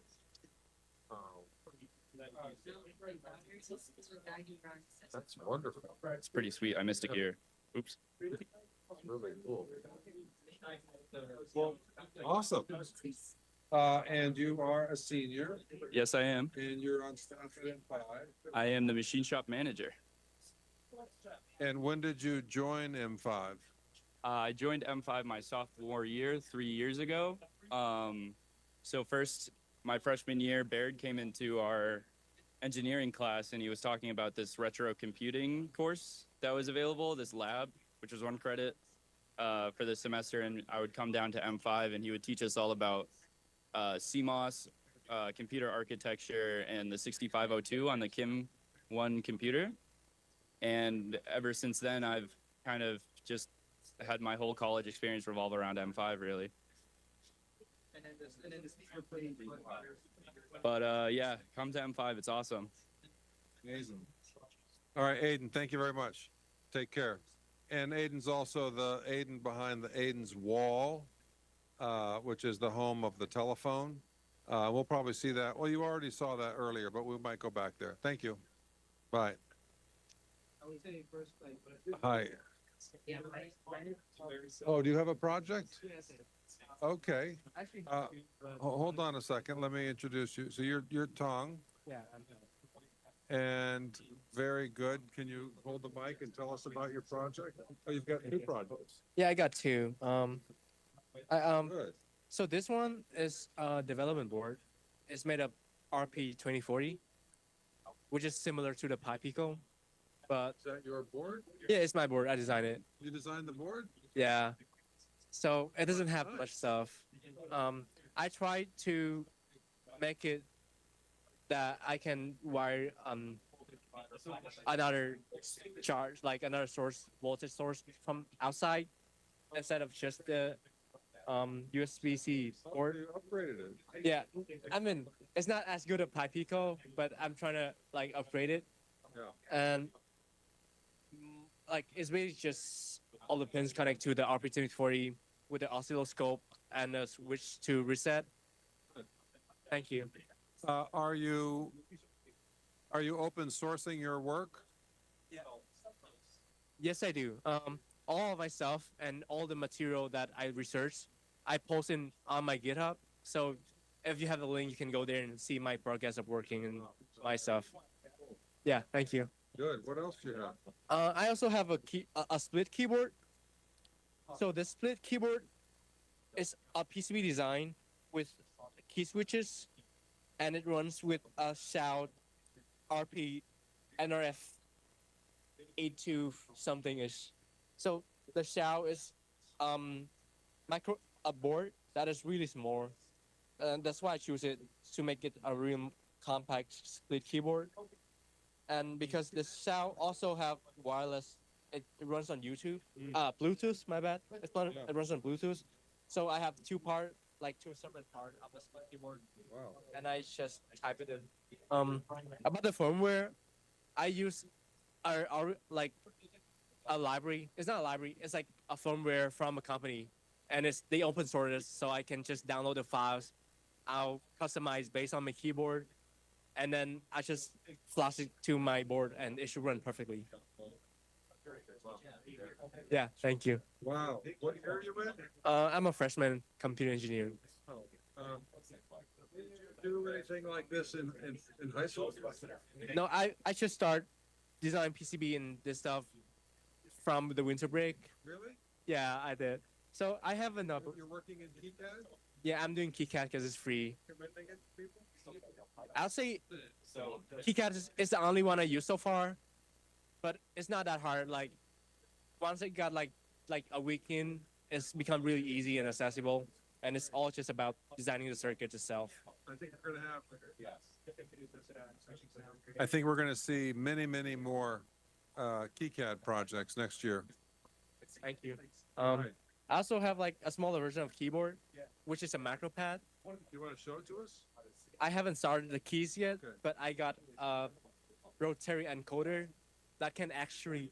No, I don't have. Sorry, I don't have the MCU, so I cannot run next time. Yeah, I'll try. All right, Tong. Thank you so much. Congratulations. Take care. Bye-bye. All right, we got to talk to Philip.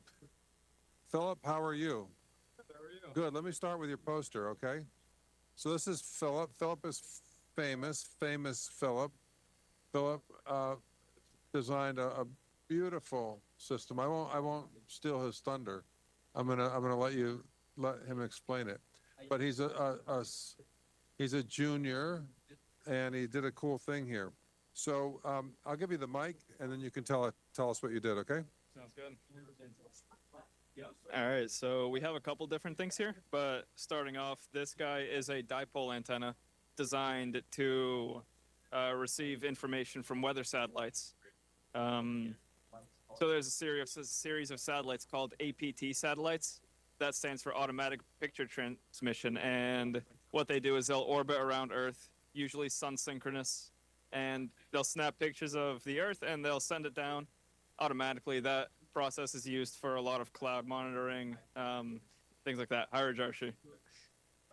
Yeah, so the specific one that I was looking at, it's a Russian weather satellite because the NOAA just recently decommissioned a lot of their APT satellites.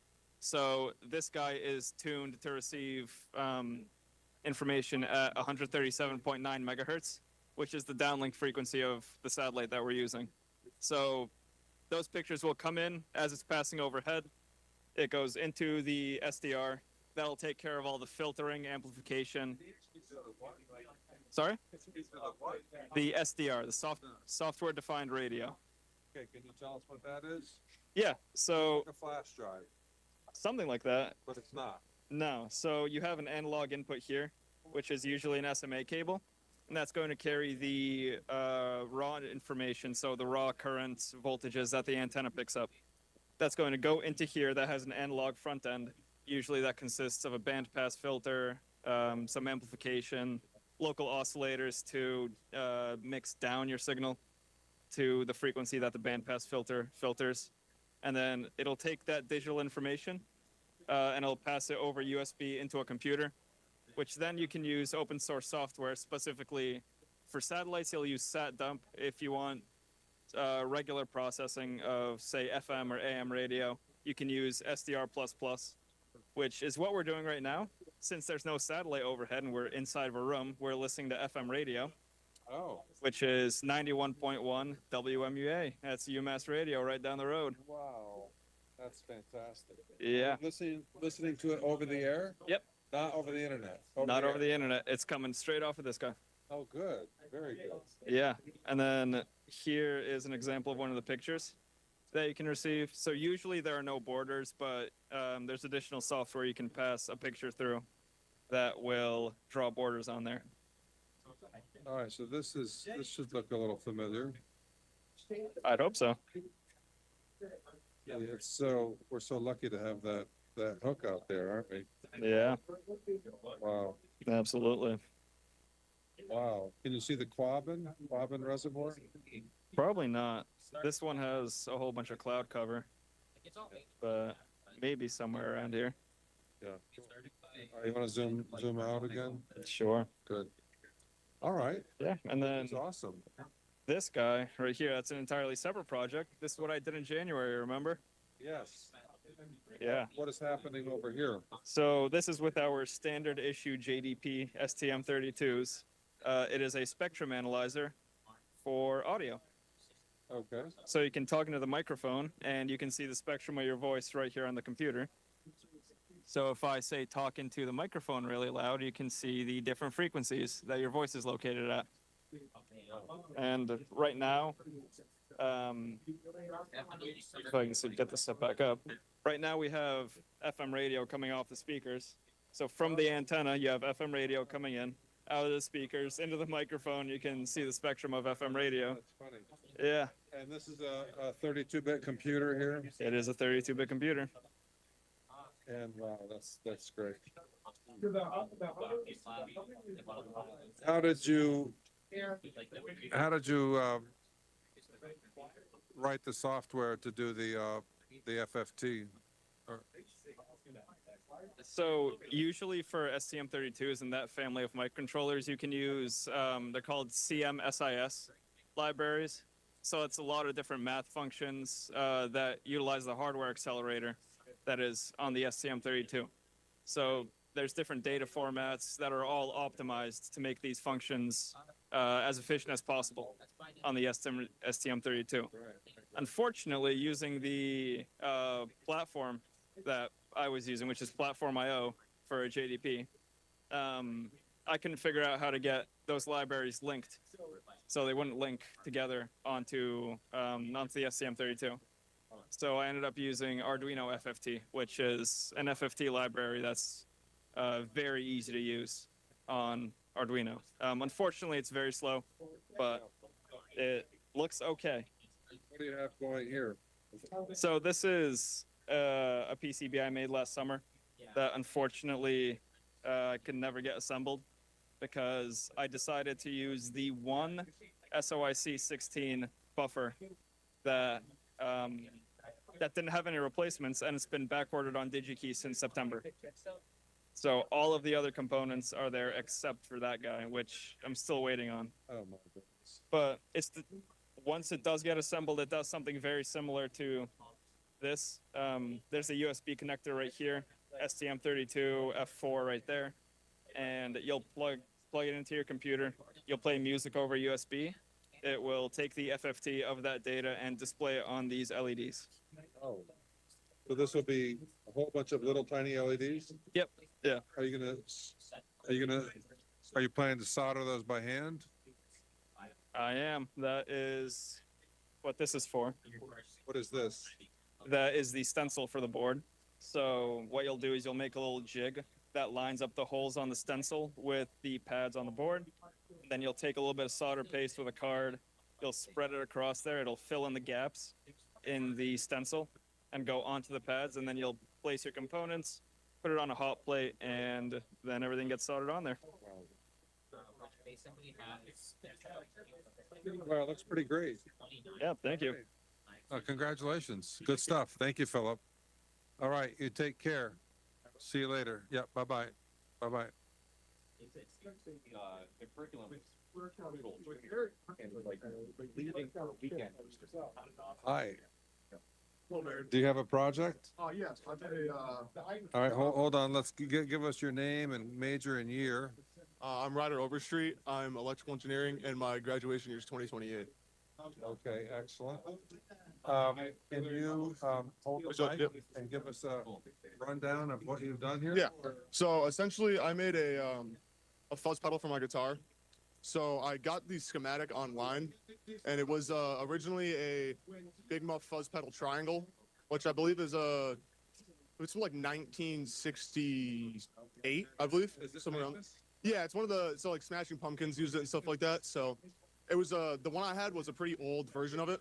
So I took the schematic and then I edited some of the transistor values and the capacitors and the resistors to essentially like morph the sound a little bit. Because back in the day, the capacitors that they used to get really small values was like really expensive. So essentially, the sound used to be a lot more muddy. So I edited down the capacitor values and stuff like that to allow the sound to be more like tight, kind of controlled. And I have the breadboard here. Essentially, your guitar plugs in here, which is an alternating current. Yeah. And it goes through this transistor stage here. Yeah. And essentially, this goes to this is like the overdrive here. Yeah. This pot. So this controls like the amount of gain that you have.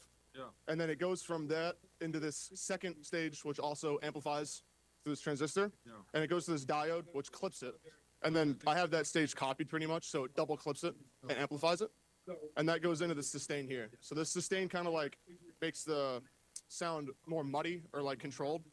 And then finally goes into this volume stage here, just to get the output volume, you know, up and down. And then I've been working on the PCB here, which I believe is ready to order. This is like my third iteration of it.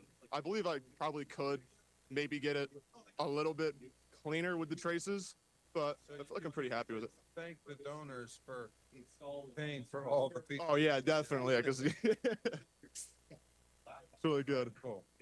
All right, so that's your third version? Yeah, this is like the third version. So my first edition, I kind of was getting used to the whole KeyCAD system. Yeah. So the traces were pretty pretty messy traces. You know, they're kind of all over the place. And I got a little bit better with that in the second iteration of it. And then I think this third one is pretty clean. I think that's about as close as I could get to it without like really spending a lot of time on it, you know, with finals and everything around the corner. So Are you in the second year?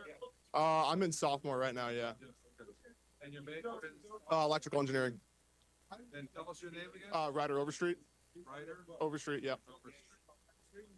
Wow. I think this would be cool. And you play the guitar? Yeah, I play a little bit, yeah. Are you active in electronic? Not as much as I'd like to be. I got a lot of work and stuff, but when I can get free time, yeah, I change my strings down here. I play a little bit sometimes, so. Use this. Have you made music circuits before?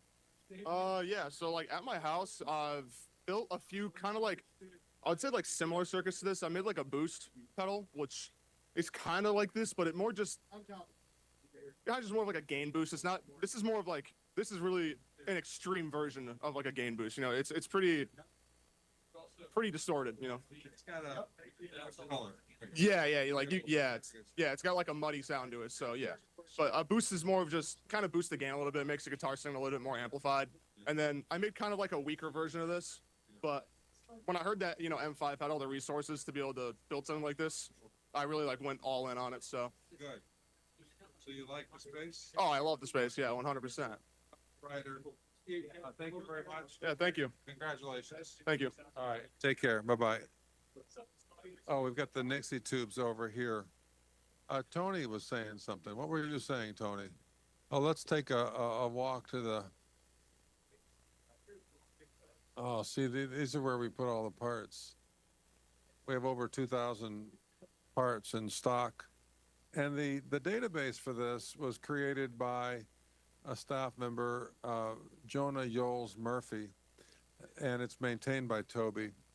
And it's publicly available. So if you're interested in what we stock, and this could be useful for any makerspace, what you can do is just search for UMass M5 on Google, and then you'll get to our website, and you click on portal, and then you'll be able to search our entire parts database.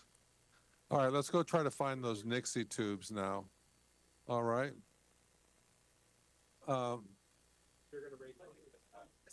We're the same.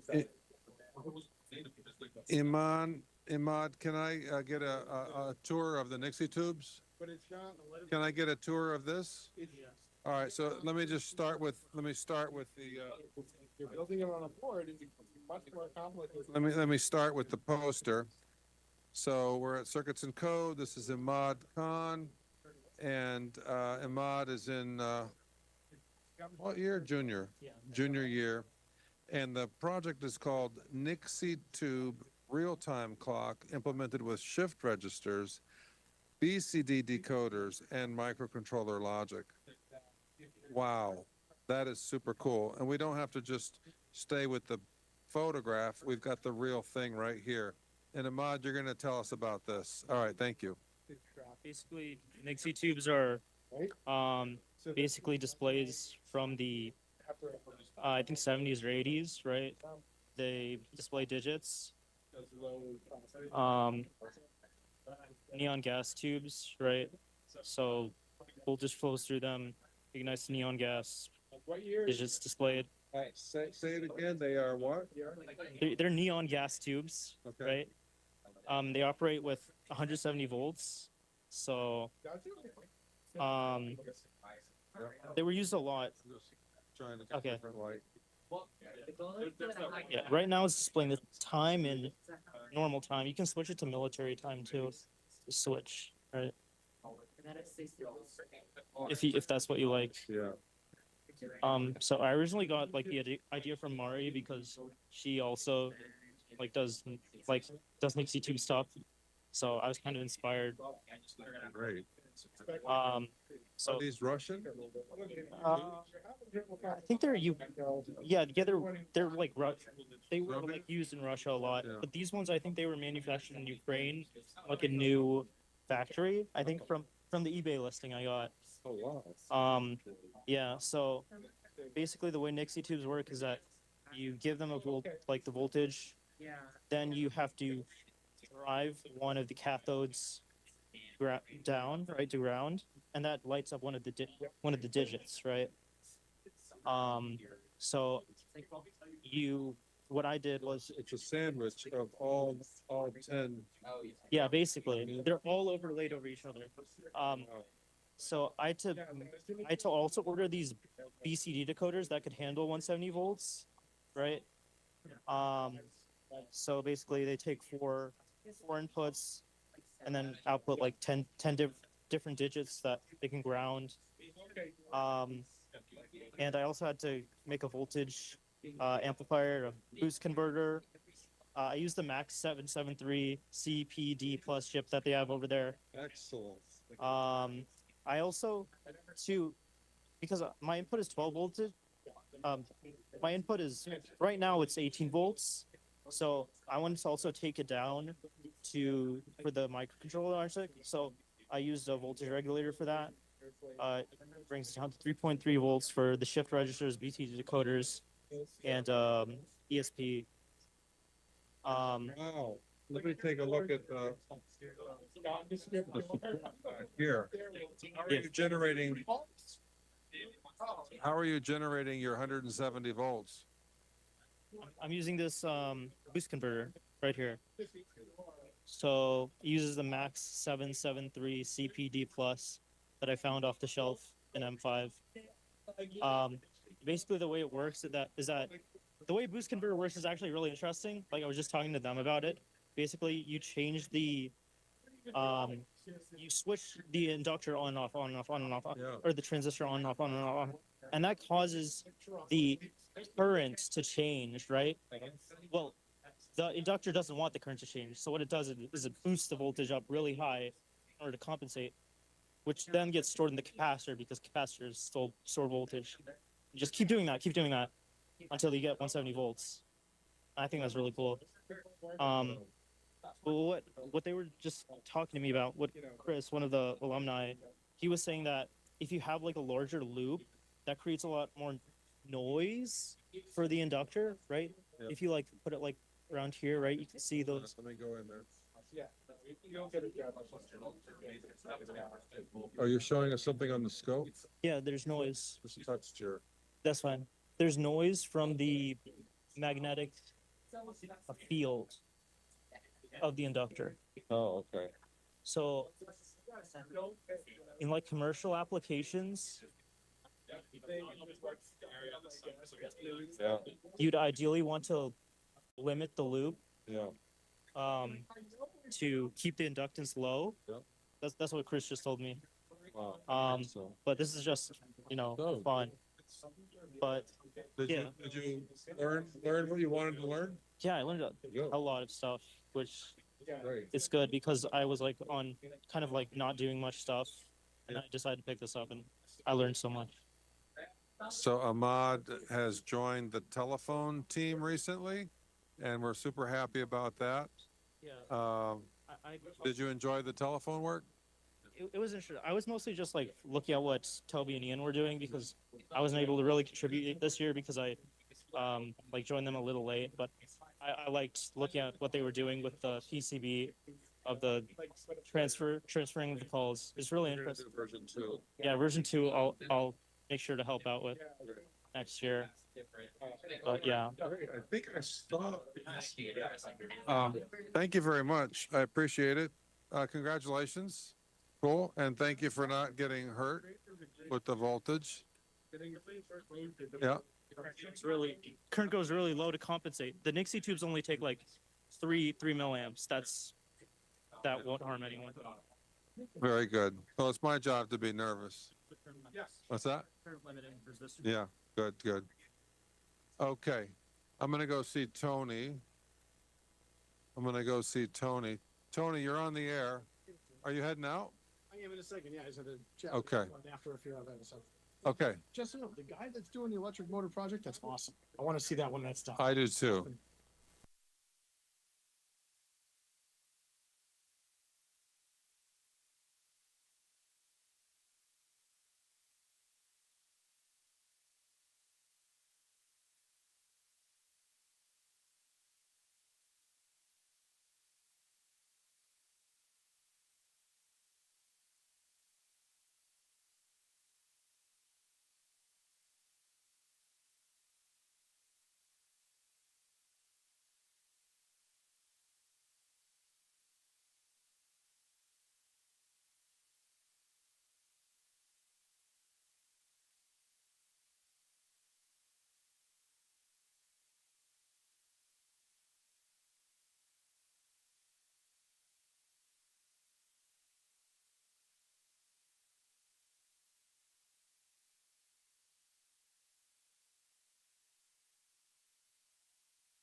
all the shelving.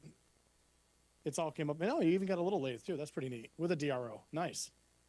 But a good chunk of the initial stuff that was in here was just the heavier equipment, the drill press and all that. Great. And we did a lot with that. A lot of projects with that. So many things have been made here over the years. It's incredible. Yeah. If you're concerned with safety, I do want to tell you what the procedure is here. It's a simple process. It's called no. That's what it is. It's called no. So can you walk in here and use the miter saw? No. Can you walk in here and use the lathe? No. Okay, so that's because it's just too dangerous. So what you do is you look at the schedule, you see when the staff member is here, and then you come in and you work with the staff member. And having the lockout tagout's a great thing. Yeah, it's essential. Yep. Okay, good. Well, let me turn things back over to someone at the main table, and then I'll say hi to you. Sure. Okay. All right. Let's do a quick walk back, and then we'll turn it back over to Alex for a few minutes. Hi, Fiona. Okay, so I do need Alex. Have you seen Alex? Okay. Right over here? We're taking a photo. Oh. Video of us taking a photo. Okay. Hi. Hi. Oh, we're going to crack 6,000 soon. That's fun. Oh, look at this. Make sure you can see everyone.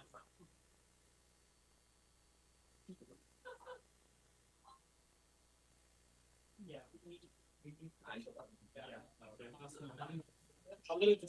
Yeah, you can travel for like. It's gonna weigh like 5 years. Oh. Transfer. Yeah, Alex, can you take the desk for a minute? Okay. All right, so it's back to Alex. Carl, I'm going to leave the meeting, okay? Alex, it's back to you.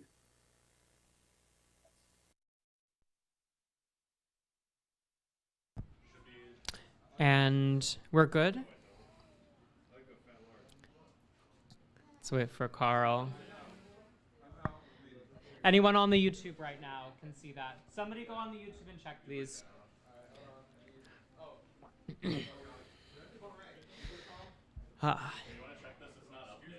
Mr. Carl Cruz. It is on. Let me make sure we're live.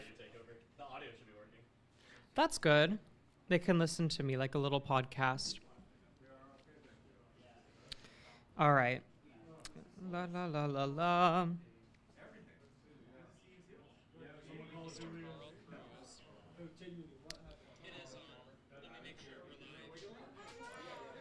Oh, this is interesting. The camera's not updating though on the... I have 80 people watching on YouTube. Hi people, I am on stage 18. Okay, I was gonna say, thank you 18 people for watching. See, that's what I'm interested. It's... someone tell me when.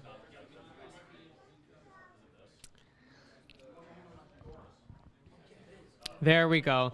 So it looks like the camera is unplugged. Let's see it. I'll be checking on my phone. Thank you, Priyanka. And we're back. All right. Thank you very, very much, everyone.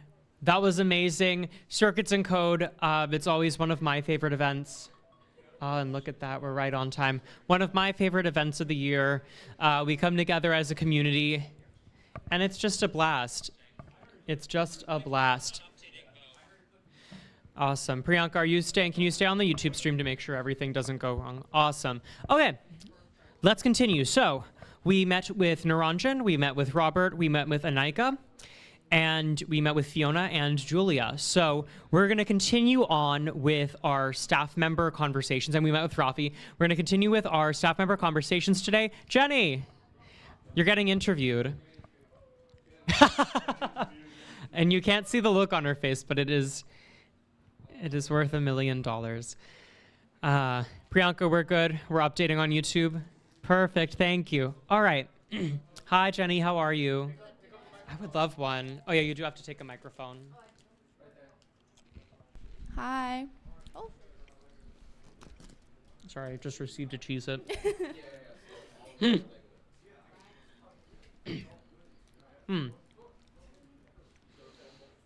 All right. How's it going, Jenny?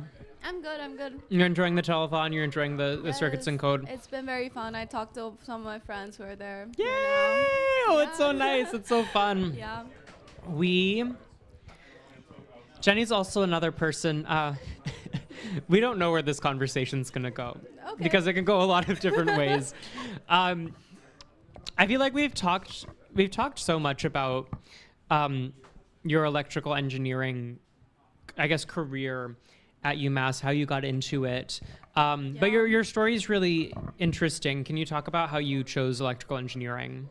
Yes, of course. So I actually came in as a math major. I was doing math competition my entire life, so that was the only option. But then I took this electrician class in China. They were promoting like women in blue collar fields. And they were like, oh, we should all learn how to, switch, fix the lights, whatever, just stuff like that. And then I took that class, and then I realized I really like all the wiring and stuff that I was doing. I was also super enjoying my AP physics and math classes, so I thought, oh, maybe I should switch to one of the engineering classes. And I like electricity better than mechanics, so electrical engineering was the option. And I took Baird's 287 class for a semester. That kind of decided that I'm going to stay in the major. So, yeah. Oh, that's so sweet. That's so sweet. And you were saying it was your mom encouraged? Yes. She actually found this class on the internet, and she sent it to me, and she was like, do you want to go? And I was like, yeah, I'm down. That's all. She's your biggest fan. Yeah. Is she watching? I mean, she's sleeping right now. But Oh, it is? Yeah. What is it? It's, it is 1 a.m., and I forget that. My dad just called in, though. He was watching soccer, so. Yeah. Oh, but he's watching now. Oh, I love it. Mm-hmm. I love it. That's really cool. I was talking to Robert earlier about how is passion for engineering, because you obviously have it, is that nurtured or are you born with it? I'd say nurtured. My grandpa was like this aerospace engineer, and then he told my mom to get me circuit Legos when I was little. So I was like building circuits when I was like 5 years old. It was just like Lego pieces. I didn't know what I was doing, but I was making the LED turn on and the fans run. So they're like Lego circuits? Yes. They have like whole kits, and you can like turn the speaker on, turn fans on, like turn just with lights Legos. On. Yeah, just with Lego pieces. That is so you have like Lego resistors. Yeah. Or Lego. I think like the pieces are have internal resistance, so you Mm-hmm. can just put them together and it'll be fine. That's really cool. I didn't know they did that. I know. I love that. I mean, it's like I feel like play is such an important part of engineering, and people don't think about it. Like, you can't just be making a circuit according to a schematic. You have to be playing with the Yeah, pieces and enjoying see it. what you can do. Yeah, it was funny. And I was talking about TV earlier with Niranjan as well. Mhm. And I was saying I haven't met an engineer who hasn't watched Phineas and Ferb. I mean, that's me. So Oh, have you not? I didn't grow up with like YouTube or anything. Oh, yeah, Disney Channel. Okay, well, that would do it. That would do it. But so you think it's nurtured? And it was your grandfather It was primarily? inspired, I would say. Okay, inspired. So Yeah. your love was inspired, but mostly by your grandfather, by playing Yeah. with Legos. I mean, he just sat in his room and was like doing equations on paper all the time. So I like didn't know what he was up to. But I low-key forgot about engineering until like the electrician class, because I was doing math the whole time, whatever. Oh, I love that. Yeah. That's so cute. All right, so shifting from that to your role at M5, which is kind of like mine, which is, yeah, you're on the electronica lab, but actually we're going to have you do everything else, a little bit of everything else as well. Yeah. Because do you enjoy that? That's fun. I was in charge. I'm still in charge of, sensors, and Mhm. that taught me so much because when I first started, I had individual meetings with Baird, and he would like walk me through the basics, and like taught me everything. What's analog, what's digital, like very very basic stuff. And So you got shoved into sensors. Yeah, because he knew, he kind of put me on the spot because I was a freshman. I didn't know anything, so he walked me through like all the things I needed to know, and it was just great. Right, and because you've never touched sensors before, or maybe. Nah, yeah, you got a point. Oh, that's so cool. I may have asked you this in person as well. Because you did electrician school, have you taken anything from electrician school and applied it to your major here at UMass? Like wiring techniques, surprisingly. Say more. Yeah, so when I was taking the class, they have very strict requirements of how your wire is going. Like, for example, like it has to be 90 degrees. Okay. Like everywhere, and you have to organize it in a way so that if 3 wires are in parallel and they're all turning, it has to be like right next to each other, all 90 degrees, like very organized angles. So that kind of gave me some discipline for how I organize my wiring and like on breadboards or something like that. Yeah. Like for example, the first time I breadboarded something, I did the flat thing where you like measure the exact distance of the pins and then you cut them so that the wires are not hovering above the board, they're like on the board. Mm-hmm. You know what I mean? Yeah. Yes, I know what you mean. Yes, I can yes. picture it. I You're just did like that directly from electrician wiring experiences. That's interesting. Yeah, because our teacher was telling us that if you're going to a customer's house and you're wiring their house for them, you can't just open the electrical box and show them the messed up wiring, right? It's like a presentation to the customer to show how professional you are. Yeah, because even if they're not electricians themselves, every human being understands aesthetics. Yeah, so it has to be organized. Something universal is organization. That's really interesting. I think people would, I don't say laugh, but a lot of people disregard something like that, like wire management. Like I know a lot of people that just stick there. They just take, a lot of people are happy with just taking the DuPont cables and just stabbing them into this horrible nest of wires. I guess if you can keep track, that's okay. Yeah, but it's difficult. But then if you end up like prototyping it, then protoboarding it, then it's like an issue because then you don't know where you're going. Yeah. So yeah.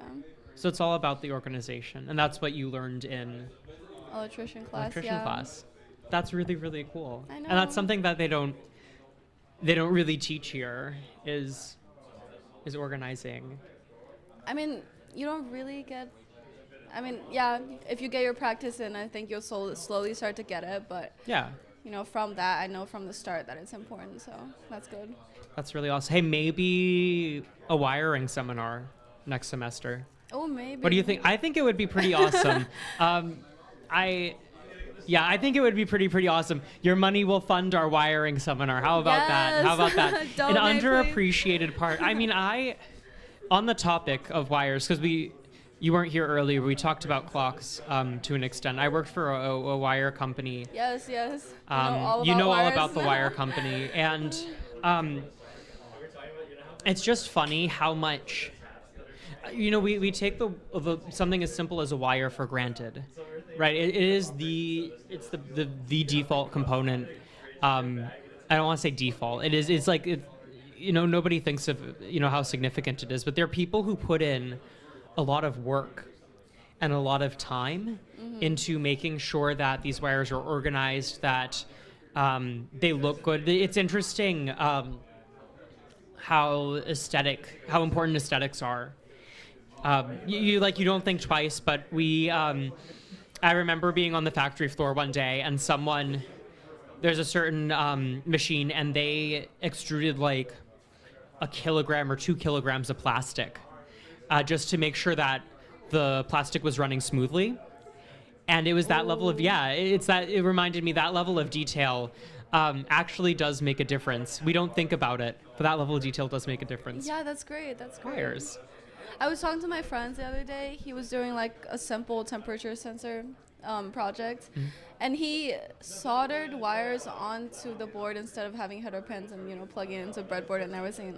And I was like, oh my god. Oh, we need wiring seminars, guys. Drop the name. No, no name drop. There's no name dropping. I mean, he just left. You know who it is. We all know who it is. We all know we'll call who him it out. is. Yeah. That is wonderful. Jenny, any parting words? Let's welcome Rafi to the next staff interview. Yeah. Oh, yeah. We already did Rafi. Oh, we did? Yeah, we did. Who but do we Carl not do? looks really bored. Carl. Okay. Carl, you're on next. Actually, you're on now.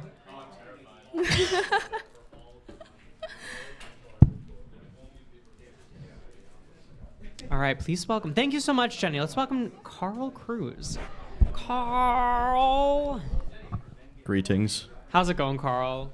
Things are good. How about you, Alex? Things are wonderful. Carl, you are a wizard in so many realms, but one thing, kind of a strange niche thing, you have an eye.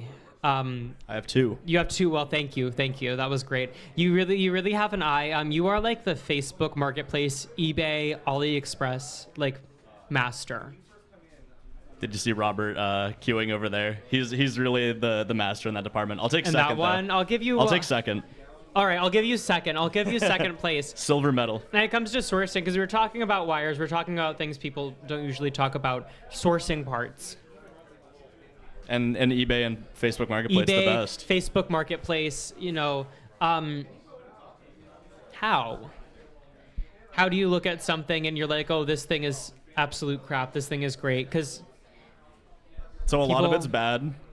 All You'll right. go on Marketplace and you'll scroll through all the listings and you're gonna be like, man, why am I getting recommended that thing that clearly I don't need?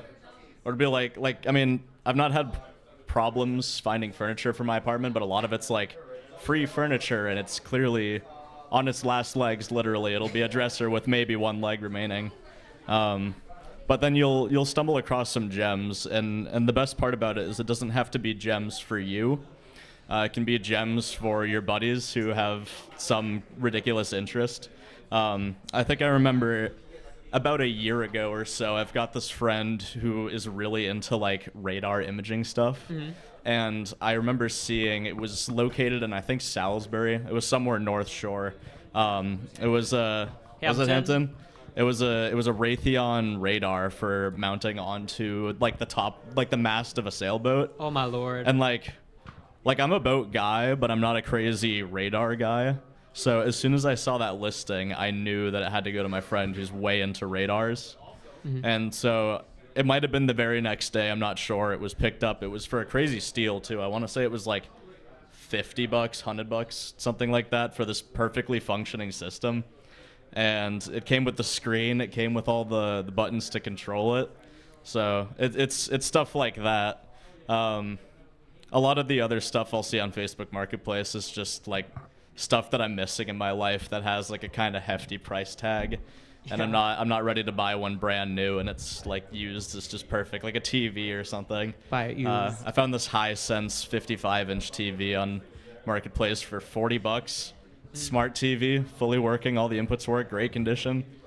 I like show up to this community center like it was near Sudbury, and I picked it up in a parking lot like right next to this community center. It's like the guy's just like, yeah, like he plugged it into the outlet of his car, everything worked, and I'm like, $40, man. That's pretty awesome. You have the eye. You're a treasure hunter, really. Mm-hmm. I love that. Facebook Marketplace, but you also eBay's great too. eBay is wonderful. Because then I you don't love have to eBay. go anywhere. You can get it ordered That's straight true. to your door. I absolutely love eBay. But you've also basically taken every ECE elective imaginable. I think there's a lot more classes. I've taken more classes than classes I've not taken here. I like to think that I have the wisdom for a majority of them. I believe it. How do you manage that? It comes down to the lucky fact that I had a bunch of credits coming in. Mhm. And then that just gave me the ability to essentially, like, first year here, I could take anything I wanted. So my first semester was really chaotic, also because I didn't quite make it to orientation as a freshman. And I didn't hear about, like, when you had to sign up for classes. So I think it was 3 days before the semester started, I got on a Zoom call with our beloved undergraduate advisor. And he hooked me up. Like, there was no seats left in Calculus 3, and he's like, you know what? I can probably just override you, and I'm sure your course instructor won't mind the fact that there probably won't be enough seats in the classroom. And then I was all set. So it was Calculus 3, Intro to Engineering, and then Computational Tools, ECE 202, just as a freshman. Yeah. So that's how I got to know a because- bunch of the seniors that were, like, you know, those who graduated last year. I got to know a bunch of them because I ended up just a year ahead of schedule, and that gave me so much time to take all the other electives. All right, that's awesome. That's so funny. I like what I like about this department is that they just let you do whatever. Mhm. Like, it's truly. I remember sitting down in my meeting, and then our beloved undergraduate advisor, he said to us, yeah, you know, he sits down and he says, doesn't matter how many people are in a class, we'll just override you into the class.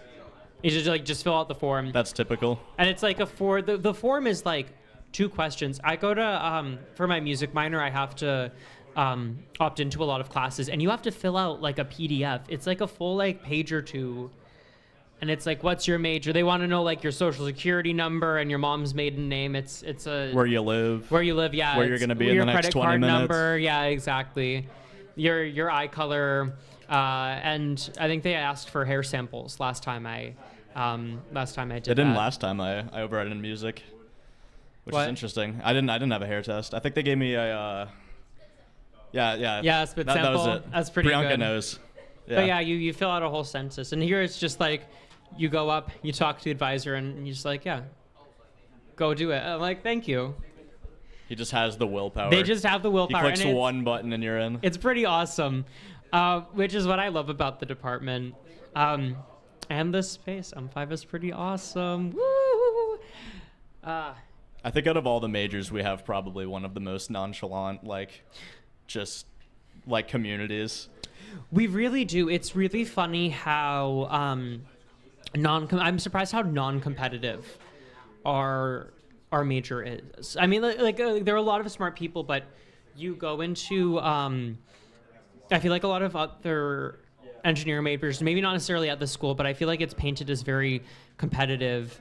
Everyone's like trying to beat each other up for valedictorian, but here it's a very friendly community.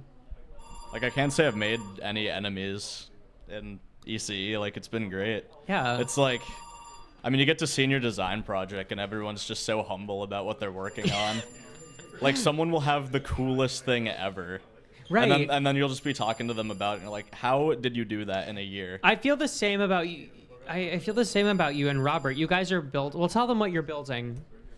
So it's gone through some revisions in order to make something presentable for demo day. Mhm. So first it started as, we're going to have this hybrid aerodynamic go-kart, and it's going to make, like, about half its weight in static downforce off the line using fan assist.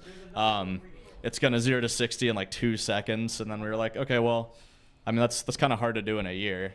So we'll have a go-kart, and it's still going to drive really fast, and it's going to be a hybrid, and then, I mean, building a car takes a while. Yeah. And so now we're going to have a hybrid powertrain, and then that's what we're settled on now. Because, I mean, you get to one of your design reviews, and you have, you know, the evaluators they want this to be an ECE, like, demo day. Yeah. So when a mechanical engineer comes into your group and he's like, I'm going to design this entire car for you, the evaluators are a little, like, they're a little worried that there's not going to be a lot of ECE in the project. So at the very least, our kind of reduction in our goals has brought us to have a very ECE product. There you go. And I think it'll still be very fun on demo It's going to day. be awesome. Oh, yeah. I am so excited. Are they letting you demo outside? I mean, we'll see if we have the time for it. Might as well, right? Yeah. All right. We can make a little track. It's up to Robert if he wants to set up the engine outside right now. I mean, the whole electric system's on just like a wooden cart. I can move it in here and like fire it up right here. Perfect, perfect. Hey, maybe we'll do it. We've got plenty of time. What is it? Yeah. Gives me an excuse to talk about the boombox since I was going to use similar components that never got Perfect. developed. Was supposed to be developed for today, but Yeah, you know what? Bring it in. I'll bring someone else on. Get that all set up. Awesome. Sounds good. Thank you. So Robert, we'll see you in a minute if you bring all of your things. Yeah, I guess we'll see. Who do you plan to bring on now? See. Well, you two go get your things. I'll figure it out. Alexa, you haven't been on yet. Go on. Okay. Actually, let's talk about the yearbook project. All right, swap out. Awesome. Carl, thank you so much. Hello. Oh. How's it going, Alexa? It is good. That's good. That's good. So, Alexa, you have been busy this year with the M5 yearbook project. I have indeed. All right. Let's talk about, actually, it's right over there. Can we get someone on the camera and can we pan to that? Thank you, Anika. We have a light blocking this. Alexa, you're going to take that. So we're going to talk about the design. How is it? Does it look good? Can they see it? Yeah, they can. Just move in the light. Awesome. Okay. They move it there. So yeah, it'll be a bit more convenient. All right, that's good. Hello, camera. And Alexa, you can talk to about that. And Rafi's got that set up. Awesome. All right, Hello. yeah. Tell us the story. So Baird hired me this year. I was in a different position last year. Last year, I was hired to work on the Electronica Lab, which Rafi and Jenny run now. And last year, my job was to make a zine for the space, basically documenting the projects, the people, everything that happened in the space. And I did that because I had experience from high school. In high school, I was in a organization called Junior Classical League. I know, very nerdy. I was in like a Latin club, basically. And I ended up running the state board position of the chapter of Massachusetts, which I had to make a full magazine. And normally people, when they make the magazine, they just kind of like use a Canva template, which is fine. I'm not saying that's a bad thing, but for me, I was just really bored. I was in my ADHD energy, so I just decided, what if I just like designed it all myself for fun? So I ended up doing that, and it was really fun, even though I didn't end up completing the last edition, but that doesn't matter. So that was really fun for me, because I also enjoy like creating things. But for me, because I wasn't allowed to go out a lot as a kid, it became very much like visual for me, right? I feel like a lot of engineers here, they're like, oh, I made stuff as a kid, and I did too, but I didn't really do a lot of like mechanical things. The things I made were more like, oh, I like, this is so stereotypical, but like a bridge with sticks or whatever, right? Like arts and crafts stuff, but I feel like that passion for like creating things has led me to go to engineering now. And I feel like my yearbook project is an example of that too, because I actually designed the template for this all on my own. I spent basically the first semester prototyping it and figuring out like, how do I want to do this? What are the questions I'm gonna do? I spent a lot of time like redoing the format. We ended up changing the program we were using it on because we wanted to use a more DIY approach. So I actually made this current spread using Scribus, which is open source, and it's free to use, so anyone can use it. And I think it came out really well because I actually really like the like visual aspect of design and like visual communication. And so I try to make it so like you can see everyone's name, you can see the stuff they're interested in, you can see people in engineering as more than just students in engineering. I feel like people, you know, we focus so much on assignments that we kind of forget that people are just people in ECE, right?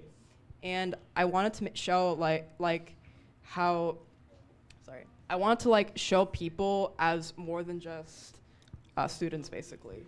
And yeah. I'm gonna zoom in on Naranjan's. Yeah. I'm gonna zoom in as well as I can on Naranjan's poster right there. Yeah. So if you can just talk about the specifics a little bit more, maybe.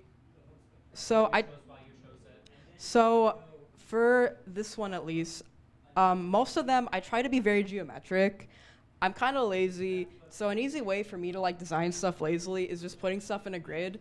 But like honestly, the alignment part is really fun for me because it's like making it like mathematically aligned. I know this sounds silly, but it's like that's actually very satisfying for me because I feel like it really creates a visual like cohesive image, right? Like for this here, you can kind of like see this is like blocked out, and this kind of like, you can see the different images, right?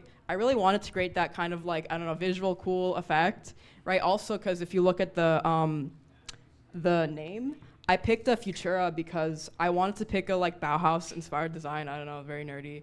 I just really like the like stripped down kind of like techie element of a lot of Bauhaus design because it's made for function, right? Bauhaus was a movement in the 1920s. It was a style movement to go in Germany that kind of went from like the like Gothic inspired stuff, right? Like Gothic font to a simplistic design because the Industrial Revolution, all that kind of stuff.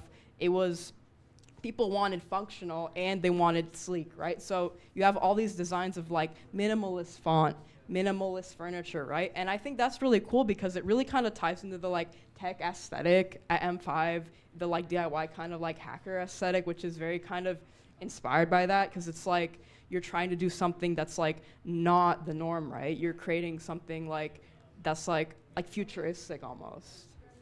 So that's wonderful. Thank you. All right, Alexa, thank you so much. This is awesome. Let's move back to the couch. I'll have a couple questions for you. And then I just found someone to interview again. If everybody's cheering. Jonah, stay here. You will be on camera soon. Stay here. Thank you. All right. Let's go back. Let's pan back around. But say hi to people first, please. Let's go back. Let's say hi to. All right. So Alexa, you and I both thoroughly enjoy art. We do. And I'm curious because we are considered the analog generation. Yes. I've been reading about this recently, and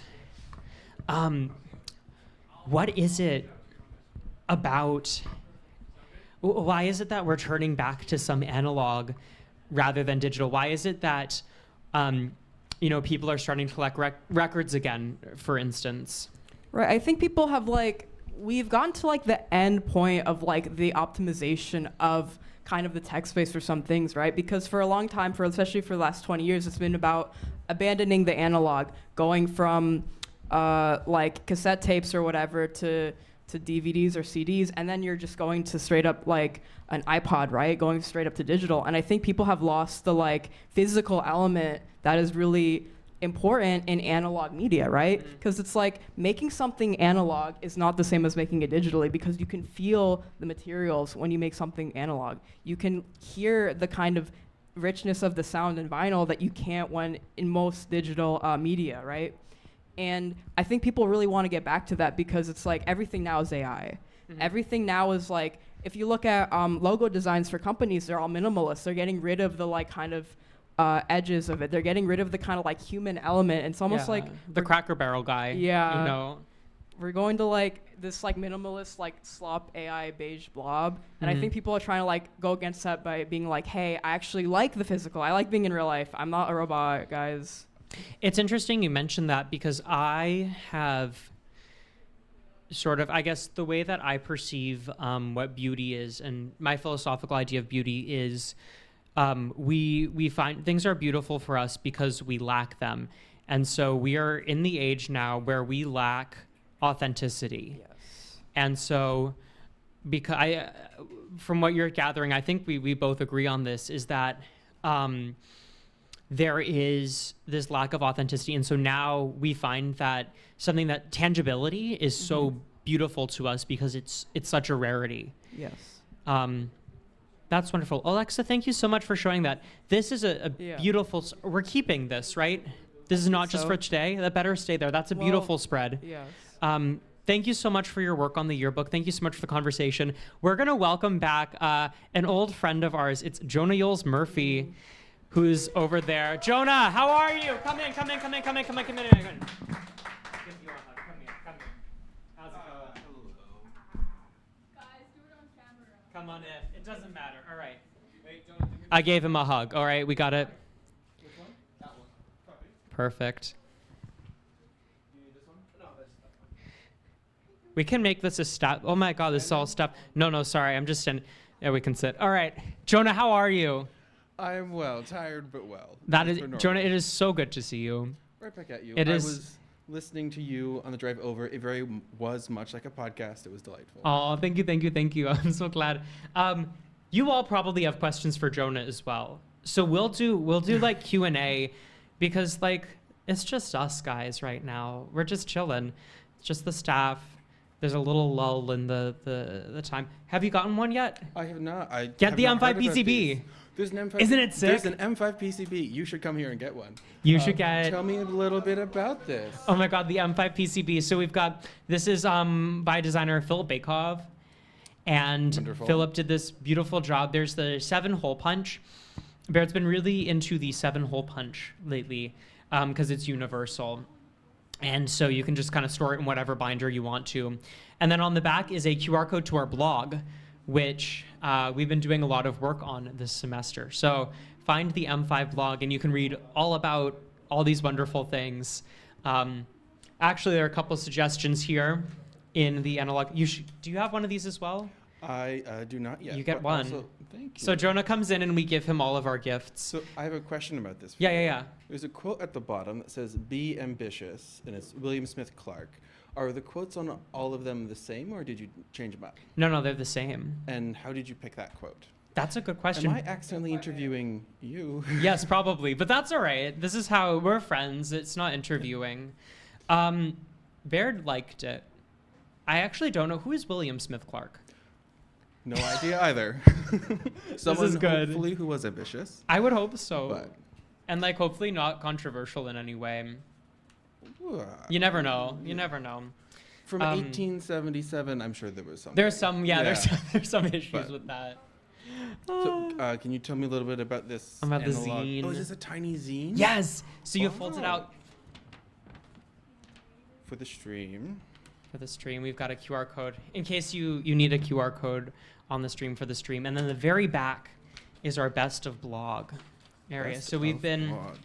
we made, I don't know if you were there for this, we made the blog the official homepage of the M5 That was website. after my time here. That was, so. That's a great decision. Yeah, but this is, in my opinion, these are some of the best ones. Glory of the Service Manual by our very own Ian Butler. He's right over there. The Wall Aesthetics by Alexa, who we just interviewed. This is her actually talking about her creative journey. This is one I wrote. I interviewed Maury about Nixie tubes. Ooh, and so, did you see Ahmad's Nixie tube? Clock? I heard a little bit about it. It's I've really yet to cool. walk You through gotta go see it. And then of course, how does stuff get stored by Neurongen? We talked about clocks. Did you hear the clock conversation? As an interview, no. Him talking about his project, I did hear online. Okay. The using all analog circuits as opposed to just putting it in logic. Yeah. Inside of a program, Which is pretty cool. Yes, very pretty awesome. M5. But Jonah, what have you been up to? I have been, so I went here for computer engineering, as Yeah. you know, and I have since been doing contract software engineering. Maybe a surprise, it's database stuff for people. That's not a surprise. Why is that not a surprise? I don't know. You have like data. You're just organized. You're focused. Like you data. I don't know how to say it.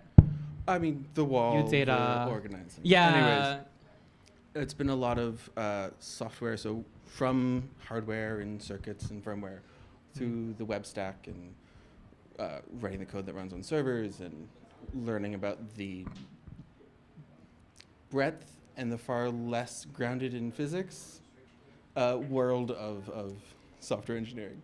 Not that there aren't physics involved. You care about the speed of light, and you care about the money the services you're running on will charge you, which is, from my understanding, also derived at some point from the electronics they buy and the speed of light to connect them, etc. It all goes back Did to that physics. answer your question? Like a little bit, but I'll keep elaborating. Go for it. So yeah, that's what you're doing.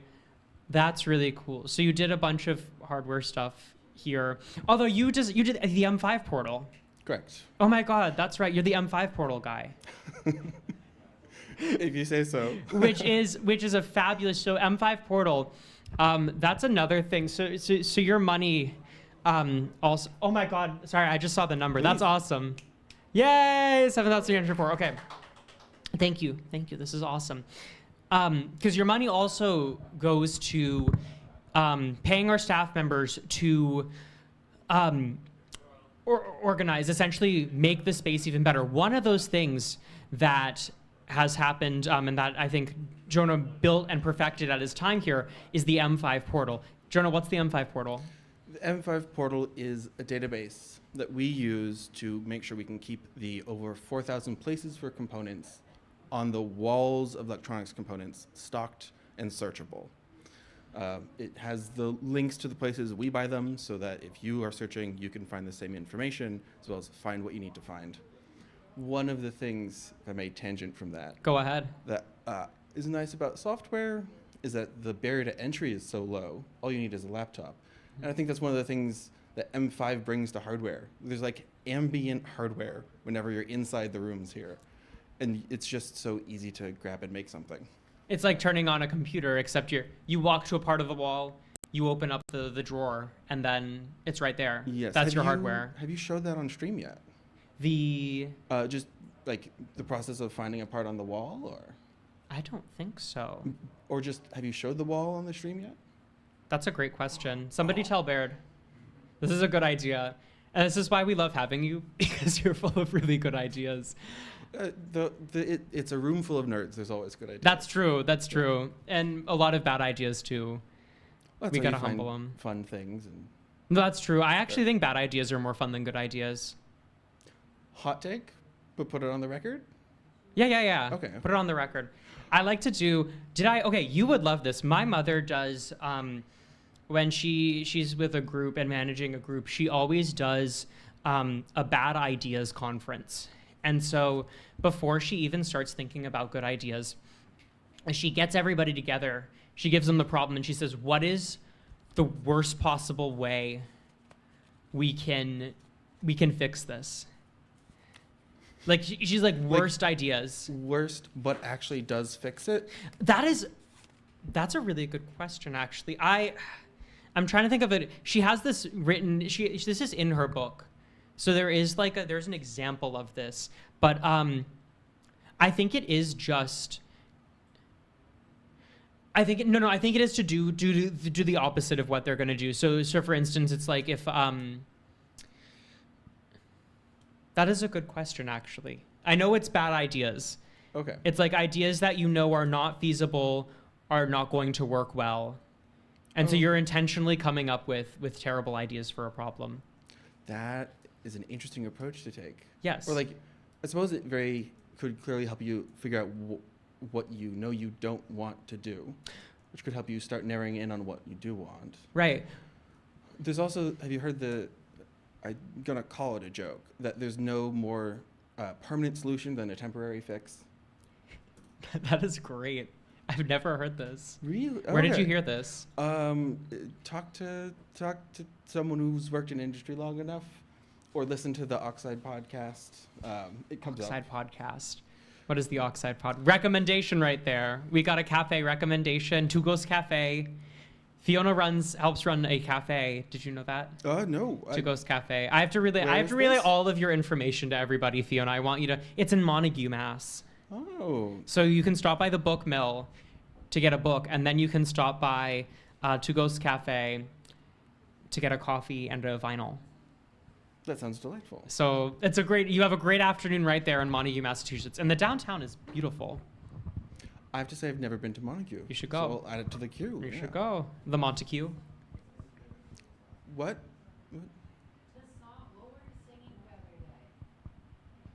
What?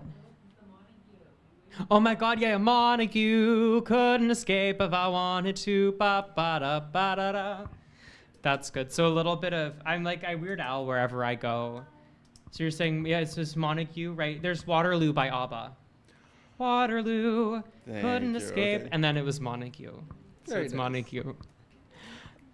You last October directed a performance of the Rocky Horror Picture Show. Yes. Are you doing any other directing? Oh my as of God, late? we just performed The Princess Bride.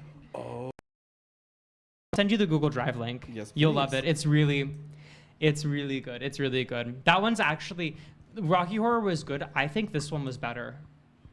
Oddly enough. Sure. Well, we had more time, and also I knew what I was doing. So, well, I didn't really, but I knew a little bit more than. Did you know what you didn't want to do? That's true. Yes. We had our bad idea conference was the Rocky Horror Picture Show.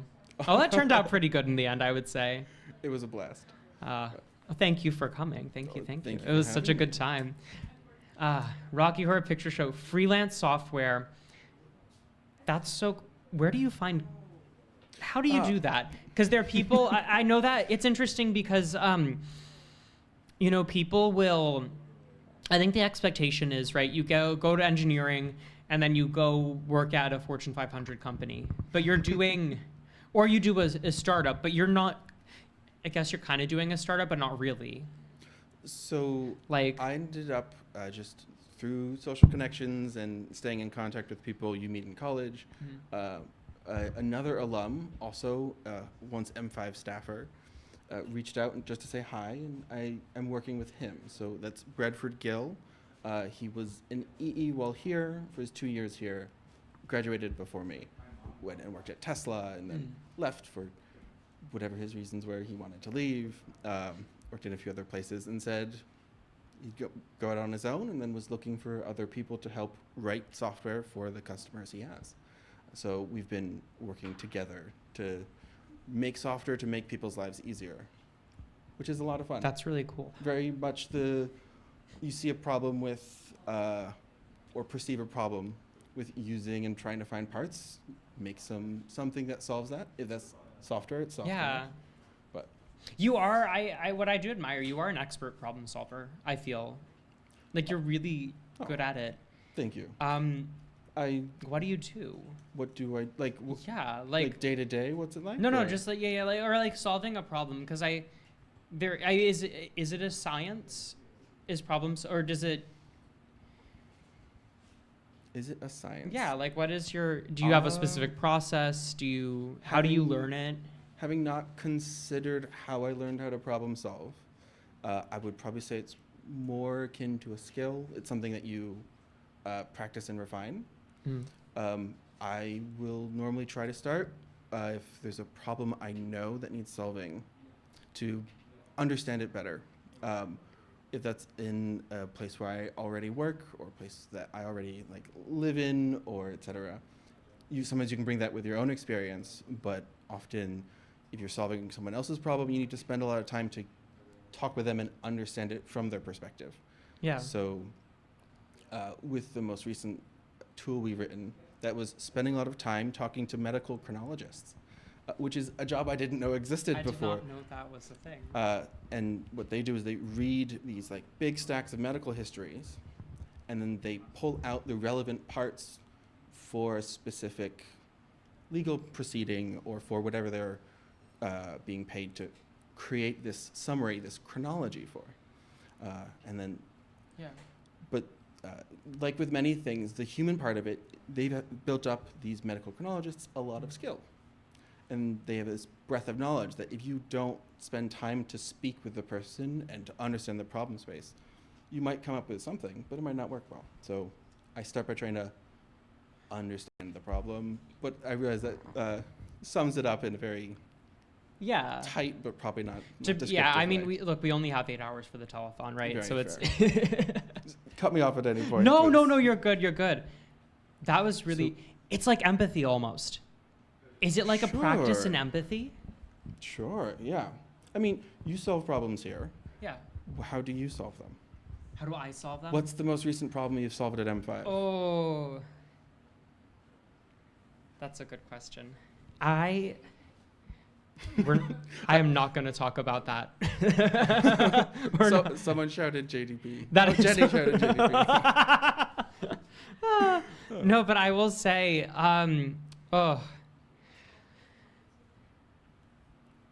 I found that I'm really good at solving problems through failure. What I consider, so you ever read like a Hercule Poirot novel? And there's always, all right, so every Hercule Poirot novel goes like this, right? Sorry to spoil it, but she does have a formula, right? He's on the lead to something, and then all of a sudden turns around, seems like he's failed the first time, but actually his assumption is about something else. I'm a big proponent of trying something. I always have an initial idea going into it, and then it never works. The first idea never works for me. But you learn about But I how learn it about doesn't it. work. Yes. Exactly. Yes. And yeah. That which is kind of rings true to building, like when people learn how to build hardware, you learn by failing. Yes. Right? You learn about caps when you accidentally blow a chip. Exactly. Yeah. My favorite, yes, and it's so funny you mentioned this. I think me and Rafi were building something, and it was like the pedal, and there was something really, I cannot remember what it was. It was a guitar pedal, and it was something that Rafi had. There's something stupid in the schematic, and we were itching our heads at it, and then I was like, wait a minute. This is actually not supposed to be here. This is supposed to be slightly modified. And it was entirely because I had to do it once for a Circuits 2 assignment. And never again. It was like just working. It was simply, I had worked with this before and I had encountered the same problem. Which is... Do you have a concrete example? I'm trying to think. Very I'm fair. trying. Okay. Yes. Social media. Okay. Because that's a good, if you want to learn how to make videos very, very quickly, how to make good content, you use social media. As in you use it as a consumer. As in you just keep uploading videos. I mean, I think that you found iterate. that, yeah, exactly. And so it started off as I would take like templates from viral videos, and I would try very poorly to recreate those with the M5 space. And I realized that our channel is not about, it's not really about that, right? I like to think of us as an open source resource. You know what I mean? I like to think that, I started making videos on resistor values. Why are resistor values that way, or capacitors values that way, right? And that's why do they? It's about tolerances, exactly. Why is it 39 kilo ohms? Is why not just 40 kilo ohms? And that has to do with the tolerances, and so as well as they selected the values along the log scale. Yeah, so you yeah. can It's a combine geometric them with growth. Fewer total, like the number of combinations. Yes, and it's about the overlap. Yes, and Okay. the combinations. Because it's by a percentage, right? So it's plus, or if our resistors are plus or minus 10%, right? The 1 ohm could be 1.1 or 0.9, but then the 1 mega ohm, right, could be 900 kilo ohms or 1.1 mega ohm, which is a big difference, right? And so you plot that, just do a little geometric growth there, because the Thank you, Alex. tolerances will grow. So yeah. I had not made that connection. I knew the two facts separately, but And then together. And that's a great example of, right, instead of creating all this crap that's like, oh, this is this is what an Apple II looks like, but we're gonna set it to a song that's going viral right now, right? I'm actually putting content out, and people prefer that. I've seen time and time again, people simply prefer better quality videos over just throwing crap into the universe. So is that a good? I feel like that's a decent example. I believe I understand what you're putting down. Yeah. And I would Hopefully they do imagine- as well. Hopefully, yes. Although, is anyone on the comments? Yeah, wait, Jenny, any comments? Anyone saying hello?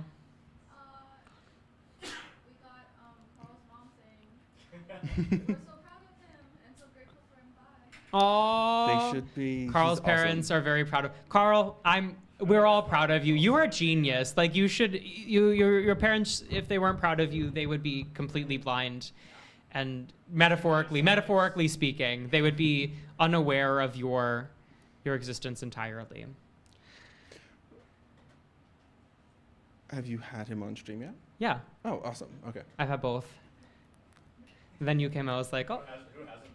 I think we've had most. Priyanka hasn't been on stream. Mari hasn't been on stream. Oh, that's the two victims. Yeah. We can choose the next one. Jonah, thank you so much. This is so Gladly. much. Oh, such a good Thank time. you for Wait, having does me on. anybody have, I feel like, anybody have any Jonah questions?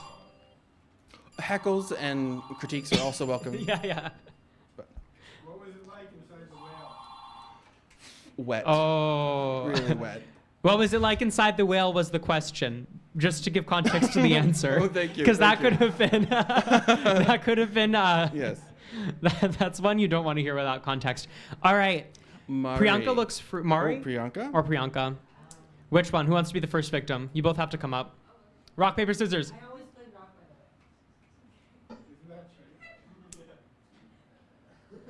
There's some. All right, Mari Braun, you're up here. Woo! Jonah, thank you so much. This is awesome. Thank you so much for having me. Come along. All right, Mari. You got it? Mari Braun, let's. Hello. Whoa, it's grown again. It's grown up. Thank you thank so you much. so much for the donation. Can you hold this for a second? Yes, Alex? of course, of course. 2 microphones. There you go, Queen.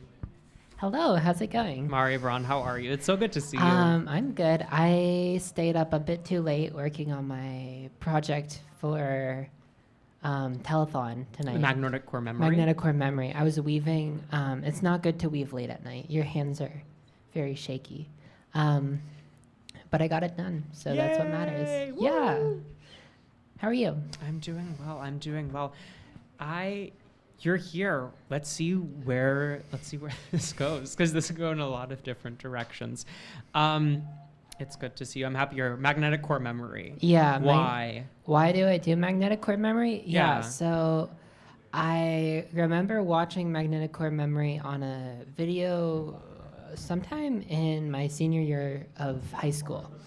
And at the time I was making, I don't know if you've ever seen it, but Ben Eater, this YouTube channel, he makes this 8-bit CPU, not the 6502, but he makes one from like more basic components. So you can go through like how the registers work and how they interact with each other.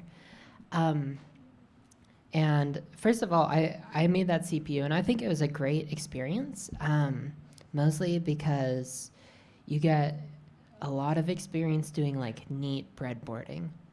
And it's just nice. It looks very satisfying. But the issue is you only have like 16 bytes of RAM at the end, which is like you can't do crap with that, right? And so I remember seeing that video, and I was like, well, I need more RAM.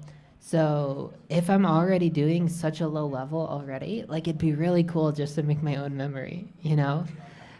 So that's what I did. I made my own memory. It's 256 bits right now, and it needs to be more. And I also really like magnets. I just love magnets. I mean, because if you think about it, magnets are sort of how electric fields often interface with the real world. Like obviously, like you run into, into static charges, right? Like when you, if you have water on your hand and the tiny water on your finger is held up by just a tiny bit of electrostatic attraction, and it's being pulled down with the entire weight of the world. So I guess electric fields are important too. But normally in electronics, like actuators and motors, all of that, it's all done through magnetic fields. Microphones too, yeah. And so I really like magnets. The magnetic field is my favorite field. I also like I like the idea that magnetic monopoles exist, that the divergence of the magnetic field could be non-zero, but that's not been proven. I just like to believe. I have this I kind of love it. I have this fantasy that magnetic monopoles like exist on like in like the Arctic, and we have to go like obviously this isn't how it works. You can start a religion from that. Like I want to go on an expedition and like see the penguins, and like at the end like I find the singular magnetic monopole, and it wouldn't mean anything. Like it's like okay, you have one. But I guess it would mean something like it would be scientifically. awesome. Yeah. It would mean something to 10% of the population. I mean, no, it would be interesting. Like if they do exist, then like others can exist. Yeah. You know, and then you prove that they exist. So just like that knowledge itself is valuable. So people would care. But I don't think you'd find them in Antarctica. I think it might be more complicated than that, but probably not. You can probably find them there. Maybe there's a magnetic monopole sitting in this room. Maybe. Who is it? Where is it? I see it. Who's hiding it? I can't tell. I sense out the antennas. Oh my God, that's why you have the antennas. Yeah. I also like to talk to my friends with these. Yeah, so the antennas don't actually do anything. I do want to do a project one day where, so these are 2.4 gigahertz antennas. They also work with 5 gigahertz. So they're like Wi-Fi antennas. They're just SMA connectors on my glasses that attach to it. But I eventually want to attach these to headphones or maybe like IEMs or some sort of earbud. And I want to basically take the Wi-Fi signals, and so there's obviously like inside the Wi-Fi there's like actual data signals, right, at different frequencies. Like you'd be able to see like a 60 hertz hum from microwaves, because microwave ovens are 2.45 gigahertz, so you'd be able to hear them. Everything else would just sound like garble. I just think it'd be really fun to be able to hear when someone turns on a microwave. Okay, that would be pretty awesome. Yeah, I don't know how well it would work. I just think it'd be funny. It could be like a little like hum. It's like a spidey sense. Yeah. It's like, oh, someone's running a microwave. And I wouldn't do anything with that information. I would just like know that someone has a microwave running. Absolutely perfect. I love microwaves too. What do you like about microwaves? Do you like magnets and microwaves? I love microwaves because, sorry, I just keep bringing up random things. No, that's good. I like... Have you been watching this? Like, clearly not, because it's been... Have I been watching? Well, no, I saw I saw Fiona's presentation in the tail end of Neurongens when I was getting ready this morning. Yeah, Fiona's was the only one that was kind of like structured. Everything else, we're like, let's talk about this. Let's talk about that. So don't even worry about it. Okay, yeah. So I was expecting you to like grill me and like question after question. I could. No, please don't do that. You have to grill Fiona in order to get an answer out of her. So it's. Yeah, that's true. Fiona gives very roundabout answers. She's right there. Anyways, what was I saying? We're not talking behind her back. We're just making fun of her. She gives to her like face. politician answers. She'd be good at it. But what was I saying? Microwaves are really good because, well, first of all, if you like, here's the best example. You have to cook a potato. If you bake a potato, it takes forever. You have to wait for all the heat to get on the inside. But the microwave heats it homogeneously, right? And so it just heats the whole thing. And like, everyone's like air fryer, but the humble microwave is so important. And I just think it's cool that there's a bunch of waves bouncing around in there. It's kind of awesome. And like, if you put an ant in a microwave, like they'd be invincible because they're so small compared to the fields in there. That's so cool. Yeah, because the magnetic, I believe the wavelength of 2.4 gigahertz is like 6 inches. I might be wrong. And so I'm pretty sure if you have a gap smaller than 1.5 inches, it's really hard for, not much of the waves are actually going to escape. So you can just like drill a hole in your microwave and look in there. Yeah. We don't recommend that. Yeah, don't. You could. I don't recommend it, but do it's something. Yeah, don't modify your microwaves. I guess this is. That's I haven't done it with mine, but it is a thing that one people day. do. That's how you can record inside a microwave. You just cut a little notch out. Yeah. Absolutely perfect. Have you done the cheese thing? Do you know what I'm talking about? Thing? Okay. So you can get the you can plot the nodes and antinodes of your microwave. You take a bunch of like orange cheese. You do a nice layer of orange cheese on a plate. Put the plate on the microwave. Take off the spinny thing. Oh, like and the then hot spots? Yeah, exactly. Oh, and those are the nodes and the antinodes of the microwaves. Oh, yeah. Which is really cool. That sounds good. Yeah, because I've always wondered, because sometimes my turntable and my microwave doesn't work when it gets really like nasty and grimy and like, ugh. So clean your microwave. Take care of it. Please. But yeah, sometimes it doesn't work and there's like the cold spots and that sort of thing. Another thing that's important to know is that microwaves don't resonate with ice very well. Like ice can't wobble because it's a solid. Yeah. So when you're microwaving your Trader Joe's frozen dinner, it's the water droplets, like the liquid water inside, that heats up and melts the surrounding water. So it's good to let your things thaw before you microwave. And please don't microwave in plastic. It's bad for you.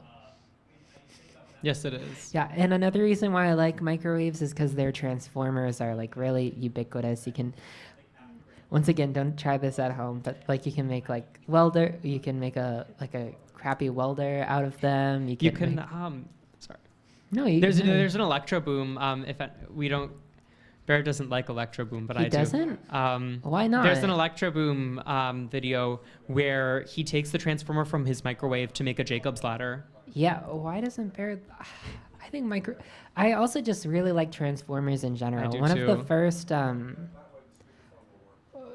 of my. Yeah, of course. Oh yeah. I'll wrap this up. All right, yeah, Should I let's just- wrap it. Yeah.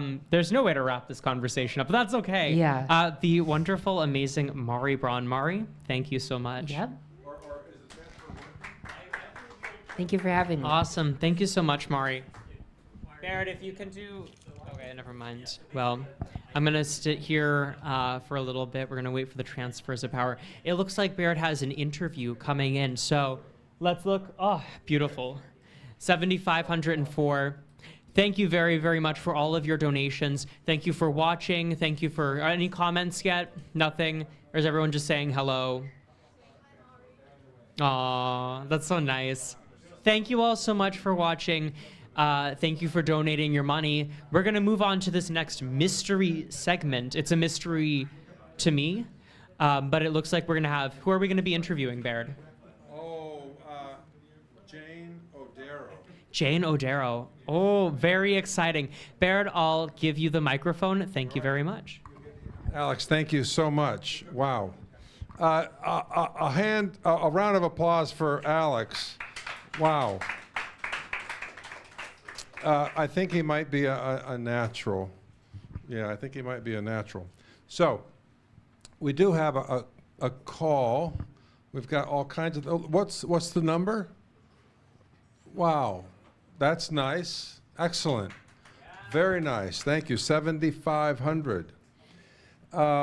Great. So I've got this. Jonah, do you have your PCB yet? Chris, do you have your? Chris, do you have yours yet? You do? Okay, good. Oh, good. Okay, hold on.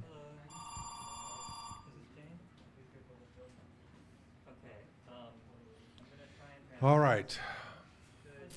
You know what the number one rule in radio is, Fiona? No dead air. Right? You can talk about, hold on a second. There's a call coming in. Hello? Hello? Hello? This is Baird. Hello? Can you hear me? Hello? Can you hear me? Oh, I can hear you. Good. Baird, okay, so next step is this. This should work after another bit. Okay. The microphone But is I'm off hook. Yes. Okay. I told you it's a really messy Okay. system. Hold on. Hang on. Can you hear me, Jane? Why did this? Hello? I can hear you now. I just clicked, and I can hear you now. Oh, I forgot something. I forgot his dad. Okay. There we go. I hear clicking. I should just keep it like this? Yeah, the clicking is. I like the clicking. Sorry. That's good. It's great. Super cool. I thought I hear it in the speakers. Hang in there, Jane.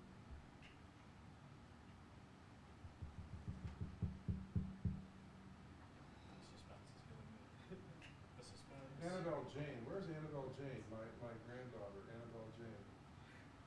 No, I don't have a favorite granddaughter. There are three of them. Should I hang up? Hello? Should I hang up? Hello?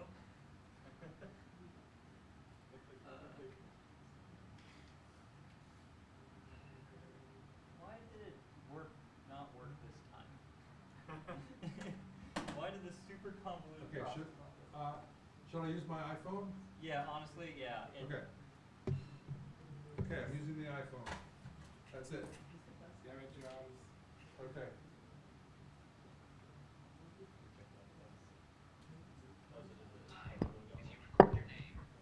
for calling. Hello? Hi, this is Baird. Hi. How are you? I'm doing well, thank you. Oh, excellent. Jane, you are on the air, and we're all very happy. Yeah, we are happy. Yeah, we are happy. Yeah. And I'm glad to talk to you. Jane, when were you at UMass? I was at UMass between the years of 93, 98, with a graduation date of 2000. Wow. Okay. 93, 98, graduation year 2000. And you went to high school in Nairobi, is that correct? Yes, I went to high school in Kenya, actually a boarding school outside of Nairobi, but Nairobi is the city where I grew up in. I So see. came a long way from there to UMass Amherst. Excellent. So you were in a boarding school. You know, I have to edit my Jane Odero story because in my version, which you may have heard me tell, you're driving across Nairobi every morning at like 6:30 to go to school. No, I would take a long trip, just every start of the, like the semester, and I was in boarding school for my high school. Okay, excellent. Yeah. And what are you doing now? Oh, right now, professionally, I'm a principal security architect at NVIDIA. Now I've heard of NVIDIA. People talk about that company. Yes. And you're the principal security architect? Yes, I'm a principal security architect in a product security organization. That sounds like a big deal. Where were you before NVIDIA? Before NVIDIA, I was at Facebook, now known as Meta. I see. So Wow. spent some time there, also in a security role. That's wonderful. Yes. What was the path like from Amherst to NVIDIA? Wow, that's a great question. So, I had an interesting path as far as I started out my first job as an ASIC test engineer, and then That's cool. transitioned into a ASIC design engineer. Wow. And then I went back home to Kenya for a little bit, and it was really difficult finding work in that particular role. So I made the decision to go back to grad school. So I came back to the U.S., and for grad school, I ended up at UC San Diego. I see. Over on the West Coast. Yeah. And from there, continued my journey as an engineer, and then transitioned into security focus eventually, Wow. which leads me to where I'm at now. Excellent. What degree did you earn at UC San Diego? So I earned a master's in electrical engineering as well, I see. with a focus in digital signal processing. Well, it's very interesting that you started in hardware and digital signal processing, very, very technical, right? And then Yes. and then you would you call it a pivot to security, or is that too strong a word? I would say it's both. There's a pivot into security, but there is, the benefit of having that engineering background. So my role is actually fundamentally a security engineer. So I still work with hardware, I work with software, and now it's just about, designing the security into those Wow. systems. Yes. Yeah, so it is kind of very wonderful, technical. isn't it? Because when you have that background and you're talking to engineers, no one can pull the wool over your eyes. I mean, you've got the software, you've got the hardware, you've got the security, you've got the math, you've got everything. Yes. So that must be very, very useful. It is absolutely useful. And in fact, you'll find security practitioners that come from very different backgrounds that end up, focusing on security. And yes, it's about bringing that wealth of experience and knowledge into that new role. So, I mean, I build applications, so I do, coding. So it's still very technical. So I draw from my experience as, an electrical engineer into now the work that I do. I work with hardware folks that design ASICs and all of that. So amazing. And, so it's been an incredible journey for me, and that's I would say it's a pivot, but it's still technical enough and challenging enough that I love it. Yeah. Can you describe UMass in the 90s? What was that like? It was very interesting for me because, especially coming in as an international student and being the first time that I'm living in the United States, it was a different world for me. And back then, I remember just assimilating just into the culture. Definitely the engineering side, we had like a really nice, healthy relationships among the students and just the support.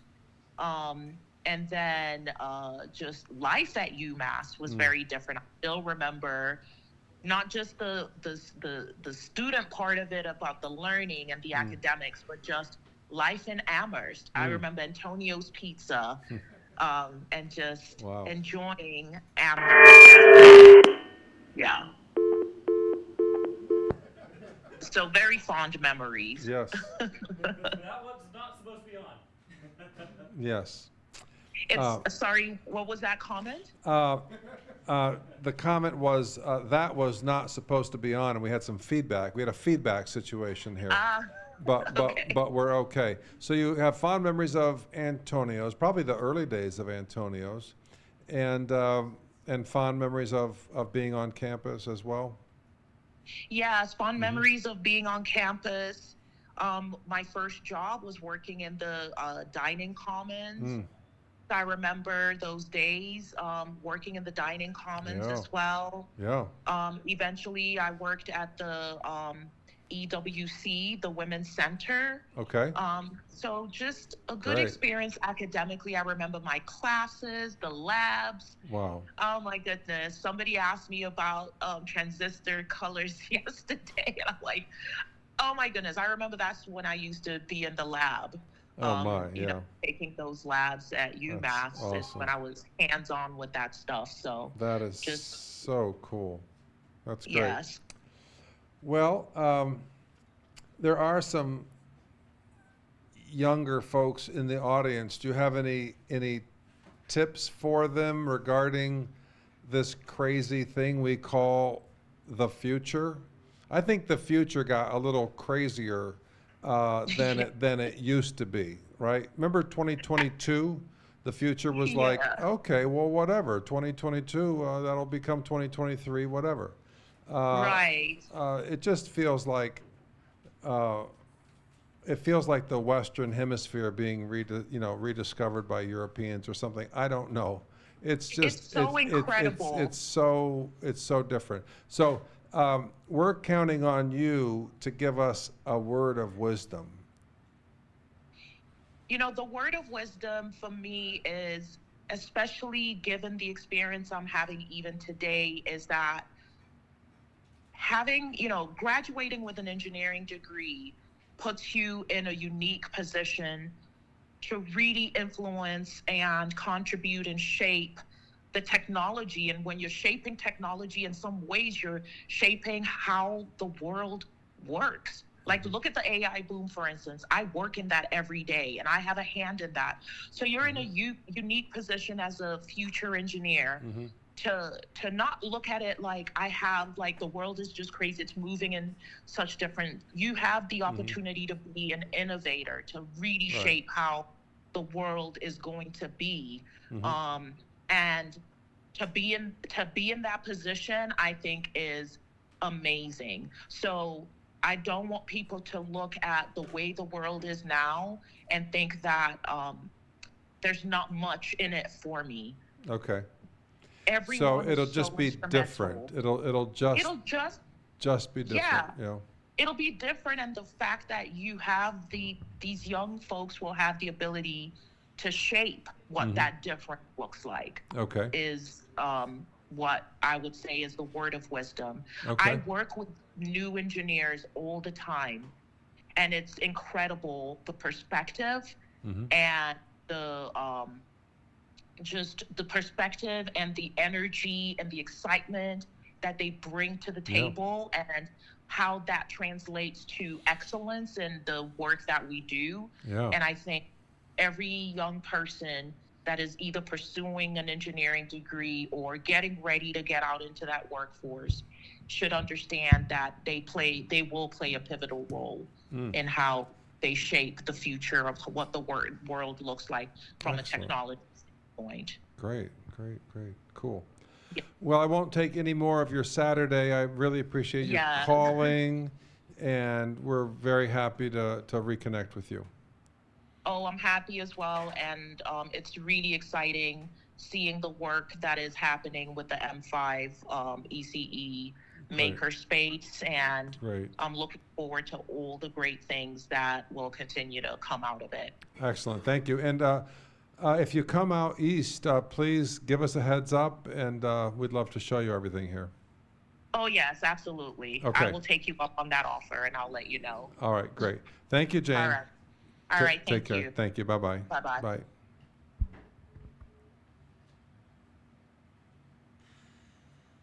Wow, that was cool. What is her position?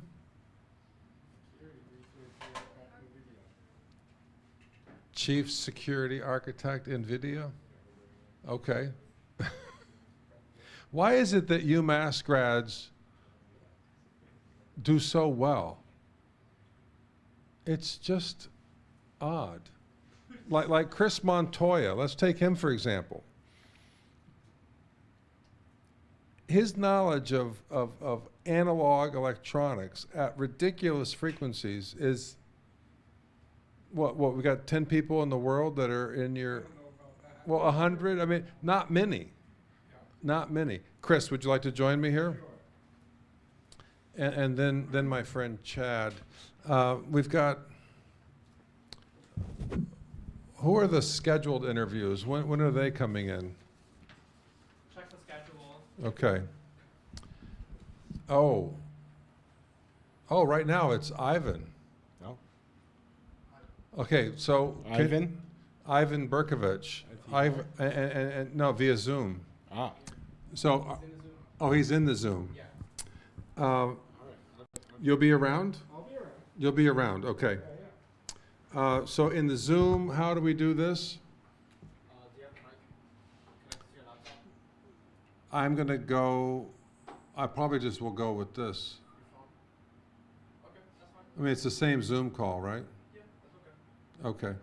And then the audio, are you going to take care of the audio? Yeah. You will, right? Okay.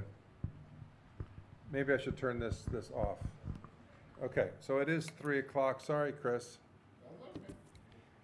Okay. Okay, Julia says it's okay. Yes, yes. Okay, good. And I'm going to, well, hold on. I could, let me try to use this thing here. Maybe this will be better. I think it will be better.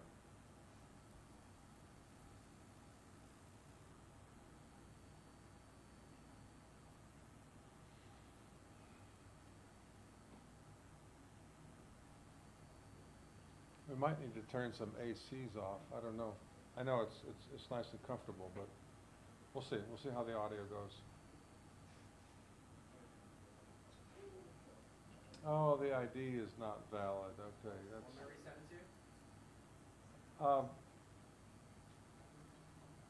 you? Yeah.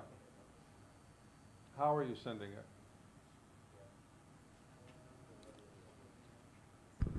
I'm going to talk into this mic. I think you should check your email. Okay.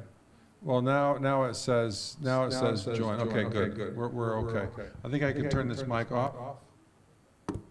Well, hello. I didn't know you were going to be in the same room. We were in the room that we got asked. Oh, yeah, his room. All right, Yes. all right, hold on, maybe I should turn off my sound. Taylor, how are you? Good. How are you? Good. I think I should have my sound off, and I We think can't see you. Are we going to see you or just? off. And can you hear, give me a sound check No, we there? can't hear you. Oh, what happened? That's 2 hour Well, it's timer, so gone. that's for you. Okay. Oh, no, it's there. All right, can you hear me? We can't No. hear you at all, Baird, in case you're talking. Okay, I've got my mic on, that's not a problem? No, for us, Hear no. you. So we Am I can supposed see. to use this? Is there something to see there besides your rainbow avatar? Oh, well, I'm not using the. No, this mic will be fine. Oh, because of this, okay. Oh, right. All right, hold on. Taylor, what are you up to? Nothing. Working at Raytheon. You are? Oh, you've been there for 18 years, right? I have. Yep.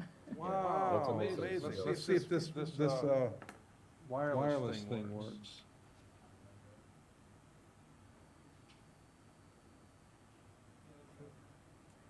Balderdash, you know Balderdash? The game. Okay, I haven't tested it with this. All right, hold We on. still can't see you, by the way. Are we I supposed to think see he's you? trying to do the wireless cam. Oh, you can't see me? Oh, okay, well, that's I mean, good. we can see like a picture of you. Hold on, I'm gonna leave the meeting, hold on. Boom.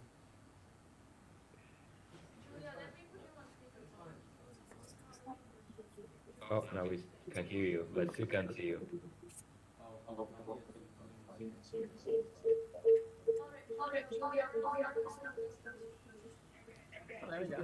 Okay. I think we're in good shape now. Hold on, maybe I should go.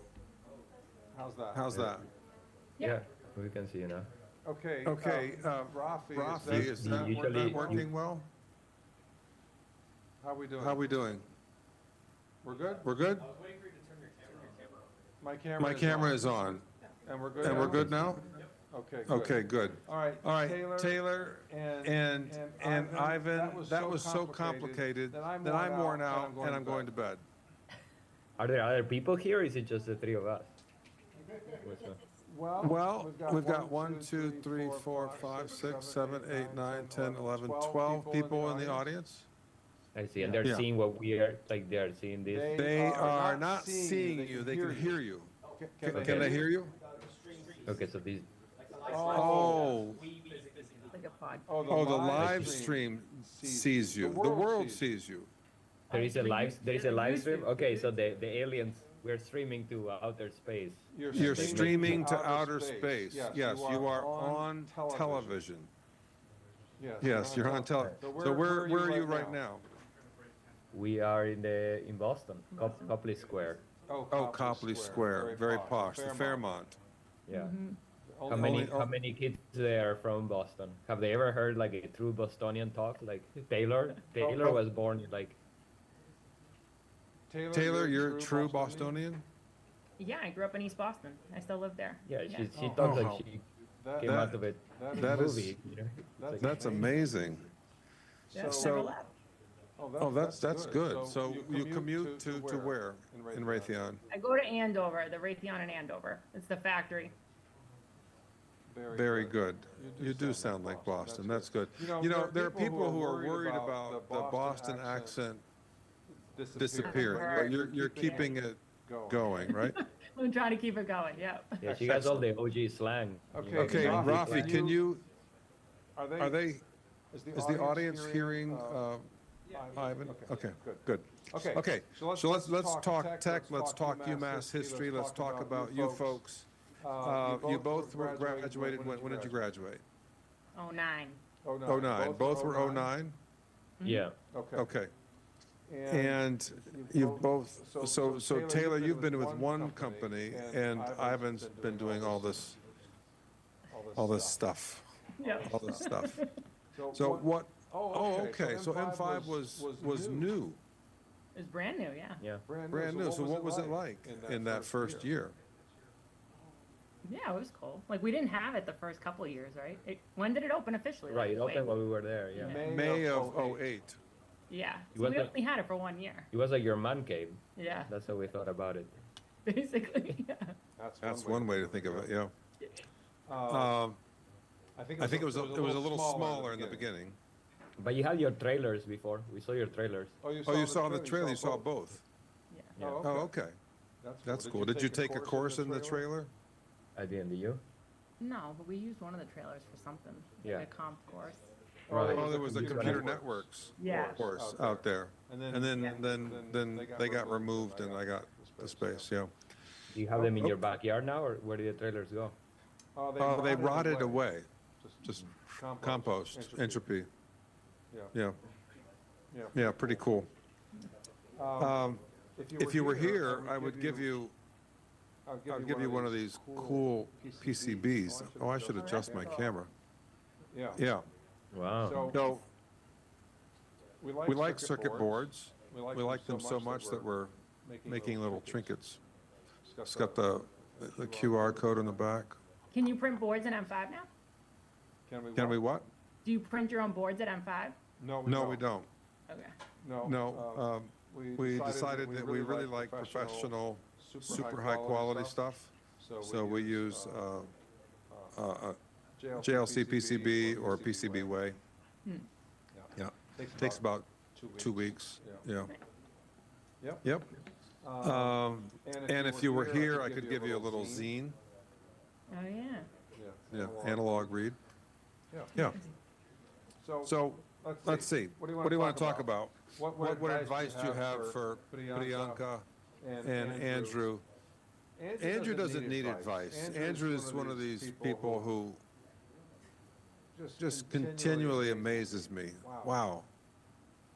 He's going to have absolutely no trouble. And he just dives in so deep. Like last year, Andrew, you came to the telethon, you saw the telephone system, right? And so he's spent the past year like making his own telephone PBX. So anyways, yes. What is your advice? How was the senior design project? Did that go down? Yeah.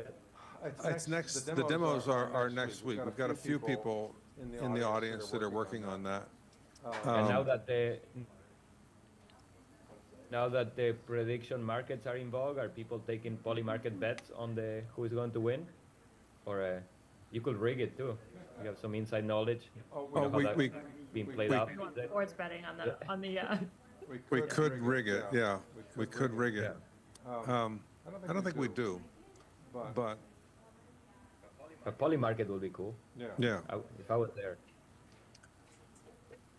Taylor, did you attend Ivan's departmental honors presentation on market manipulation or market forecasting?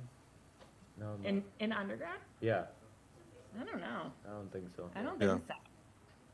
It wasn't market manipulation, right? It was market modeling? So long ago. Yeah, we're doing some sort of like autocorrelation, with MATLAB. Right. Before there was AI. Mm-hmm. To see if there was if there were cycles, like yearly cycle and weekly cycle and That's kind of what you're going to do the PhD in too. Yeah, and then I went to kind of do a PhD on that. But then I dropped out of my PhD. So. Yep. That's cool. Do you have any questions for me, Taylor and Ivan? No, whatever we can answer for you guys. Yeah. Do you wear a suit every day now, or? What's that? Oh yeah, very posh. Like the Fairmont Copley. Is that it's like a daily? Is a daily occurrence or just for? It's my daily driver. Yeah, I think it is. Yeah. Where are you driving these days? A Mini Cooper. Okay. Oh wow, very classy. A Mini Cooper. I love it. Oh, it's a 6-speed. That's cool. And I do speed. No. I'm fine. So let's see. Did you do senior design project together? No. No, we did the junior project together. We can talk about that. Oh, Remember? what was the junior project? We did the switching voltage regulator. Yeah. It was very Like a hard. buck converter. Yeah. Oh. We had some like. It was me, you, and Jeff. Yeah, we had some like late nights. You know, because we all have different techniques. I just yell. Pretty much. Taylor Jeff gets. did it all. Yeah, Taylor gets stressed out. I yell, and then Jeff did all the work. Jeff Melman? Jeff Little. Jeff Little. Who's at Anduril now. So. Is what?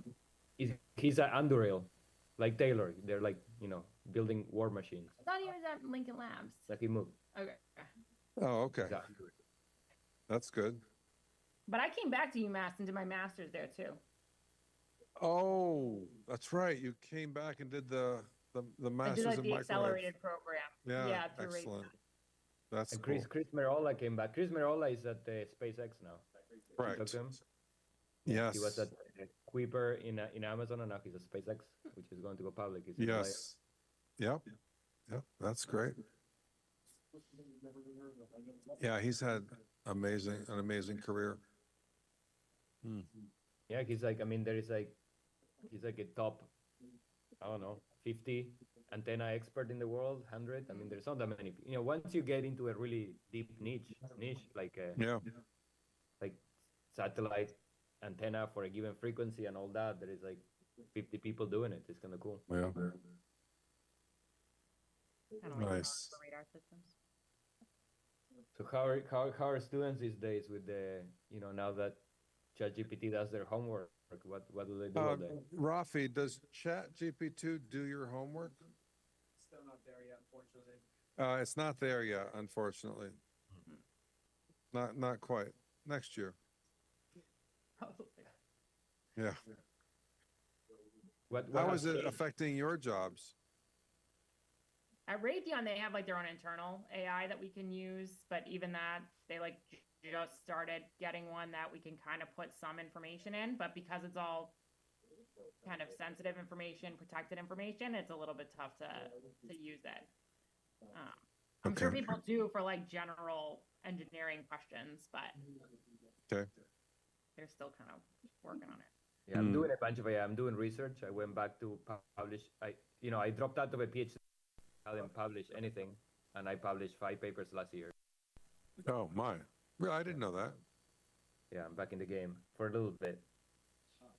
Jeez. Just to get the numbers. Someone, you know, I go competitive with someone, and I just wanted to That's all it to takes. get some papers. Oh, you've turned a new leaf, and now you're competitive. Yeah. It's cool though. I think AI is going to be big. Yeah. No doubt. No doubt. You're still working with new companies, Ivan? Yeah, we have a fund. We have invested in companies, 30 companies. We have 2 that have done very well. There is one called Rogo, ROGO, and they're AI for investment bankers. And we invested in that company when it was worth 13 million, 13. And they subsequently got investment from Khosla Ventures and Stripe Capital. That's the Jared Kushner's fund, and then they got an investment from Sequoia, and they're worth 750 million now. Wow. And then we invested in a company that is doing actually AI for Verilog design and verification. It's called Chip Agents. Yeah, you told me about them. I'm on the board of that company, so that's very exciting. So we're selling to all the big semiconductor manufacturers. And are those manufacturers buying it in like we got to check this out mode, or are they leaning on it? People are starting to lean on it. I mean, the interesting thing now is that enterprises are very willing to try new things. Like they're doing it faster because they're worried to be left behind. So they have to change their ways. Yeah. Okay. So that's exciting. What do you think we should do to? Do you think we should react in terms of the curriculum? has the curriculum, what were the most dramatic changes in the curriculum in the last 5 or 10 years? Well, it was pre-AI. This curriculum is pre-AI.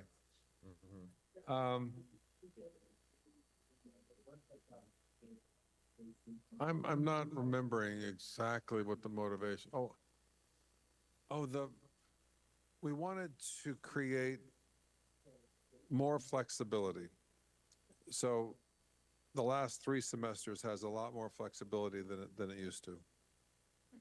So that was the idea. Let the students craft their last 3 semesters. So I suppose that fits with the new reality, but like I said, it predates it. Yeah, I mean, I think there is two sides to AI. One is that people should be able to learn without it.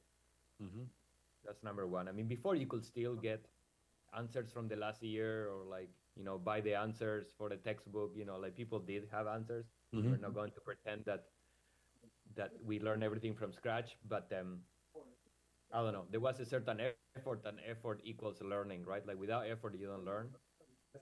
And I don't know, I think like some universities are too laissez-faire about it, where it's like whatever, it's a tool like a calculator, but then if it takes zero thinking to program, then you'll learn to program. That's like the one side of the coin. Yeah. Yeah, and then the other side is that it's so powerful, it's going to automate a lot of jobs, including engineering jobs. I mean, it can do anything. That some people, like, do you think it's worth being good at it? Like, you think it's going to be like there's people that are better at using it? For sure. Yeah. I mean, I think today it's completely egalitarian. I think in the future there may be more tiered. Like, I think the demand for AI will be so high that the government may ration usage of it. But today anybody can get access to the best model there is, right? Yeah. Except for Mythos, everybody else can get the best that there is. And the capability that one person can get out of it versus another is insane. Yeah. Like some people sit down, they have like quite literally 100 AIs like working at the same time, non-stop. Are you familiar with the Doom loop, or like the YOLO loop? So you basically program a little bash script, and every time the AI tells you it's done, you say keep going, and you leave that all night. So you add a prompt and you just keep going, and then they do crazy shit. Like they will build a compiler from scratch, a C compiler from scratch. They just keep going. Yeah. And then people do that with 100 agents at the same time. They spend, as experiments, right? They spend like $20,000 building a web browser from scratch in Rust, in a week.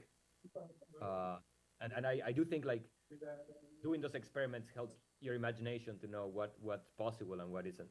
And I think that, the difference is like how many, like in venture capital, they tell you have to invest like 20 million bucks or so to get a good feeling for investing.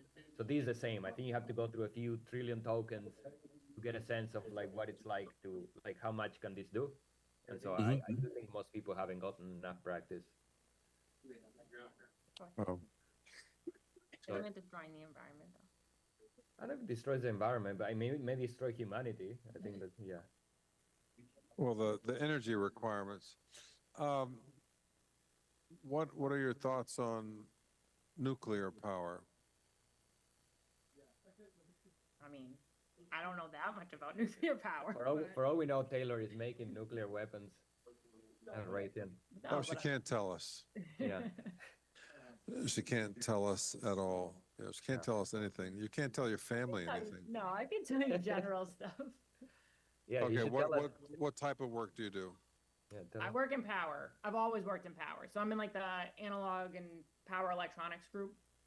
And then, so I did some work just on like small analog power supplies. And then I did a lot of work on international installations for new radars. So it would be like all the infrastructure to support it. Sometimes it would be getting commercial power in other countries. So kind of working with other countries like National Grid, and then with our radar requirements, which have different requirements because we're kind of pulsing, and that puts a lot of stress on the source. And then I kind of came back into like an R&D role, doing more like low noise, switching power supplies, like PWB type of stuff. And so now I'm kind of working on that. And we have like a 360 radar system that I've been working on. Oh, that's amazing. Taylor also designed the most powerful paper circuit in the history of UMass. He can tell you about it as well. Oh, what was that? The most powerful I've been what? making fun of me when I did terrible on one of my exams. No, she did BJT. we had an exam, and then she came out of the exam, and she like looked at me, and she was like kind of half crying, and she said, "Ivan, my circuits had hundreds of amps. I don't know how you came out to hundreds of amps or thousands of amps. Yeah. So thousands of amps. Mhm. You know. But now I work on power, so it's all good. With Yeah. thousands of amps. Exactly. So what do you think is a good first project in power for a first or second year student? Or maybe third year? I mean, like the buck converter thing we did was kind of good. Yeah. Like that type of Okay. stuff, the spice modeling and those things. We really struggled because of the Schottky dial. Remember? The Schottky dial is Do you the do you key. still do the circuits modules that like Leonard did? Oh, the mastery? Yeah. Well, circuits is not taught with mastery right now, but he's teaching something else and he is using mastery. Yeah, he went back to UMass, right, Leonard? Yeah, he's here, yeah. Yeah, he's the And, undergraduate program director. Yeah, and Wolf went to the dark side. He's an admin now. Oh, really? Yeah. He was our first teacher. Wolf? Yeah. He did 112. The two of them. Yeah.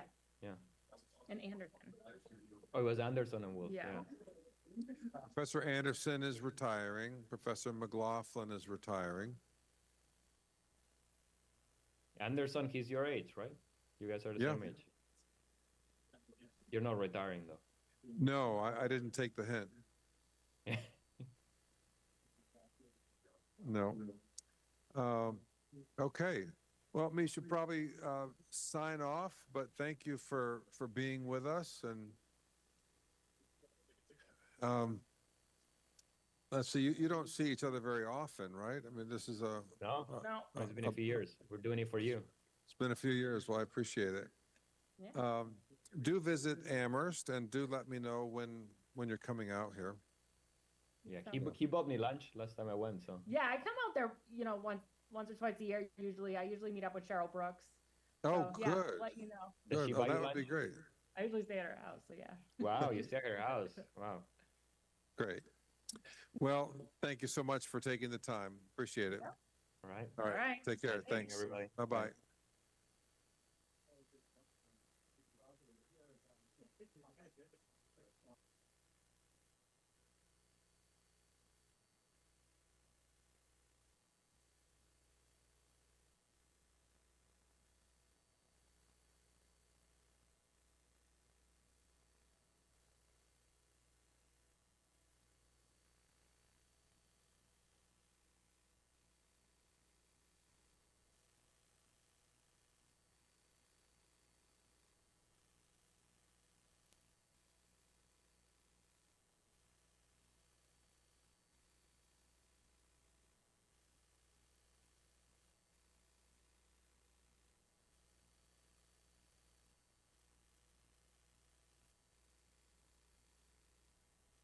I set up the Zoom. And they're already there. They're already there? Hi, Julie. Okay, we'll be there in a second. Yeah, but you might have to leave. This is a half hour, and look, and then we've got the department head, and then we have an alum. I don't miss you, yeah. Yeah, are you there? Is it working? Okay, we're gonna do a very quick.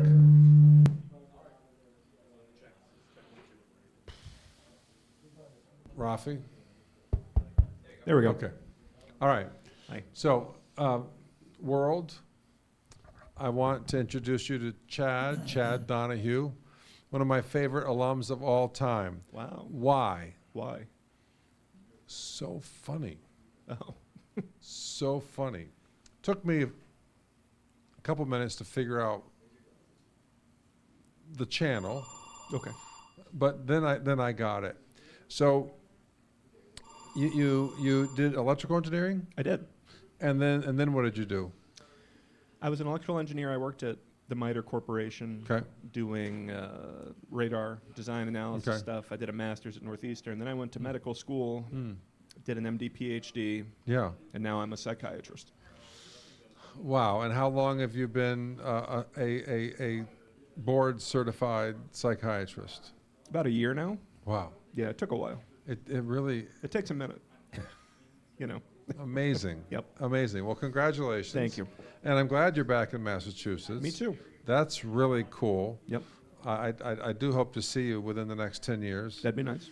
And I wish I had more time to chat, but do you want to recall something about the trailer?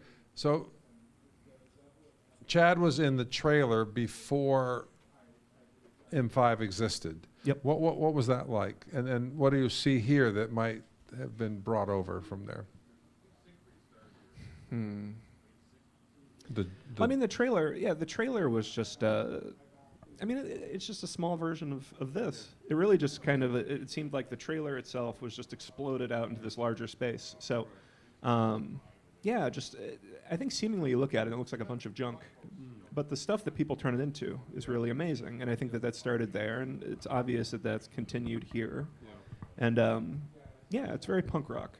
It is very punk rock. Yeah. I mean, we've tried to keep that spirit, and I think in large part we've succeeded.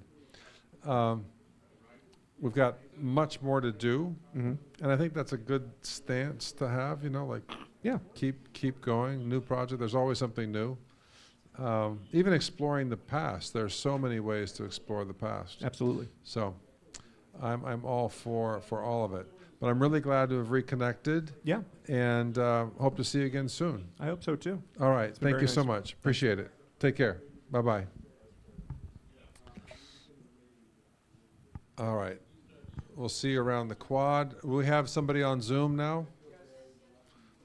Okay. So, Jonah, do you know who's coming in on the Zoom call? You might want to sit down before you hear this. Can someone turn off the air conditioning? It's crazy loud. Maybe it doesn't matter. No, forget it. It doesn't matter. All right, I'm going to get on the Zoom call. What do I do with this? Oh,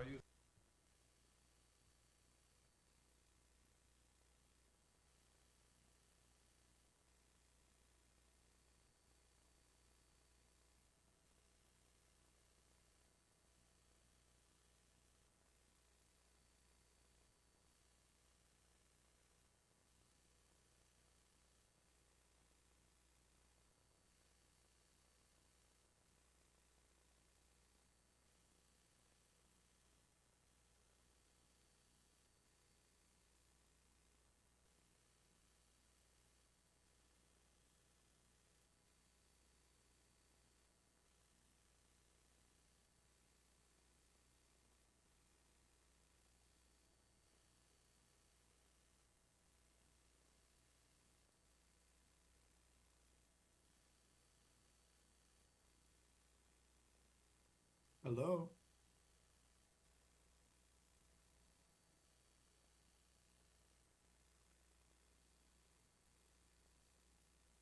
I can't hear you. Can you hear me? I can't hear you.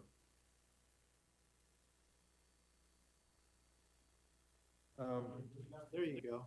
Can you hear me now? Yeah, I can. Okay. So it might have some echo. I mean, we do have some echo. But I think the battery is dead on the wireless. So I think the echo is tolerable. You can tolerate, that's all that matters. Yeah. Okay. Bill, can you hear me? I can. Okay, great. So Jonah. Bill? Bill. Yeah. Um, so our friends in the YouTube audience can see you, but our friends in the room can't. Oh, okay. But let me introduce, can the house hear his audio? Yeah, I'm gonna try to fix that a little bit without like making that go once again. I can go to another room. How's that? Yeah. Yeah. I'm going to go to a different room so that the audio situation is okay. Oh, so the echo doesn't happen, huh? It's the Cohen Okay. 6502. Okay, so it's an echo problem. Hi. All right. Hi. Yeah, I can hear a little bit on my end, but it's okay for me. Okay, well, when I get into another room, I'll be in a completely isolated situation, and I think it'll be fine. Okay. Okay. Can you hear me now? I can. Okay, great. So thank you very much for being part of this. I want to tell the audience who we have with us, and this is Mr. Mench, Bill Mench. Right. Bill Mench is the co-creator of the 6502 microprocessor, and the 6502 microprocessor is the brain of the Apple I, the Apple II, the Atari, the Nintendo, the Commodore 64, and the list goes on and on and on. And that would be cool if we just stopped there, just talking about 1974, 75, and 76. But the really interesting thing is that Mr. Mench owns the IP of the processor, and you've owned it for some time now. Yes. All right. So I have a question before we Yes. go on. Are you recording this? Yes. Okay. Could I get a copy of the recording then? Oh, yes, absolutely. Perfect. All right. Yeah, Great. it'll be on YouTube as a recording, and I'll okay. send you the link. Oh, okay. All Okay. right. That sounds good. Yeah. All right, great. Okay, back to your question. Donna, could you turn that music off? Thanks. Okay, so I think what's really unusual is that not only did you help create this amazing processor, you own the IP today, and you've owned it for a long time, and you've helped it go into many products that people don't even know that it's there. I mean, you can talk about whatever you'd like to talk about, but I'm interested in both that beginning, that origin story of proposing this device to Motorola, having Motorola say no thank you, and then you came up with another strategy. Can you tell us about that moment, or we can talk about the educational value of the 6502, whatever you're inclined to talk about. Okay, the origin story, that's an interesting story because you know that Chuck Peddle, Yeah. Chuck Peddle worked with John Pavinin, who was the co-founder of MOS Technology.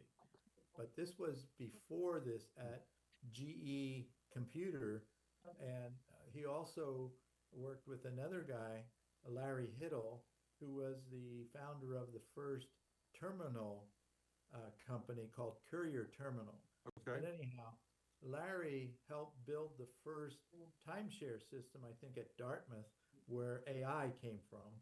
Okay. Or at least thought of that way. So now, coming back to what happened at Motorola, is actually Chuck came to Motorola in 1973. I came to Motorola in 1971. June 14th, 1971 is when I started there. I graduated from the University of Arizona.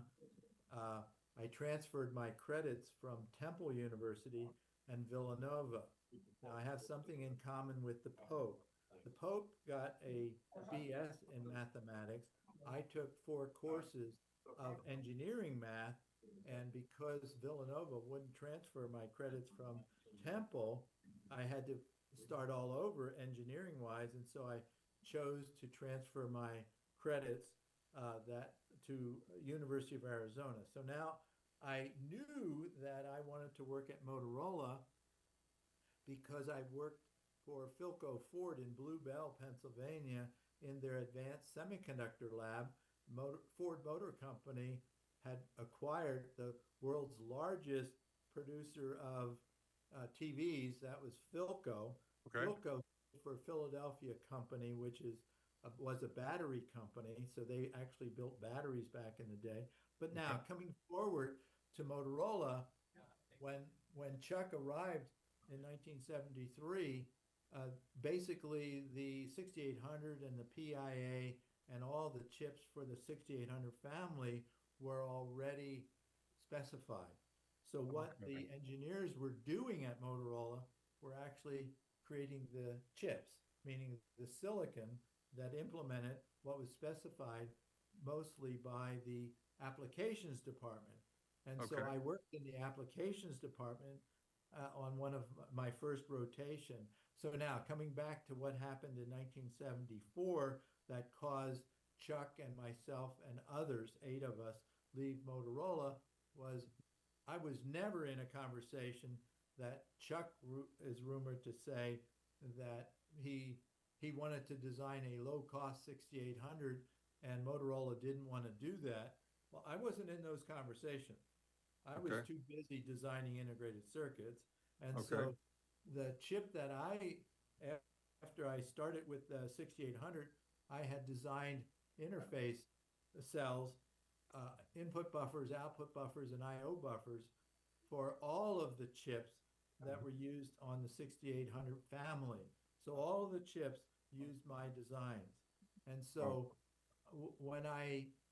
then I was assigned designing the PIA, peripheral interface adapter. Right. Think about it.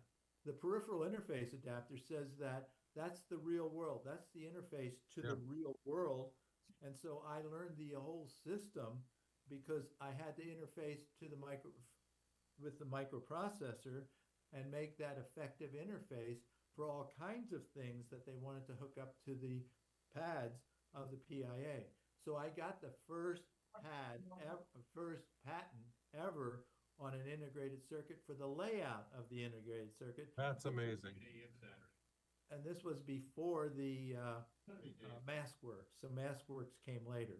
But now coming back to this, Chuck was on sales trips, and he also coming out of GE Systems.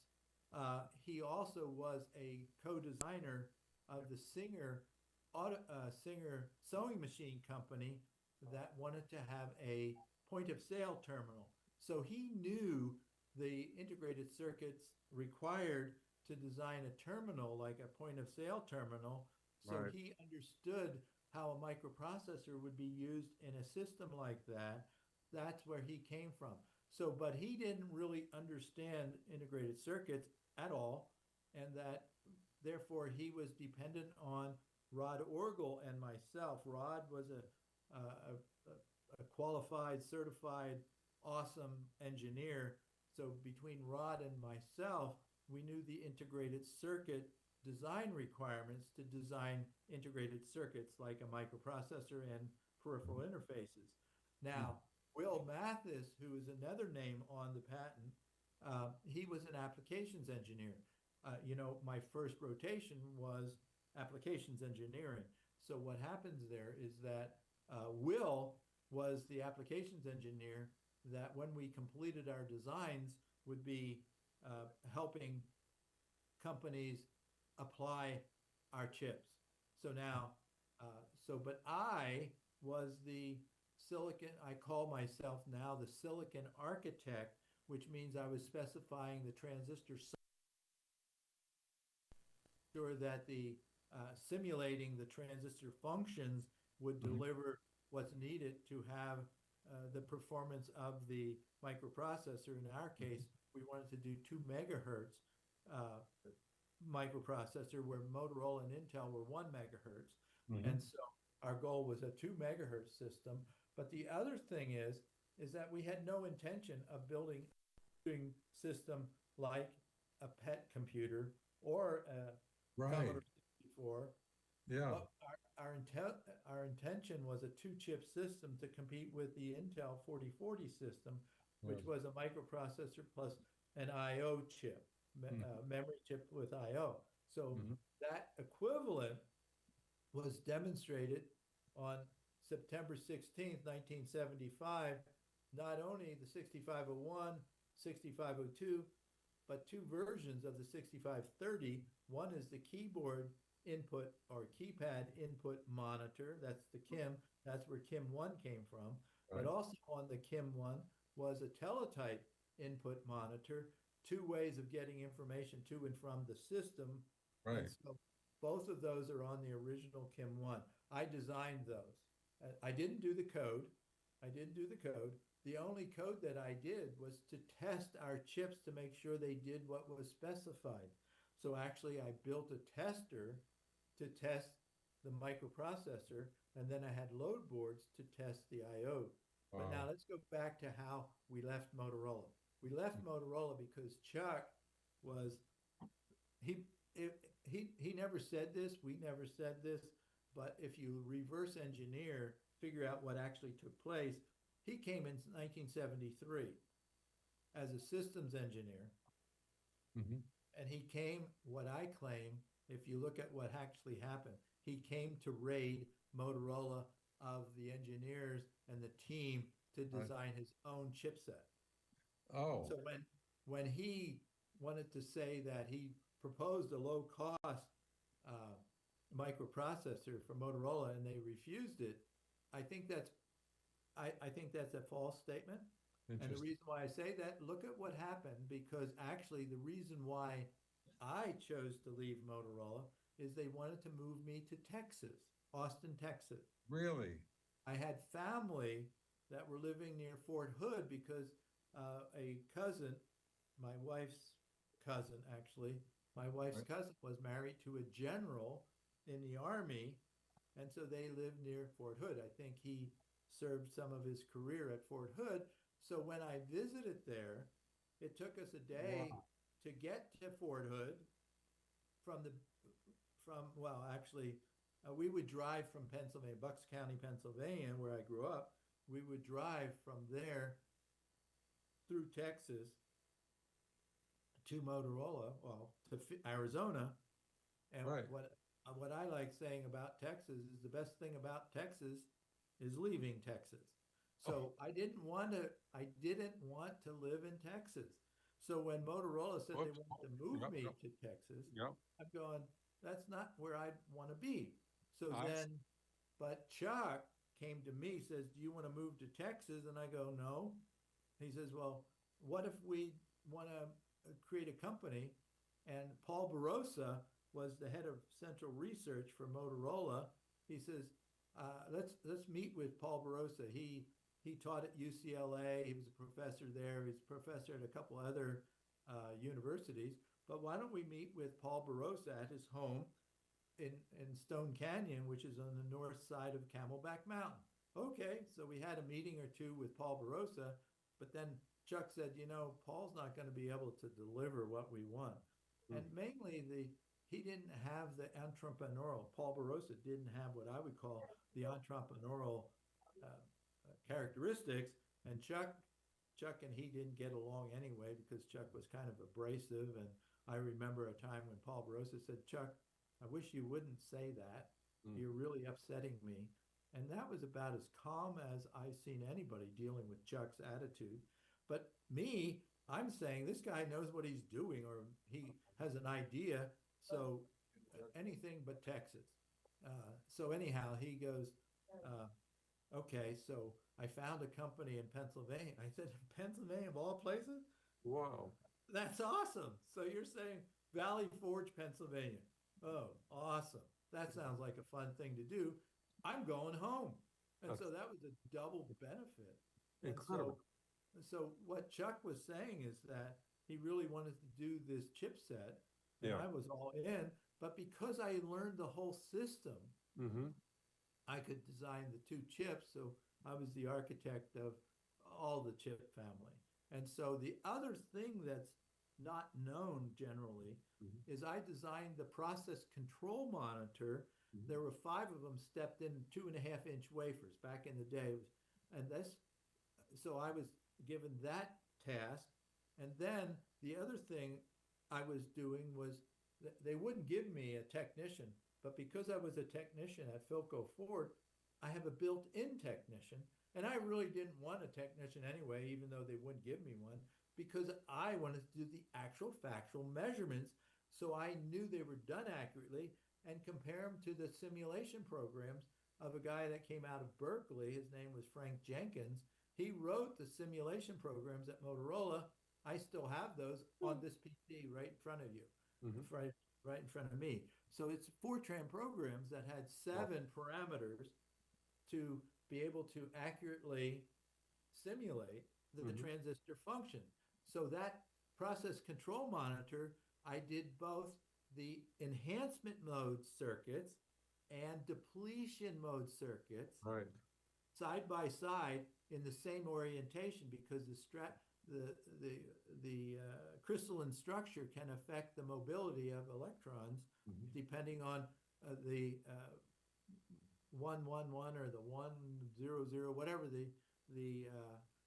the lattice structure of atoms, silicon atom. So I knew all the material sciences, and so I could compare them to make sure we were accurately using this.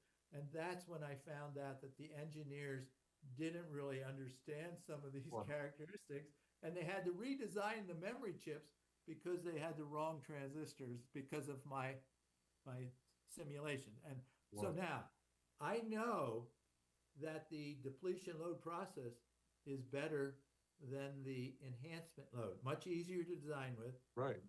And so Motorola would not process the depletion mask. They wouldn't do it. They wouldn't do it. And so then I'm thinking, well, finally, when they realized I'm going to be leaving because they don't want they don't want to process this. And I asked the what was his name? I can't think of it right now. Anyhow, I asked the guy in charge of the process why he didn't want to process this for me. I went to Clarence Lund, was the head of the ion implanter that you need to implant the depletion mode transistors because you need the extra implant. Yeah. So I asked him why, when I went to Clarence Lund to ask him if he would implant one of my wafers that I had. And he says, no, I wouldn't touch that with a 10-foot pole. That's a political thing in Motorola. I'm not touching that. So he wouldn't do it. So then I saw Extrion was a company that had ion implanters. And so I said, they said for $25, they would implant they would implant a wafer. So I got a wafer in my pocket, and I said, I sent it out to all the engineers. For $25, but if you each give me $1, I'll be able to send this, and I can finally get my transistors implanted. Well, after I did that, then they implanted it. So I got a glimpse of what would happen. So when we went to MOS technology, there was only one process we wanted to do, depletion load process, and that made all the difference. All the chips came out, ran at around 4 megahertz minimum. Twice, I over-designed, you could say, because I wanted to make sure this thing, when it came out, it would work. So all of them were run at 4 megahertz. I have on my tester that I have a picture of. You saw it at VCF. Yeah. That picture has a 5 megahertz microprocessor on it. That tester ran at 10 megahertz because they accidentally ran the wafers through the depletion implant cycle twice, so they were higher performance. So I could run it at 10 megahertz on that little tester. Wow. So Chuck, that was kind of a foreshadowing of how versatile your design really was. Right. Yeah. So now, so you see that Chuck didn't want the 6502. Will didn't want the 6502. Rod didn't want the 6502. But I wanted it because I said, look, you're paying $69 for an external high-speed clock generator, 2-phase. And if we just build it in, it'll follow. Everything will Oh, follow. when you say they didn't want the 6502, you're saying they were happy with the 6501. Yeah. They were happy with that, which was a two-chip solution. And Yeah. you said there's no reason for it to be a two-chip solution. Plus, did you Right. forecast the lawsuit? Yeah, well, who knows what was going to happen, but Yeah. we were signing the patents over to Motorola, and we were using our own patents to design the chips for MOS technology. So you're saying, well, yeah. How could you not use the patent? Yeah. Well, the circuits weren't the same because we had a different process. So that wasn't the argument. And they started out thinking it was trade secret violations, but we're saying we're not using your process. We're using a totally new process. And so where's the trade secret? But patents? Yeah, we couldn't avoid it because we had some great patents. And so when they... What an amazing story. So when they said, well, yeah, all right, so we'll give you that, but you're violating our patents. They're actually your inventions. And we go, yeah, we did that. Okay, so we're going to require that you pay us royalties. Okay. And then we're going to require that you remove the 6501 from the market. Okay. And at that point, I won the bet with Rod because you aren't going to sell any more of them. Yeah. Right. You had like a sales bet, and that processor got stopped. Yeah. Yeah. Wow, that's fantastic. Well, did you think that we'd still be talking about this chip 50 years on, and that it would have such a huge impact? Well, it would have had I think it would have had a huge impact anyway, because it's the beginning of Apple, Atari, Commodore. Yeah. Commodore went away, but Nintendo. And so the NES used the NMOS version. Yeah. But the Super NES used my 816. That's amazing. So totally amazing story. Well, we'll have to talk some other day in another context about the educational value of the 6502. And I really would like to do whatever I can to get Apple to release the Apple II documents to the world. I mean, open source the Apple II. Why in the world can't we just have everything about the Apple II? You're saying an Apple II equivalent to the Commodore 64 Ultimate. Yeah. Yeah. I mean, but even just for educational purposes. But yeah, it would be quite useful. And I think the main reason I prefer the Apple II is because of the bus. The bus is a big deal when it comes to engineering education. That's not as much of a factor with the Commodore 64. But I am happy about the resurgence of of Commodore. Here's something that I know we're out of time, but here's something I want to show you. Yes. That equivalent, and actually beyond equivalent to the Apple II. Okay, yes. So instead of saying you want an Apple II, what are you really saying you want? So the Apple II, from an engineering standpoint, was you could do physics experiments and other things because you could drop a card into the bus structure, right? Card, yes. Okay. Yep. What were you doing with so I'm going to show you something that's running off of a power bank. I'm going to turn the power bank on, and you can watch the lights come on. Yeah, there you go. You can watch the lights come on. Yeah. Screen come on. Yeah. But guess what's here? I2C. Right. And on these modules, you have SPI and UART, ADC. And so we have an ADC on here. Yeah. So you can measure things with this. This has all the benefits of an Apple II in a 4-inch by 4-inch board. Yeah, it's pretty amazing. And you can plug in literally thousands of SPCA modules. Yeah. So you can use this. This is GPS. Now I can't get GPS signal in here, or you will see. And this is Wi-Fi Bluetooth. So now you have all of these on low-cost plug-in modules on here. Right. So for your maker lab there, Yeah. Makerspace, you could use this in a way to build up, you could call it STEM education, meaning that you science, Right. technology, engineering, practical application of this stuff, and math. So you can, we have built-in multipliers and dividers and other things that didn't come with the original 6502. So now with this, you have equivalent to what I think you want the Apple II to be, and you really don't need to have the Apple II business functions or the games. If you want to build a game, you can build a game with this. But I'm not into the game business. I think you heard that back in New Jersey. I'm in the practical application of microprocessors for embedding intelligence into things that are in service to mankind. That's what this is built for. Well, I think that's quite an admirable project. Very good. Well, this is just the beginning, but I really appreciate you being with us today, Bill. Well, it's my honor to be there and be asked to be there. Exciting. And anytime you want to connect with this, I know this is a fundraiser, right? Yes. For your Makerspace. Yes. And I want to talk to you about how we can get some of these boards. Here's another board that I showed off at the Computer History Museum, but this is our actual handcrafted chips on here. We sell these boards. You can buy these boards, but I'd like to maybe look at whether or not any of your students want to work with this technology, learn from it, do what they will with it.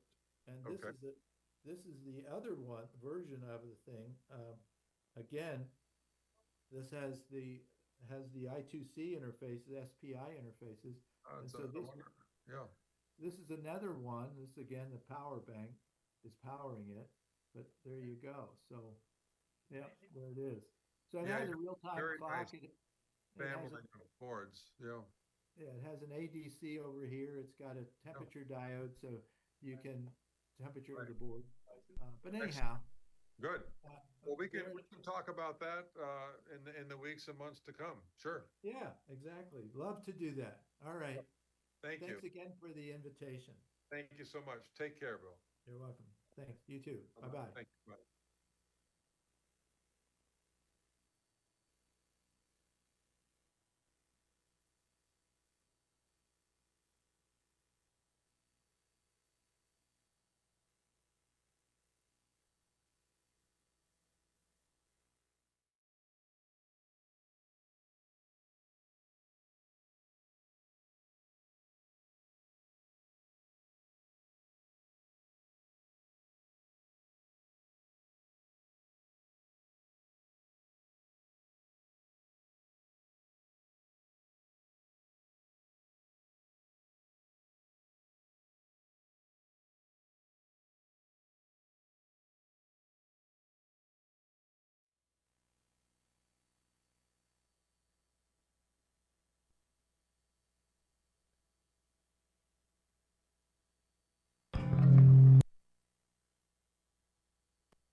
Hello, hello?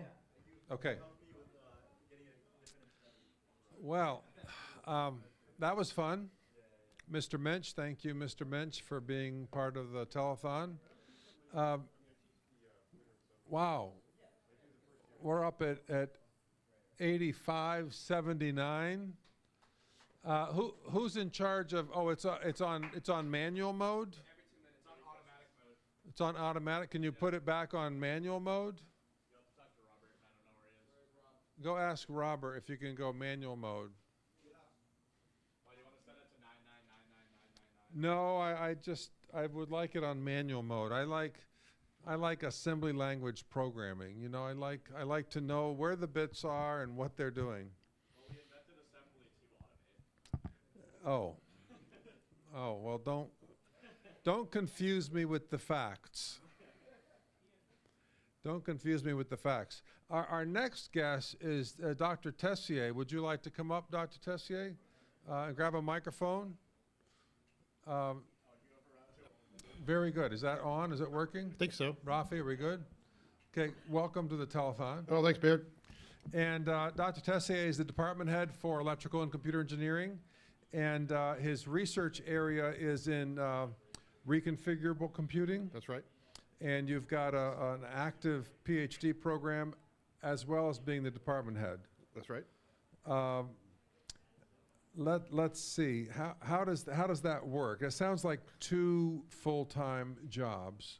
Well, that's what being a professor is all about, right? Multiple full-time jobs. I got my research life and I got my administrative life. Oh, okay. What do you like about being the department head? That's a good question. I mean, I like working with students and faculty to help define the future of the department. Trying to identify things that could make the department better. Working with students to try to find things that they would really like to see. I think in the position I'm in, I work closely with the faculty to help define new courses, new curricula, recruit new students. But this year in particular, I've been busy recruiting new faculty. So we have a couple of new faculty that will be joining us next year, which is really great. So we have a new professor who just graduated recently from the University of Florida that's going to be joining us next fall, Aruna Jayasena. And Metri Marat, one of our current lecturers, will be joining us full-time in the fall. That's wonderful. And does this represent some new areas of research in the department, these hires? It does. So we hired this year in AI systems. Aruna, Professor Jayasena, is an expert in using AI for CAD algorithms, computer-aided design algorithms. He also has done a lot of work in security, using AI for security. So this is an area that we definitely would like to go into in the department, use AI for more things. We have a lot of strengths in the department in digital hardware, digital security, so that's important. Dr. Marat is an expert in energy power optimization. I see. Looking at different techniques to be able to optimize power delivery. So she's going to be actually one of our 3 of our faculty moving to the new building over in the Sustainable Engineering very Laboratories. good. So we have Professor Irwin, David Irwin, Professor Sang, and Professor Marat will all be moving over to the new Sustainable Engineering Laboratory, which is going to open hopefully in August. That's wonderful. And if you're an alum, definitely make a plan to come here in August or September and see the new building. It's a beautiful building. And Dr. Tessier, you were very involved in the early phases of that building, right? And how did that happen? Well, before I was department head, I worked 7.5 years as associate dean for the college. So I was in charge of operations and academic affairs. So one of the jobs I had was helping to design the new building. So I was involved in the very first meeting to help plan the building in October of 2019, so almost 7 years ago. So 7 years from the first meeting to the actual opening of the building, pretty much. Wow. The building is really focused on sustainability. So a total of 35 faculty will have offices in the new building, space for about 100 to 120 graduate students. And also, perhaps most importantly, in the new building will be a cafe, a little place you can get your coffee on the first floor, atrium area for events. And also, this is really exciting, a 60-student state-of-the-art classroom with distance learning capabilities. That's so nice. We're very excited about that. That's superb. I want to thank you for your support for M5, for what's going on here, what the students are doing, and you've been very steady in your support of that. And just wondering if you see linkages between the curriculum that maybe we could explore even more. And I do want to go down this road of creating optional labs for some of the first and second year courses, so that students who want more can just come in here and get a kit and build things. But you're in advanced digital systems. How important for you was it when you encountered the basic building blocks of digital systems back in, maybe it was high school, maybe college, I don't know. Yeah, so I think that's an interesting question. I knew I'm perhaps one of the few people that knew what they wanted to do for a career back in junior high school, really in middle school. I really wanted to be a computer hardware design person. Didn't have that opportunity when I went to high school. My homeroom was the computer room. Do you have a TRS-80 down here? Like an old Radio Shack TRS-80? We have a color computer. Is that part of the TRS-80? It was one of the later TRS-80s. Okay. But So my initial experience was with Radio Shack TR80 basic programmed computer, but I still didn't get a chance to do much with hardware. So when I got to my undergraduate school, I took every class I could where I could actually build stuff. And I'll tell you a story about one of the more gratifying experiences I had as an undergraduate. So Yes. I was a senior. I was building an FFT processor out of discrete TTL components on a wire-wrapped board. Really?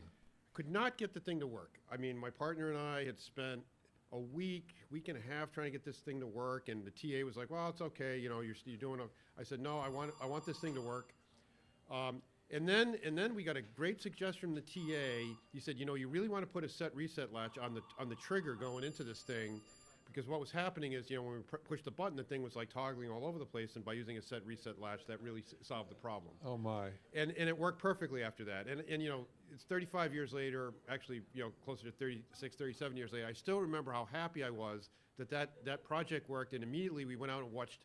If you've ever seen the movie The Naked Gun, kind of a really funny. Went to see a really funny movie. So, I think that's great. I think I would say that throughout my undergraduate career, throughout my first few years in graduate school, I was a hardware guy who built stuff by hand, wire wrapped, breadboarding, That's amazing. things like that. Spent hours in the lab doing that. For PhD, I switched a little bit more towards the software side, algorithms, and my research group here is, we currently have another printed circuit board we're developing for the military, and we've developed a whole series of boards. So I'm a big proponent of hands-on experience. Yeah, it's amazing. Very, very gratifying. I've been working with two of our sophomores this semester on a simple 4-bit IC, up-down counter. And they've just been so happy with the results. It's like, and even when it didn't work, I would congratulate them and say, "That's good. You'll learn something, and then they'd fix it, and it would be really great." So I do want to thank you for your support, and thank you for coming in and chatting. Do you want to talk about anything else? I think we've got Melissa. Is Melissa Lau here? Oh, hi, Melissa. Oh, hi, Melissa. How you doing? Good. It's good to see you. I just want to say on behalf of the department, the work that goes on down here at M5 is particularly important. It's great. It's really a distinctive aspect. I gave a talk, an overview of the department yesterday to a funding agency. It's giving Professor Shia a substantial grant. And M5 was my last slide that I showed as an area that's important, that the students love, and that's really important, really a unique aspect of our department and our university. I will also mention back in October, we went through our accreditation process. We go through this every 6 years to become accredited, and really the students down here in M5 and Professor Soules himself spent over an hour with the accreditors. We only had them on the schedule for 15 minutes, but the accreditors were so excited to be down here. One of them in particular really loved 70s music and old books, so it was a good match for being down here in M5. But in our accreditation report afterward, they're allowed to mention one thing about the department that's distinctive, and M5 was the one thing they mentioned as being distinctive. So congratulations to all of you. Really important. M5 is really important for the department. Very gratifying. Very gratifying. Thank you very much. Great. Thank you. Appreciate it. All right. Yes, absolutely. Did we go to manual mode yet? Did you find Robert? No, there's no Robert?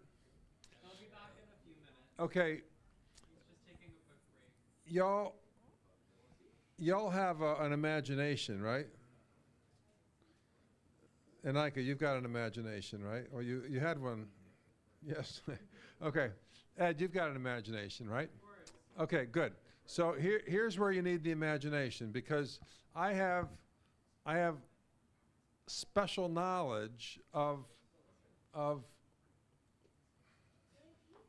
this digit right here. Chris, I've got special knowledge here.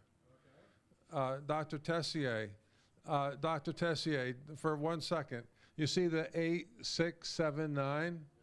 Well, I got a secret message, and it's really 28679. So we're at 20. We're at 28. We're at 28. Yeah. No, it's a secret. Oh, I see. It's a secret message. So Yeah, it has to stay that way. But it's still real money, right? It's real money. So Melissa Lau is next. Melissa, did you get a seltzer? Yeah, you have to have a seltzer. Yeah, because I can't talk to people who are dehydrated. How are you? Good to see you. Wow, it's been a while. So Melissa Lau's greatest contribution to humanity is the phrase M5 voiding warranties since 2008. Wasn't that great? It's on your office door, right? It's on the office door, Still yeah. there? You got rid of Edmar. Well, he's right there. Oh, he's right there. Oh, he's right there. He got But he's promoted. not outside now. No, but he got promoted. Is that a promotion though? Oh, yeah. I mean, this is, But now everyone walking past can't see him. well, I forgot to ask you. I think it's a promotion. He's on the stage. This is the big stage. Yeah. Melissa, when did you start working at M5? Oh my gosh. I mean, I've been around this space kind of putzing around. I think it was like 2010. I don't even remember. It was so long ago. But I think officially maybe like over the summer of 2011, maybe? I'm not sure. It was for Circus and Beats. So you weren't in the first crew, but I think you were in the second crew. I was involved with it. I think there was overlap. Yeah.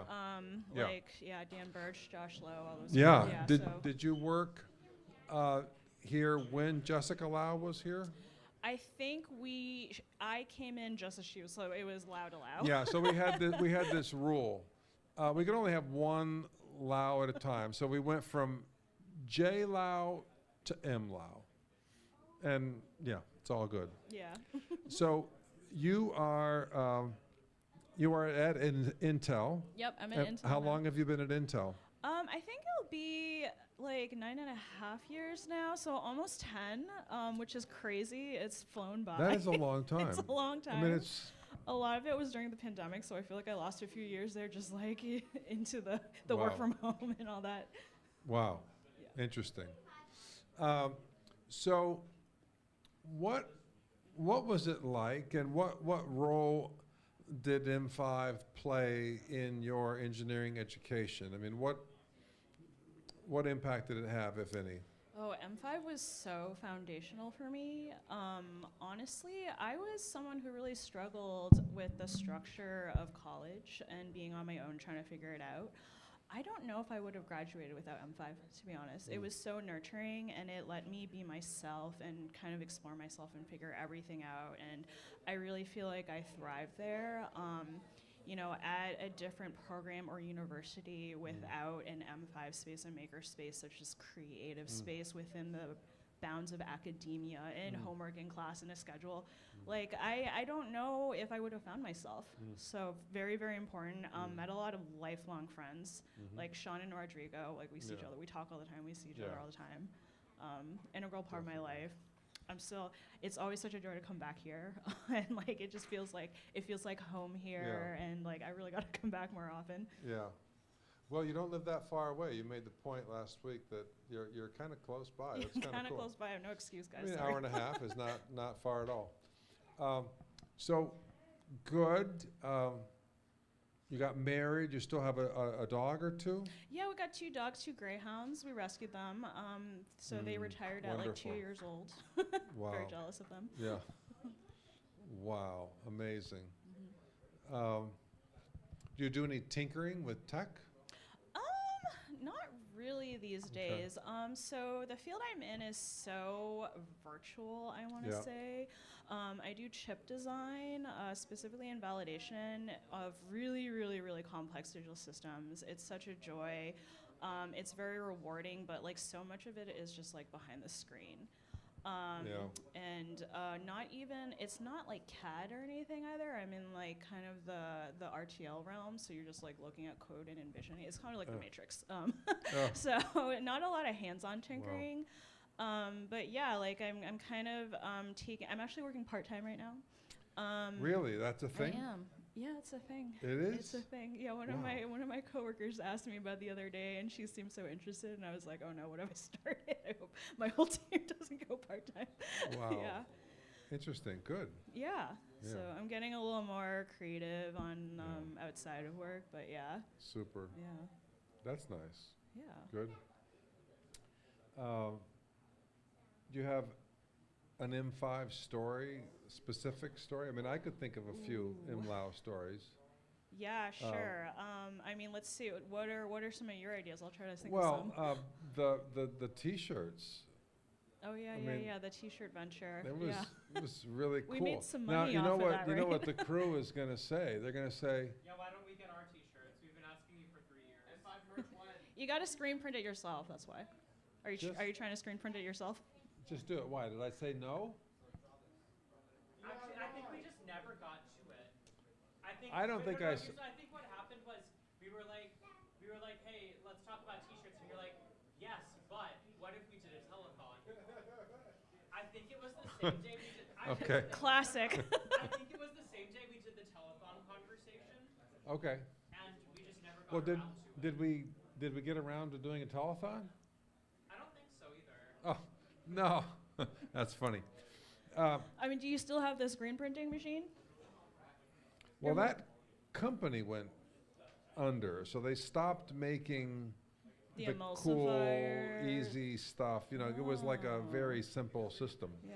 So, yeah, but we could definitely Yeah, bring you it should back. bring that up. Yeah. That was fun.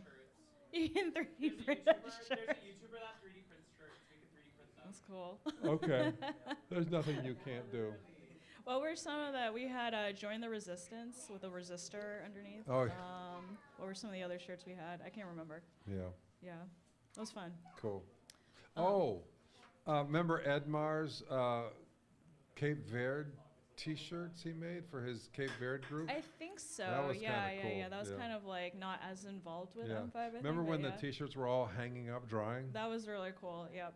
Oh, and you had a and- sweatshop in here. What about the MLAO curtain project? What was that for? Oh yeah, it was for the talk series, right? Yeah, we had, and we wanted to make like a stage, so You did. That was a lot of sweatshopping you had me do. So I was just sitting here sewing something. No, we had. I'm so busted, Chris. Wow. No, it wild. was we had a lot of fun kind of like making the space our own. Yeah. Like I remember like we were painting it, we were talking about all the like the parts wall, which is still up. I think Yeah. is that the same? You didn't like paint over the neon stuff, did you? No, it's the same. Yeah, great. Yeah. No, I would never do Organization Tubland. that. Yeah, I it did was fun take playing the in here. ultraviolet lights out. Oh yeah. Oh why? That was so cool. Someone said something about cancer or something. I don't know. I Yeah, that's don't- not good. I don't know. No, but we should definitely bring some black lights back and put some curtains up. So because that room is so cool. Yeah, when it's absolutely. activated. Yeah. Yeah. Yeah. But yeah, like That some of my goes- favorite memories here were just like figuring stuff out, having a safe space to come here, meeting new people in the department. Like not even like what I was involved in with working here, but just like being in this space and having a place to go to that wasn't my dorm room or like you know, a place where I didn't feel as comfortable. I was like more formal in. So Yeah. It's a third space, right? It's not work. Work here would be school, you know, right, a classroom. not the classroom. Yeah, so it is another space, yeah. And like this was back when I don't know if I should mention this. Back when like there wasn't hours. like it was just like open it was basically open whenever a staff member was here, and someone was always here like almost 24/7. Oh, that's a good. Did I pay the staff? Some of us, I guess. I don't know. That's a novel idea. It's like, well, you're here. That's not the case No, anymore. but You no, got it's hours now. totally scheduled. Yeah. Yeah, it's 1 to 8, Yeah. 7 days a week. It was wild days back then. Yeah. 7 days a week. Yeah. Yeah. Very good. Let's see. Did you get one of these? I didn't. What is this? Circuit board. Circuit board. A circuit board without a circuit. Oh yeah, there's everything is disconnected here. This isn't gonna work. And it's gold. Yeah. Really? Is this the calling card? It's gold, yeah. So Very, very that's cool. our blog. And I don't know if you've looked at the blog, but the staff write fantastic blog posts. Oh, I gotta check it out. Really, really. I think the blog started with us. Cool. Like I was doing Arduino tutorials. Oh. I don't know if those are still up there, but I remember trying to figure out WordPress and. It's so hard to get back to the early days of the blog. You gotta click, click, click, click. Maybe we should try to figure out a way to. We have the search bar. Oh. Use the search bar. That's why you Oh, have to good. put it in. Use the search bar. Wow. Okay, that's cool. So it's the same. It's the same site. You didn't delete it or anything. Well, so if we in moved theory. it, we're in Squarespace. I don't think we started Okay. in Space. Maybe we did. I mean, James Rudder had a site just for the audio engineering, and I think some of those are on the Wayback Machine that we need to pull out and Mhm. put retroactively into ours. Yeah, there's some But- cool projects on that. Yeah, and we, we got the domain name in the first year, 2008. So that hasn't changed one ASCII character. UMass Amherst M5. Great. And it's still sitting there. Well, I'll have to check this out. I have to put it on my homepage or something. Oh, and we're still a little punkish. Oh, awesome! We got a I little love zine. stuff like this. How do I get on this mailing list? Oh, well, that's a sore point. But Do you put this in the mail, snail mail? Well, that was the idea. You got to support the post office. That's what I'm. Buy some stamps. we will. Thank you. We will. We will. When? Not sure. Okay. We've got. I love mailing stuff, so we will. Yeah, I know you really do. Yeah. You still doing the koi cards or whatever? The Koei cards, the whatever. Yoi cards and the Yoi BD were- cards. Yeah. Yeah. Yeah, they have a new name now, but yeah. What are they called now? Pelican. Pelican. Squares. Squares. Yeah. They are square. Yeah. Makes sense. Yeah. Very cool. But I haven't announced it, but I just did. Now you just Whoops. did. Cat's out of the bag. Sorry about Wow. that. Pelican Squares, yeah. Yeah, so that's that. What else can we talk about? We've been doing all kinds of things. I don't know. I mean, I don't know if you like telephones, but we've Yeah, put a this is really huge cool. effort into the telephone project. Do you like vintage computing? Yeah, I do like that. I'm not dabbling as much, but like I still have my old laptop from like 1999 that I boot up sometimes. It's not like a circuit board, but I play around in Windows 95 sometimes. You have an old laptop? Oh yeah, yeah. That's It's a cool. IBM ThinkPad back when it was actually IBM. You could do Wow. all kinds of cool stuff with the OS back then. It was kind of just like busted all open, but. Wow, I want to do some like screencasting off of a Windows a really 95 old one? SE. Oh yeah, I mean you'd You have know, to. The video is so cool. You'd have to do like dial-up or something. I don't know how you would. Like like the drivers aren't even compatible for Ethernet or anything, right? There's no Wi-Fi. I think we'd have VGA, Uh-huh. and then VGA to HDMI, and then just capture that on something else. Oh yeah, all right. Yeah? Yeah. See, I'm kind of like out of the dabble. Have you tried? unfortunately. Have you dabbled with OBS? Nope. Don't know. what it is. It's an open broadcast system. That's what we're using right Oh, now. very cool. It's open source. It's really cool. Very cool setup Yeah. you have here. Yeah. Have you been doing anything like in the community? Are you active in your community at all? Depends what you say by community. So I think like I definitely fell into the corporate everything very much. Less kind of dabbling. There kind of wasn't time for it. Depending on the industry that you in, it's a little bit all or nothing. It's kind of it consumed my life. But in like a very fulfilling way, because there's so much to learn in spaces like VLSI and chip design and all of that. There's almost not even time to keep up with the literature because everything's moving so fast, pacing so fast. So and you want to be interfacing with your colleagues and things like that. So I was involved in like the Intel community a lot. I still That's am. cool.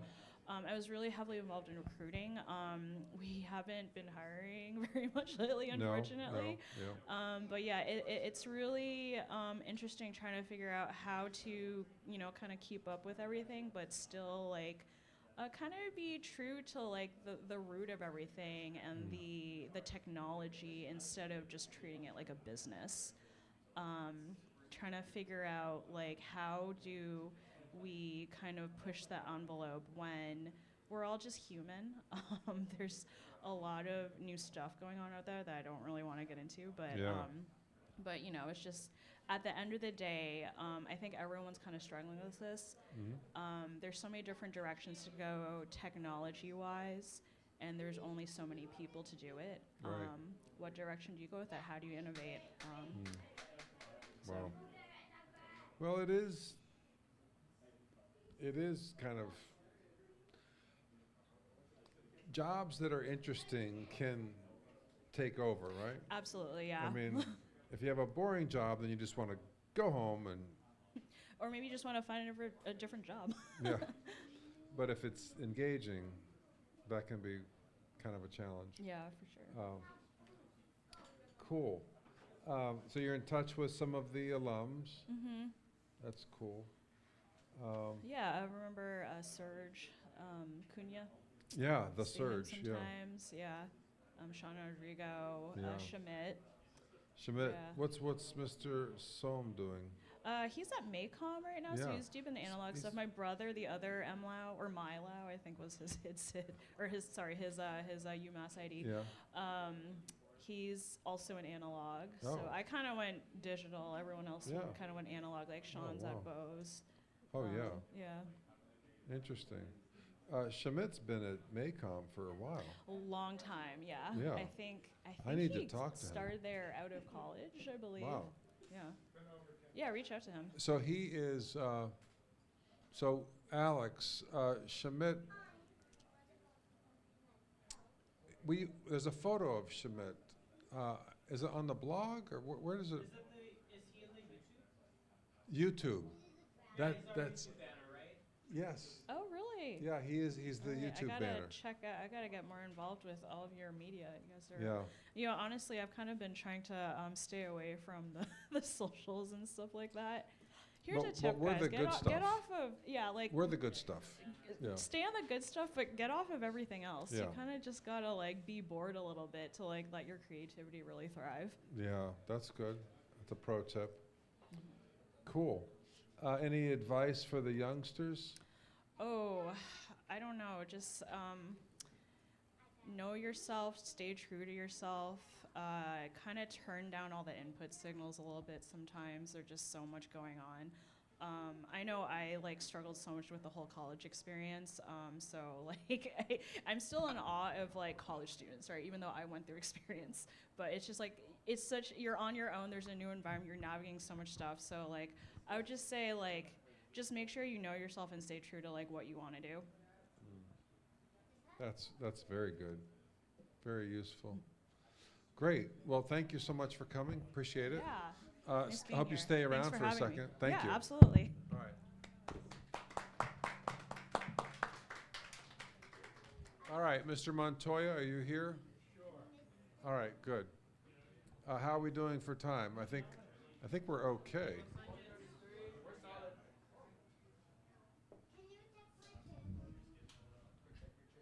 Oh, Do I have to hold this? Yes. Oh, we're doing well. Look at that. Jeepers Barrett, I creepers. heard a rumor. Oh, go ahead. I heard you don't like Electro Boom. Oh, I do. I think he's great. Yeah. Okay. So Yeah. it was a false rumor. But It wasn't okay. It wasn't false. Can I explain this? no, I can explain it. I know the rationale. No, it's just some of the language, but Wait, he swears too much? Sometimes I'm a Sunday school teacher. Oh, okay. Yeah. That's it. Okay. Yeah. That's it?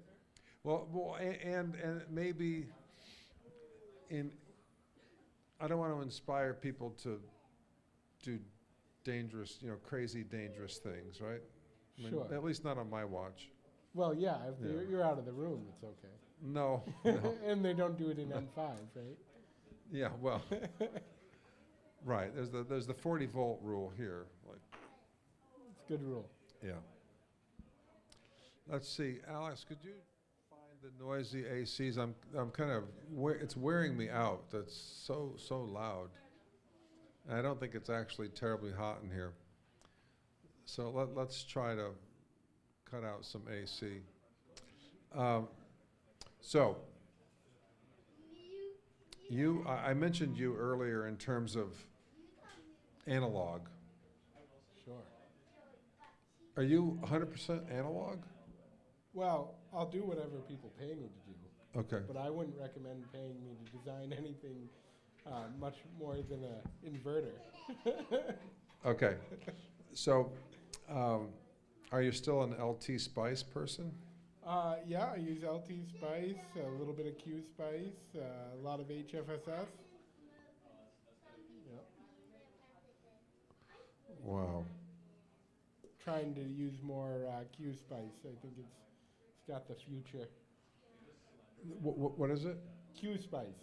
Q Spice. Well, after LT got acquired by their nemesis Analog Devices, Yeah. The author of LT Spice left, and he went to Qorvo, which is this weird conglomeration of Triquint, Serenza, a bunch of RF companies that have their own fab, and he made a new version of his Spice program called Q Spice. Q Spice. Yeah. So why isn't that the Spice that's built into Models. KiCad? Models. There aren't enough models. It's also closed source. It's a closed source Spice, so KiCad's going to want open source. Q Spice is closed source. Yeah, yeah. So is LT Spice. What do you think of the Spice built into KiCad? You know, I have not used it. Okay, is it in G? I don't know what it is. Rafi, can you turn it down a little bit? Generally speaking, I try to avoid using Spice in my schematic capture. Okay, hold on one second. Rafi, can you turn the house down a little bit? Thanks. Because I feel that it doesn't, you know, each tool is good at what it does. Yeah. And I don't think schematic capture is the right place to be doing your simulations. Okay. Yeah. Well, speaking of schematic capture, what is the secret to being a great father? I wish I knew.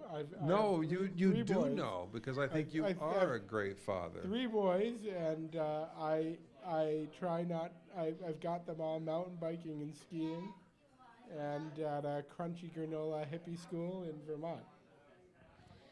So, Three boys. 3 boys. And how old are they? We've got Lachlan, he's 9. We've got Tiernan, he's 7, and we've got Evney, he is 4. Wow. And do you teach them any circuits? There's been some curiosity, but in fact, I just did a STEM event at Riverside School in Vermont, where I taught my 2 eldest children, Tiernan and Lachlan, how to complete a circuit, lights and motors. Oh, okay. Yep. And did they like that? They did. Yeah. Lachlan, as is his nature, got a little competitive about building the biggest circuit. Oh, taking okay. the most components, starving the cool. other children of components. That's It's a scarcity interesting. situation here. All of you should go grab the components from the bins now. Yeah. Sorry. Don't do that. Yeah. Yeah. Wow. So, but we ski and we mountain bike because those are good activities to add to your life. What about the role of books and writing as a parent? So I have to admit my wife is the true champion on that. Okay. That particular front. She's a former English teacher as well as chemistry and biology, and she does the heavy lifting on the reading, I would say. Okay. And sometimes I step in to help encourage us to finish our writing homework, which is difficult with my eldest. Yeah. I see. Yep. I see. There was no M5 when you were at UMass. Nope. But you did see the trailer. Yep. And you volunteered in the trailer. I did. It was And cramped. And one question I get a lot is, where do I start? I've never built a circuit. It's all overwhelming. You say there's 2,000 parts on the wall. That's too many parts. You know, where do you start? Where did you start with circuits? Well, Baird, you know, the first practical thing I did was actually in your class. It was very simple. It was just figure out how to pick a resistor for an LED. You're kidding. I'm not kidding. That was your first circuit? That was the first free-form circuit that I had to do. Wow. I know, it's kind of insane. That was my junior year to boot. It was in your microprocessor class. So things really changed here, I'm gathering from all the projects I see. But just that simple, wasn't my junior, I think it was actually my sophomore. Yeah. But it was just that simple calculation of, you know, here's something very practical, and I've done it 1,000 times since. And I kid you not, I think about you teaching us this simple, like, how do I pick the current for this? I look at this curve, I just put my finger there, and then I figure out the resistor that makes that work. And I actually think about you every single time I do that. That's quite interesting. That's cool. Yep. Wow, nice. Well, it is a good place to start. You know, LEDs are marvelous, absolutely marvelous. And I love the fact that you can start with a simple circuit like power resistor LED, and then you can go to PWM, and then you can go to a program controlling that, yeah. Well, that was a great project. We did the MIDI music controller in that class. Oh, you did? Yep. And I remember my project actually worked, but I had a bug in my sound card that took me half the class to figure out. I would get it working in the lab, and then I bring it home and try to do it, and it turned out my cheap budget computer's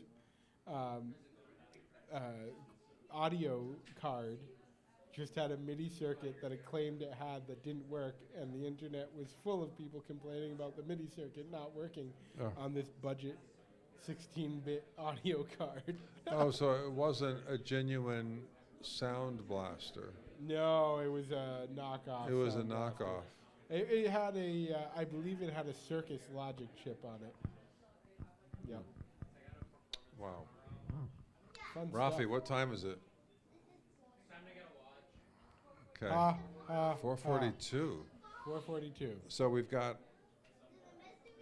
18. 18 minutes. So you want to pull That's someone else cool. up here to fill that? Oh, I don't know. I don't know. Or you want to? I don't see any other alums. Is there anybody else who wants to be grilled? There's some people in But there's some people in the pie room. sure. I hope. I'm good to keep going too. So Yeah, ask them, because we're coming up on 5 o'clock. I have a particular memory of you, Baird, that I'd like to share. What is it? What is it? Is When- it's shareable? Well, maybe not, Okay. but it's funny. Okay. I was in college. Yeah. And I might have consumed some special mushrooms. Yes. And you might have had a very early makeup class for a particular reason. And you came in and you told us all that Colin Powell had just told the UN that we were going to war in Iraq. And I wasn't sure if you were messing with me or not. Oh my God. That actually happened. Whoa. It was a very late night the night before for me, so yeah. Oh my. Wow. It was a fun time. Oh, St. Thomas Aquinas and Jonah. Yeah, there are a couple people There you go. to talk to. So, thank you for coming. I appreciate it. Is that Maker's Mark? No, this is Knob Creek. Oh, nice. Bourbon. Yes. Very, very good. Always great to see you. Can you stay around for a few minutes? Oh, yeah, I'll be here. Okay, afterwards. good. Yeah. Thank you. Good. Chris Montoya, everybody. All right. I think St. Thomas Aquinas, I think you're next. Yeah, okay. Zach is shy, and then Jonah Yoles Murphy. So we have to go fast because we've only got 15 minutes now. Wow. Oh, really? You're right this minute? You're heading out? Oh, good. Mr. Welch, how are you? Good, good, thanks. So Mr. Welch and Mr. St. Thomas Aquinas, also Mr. Buckley. And so Thomas studied here and Zach worked here and studied here, both.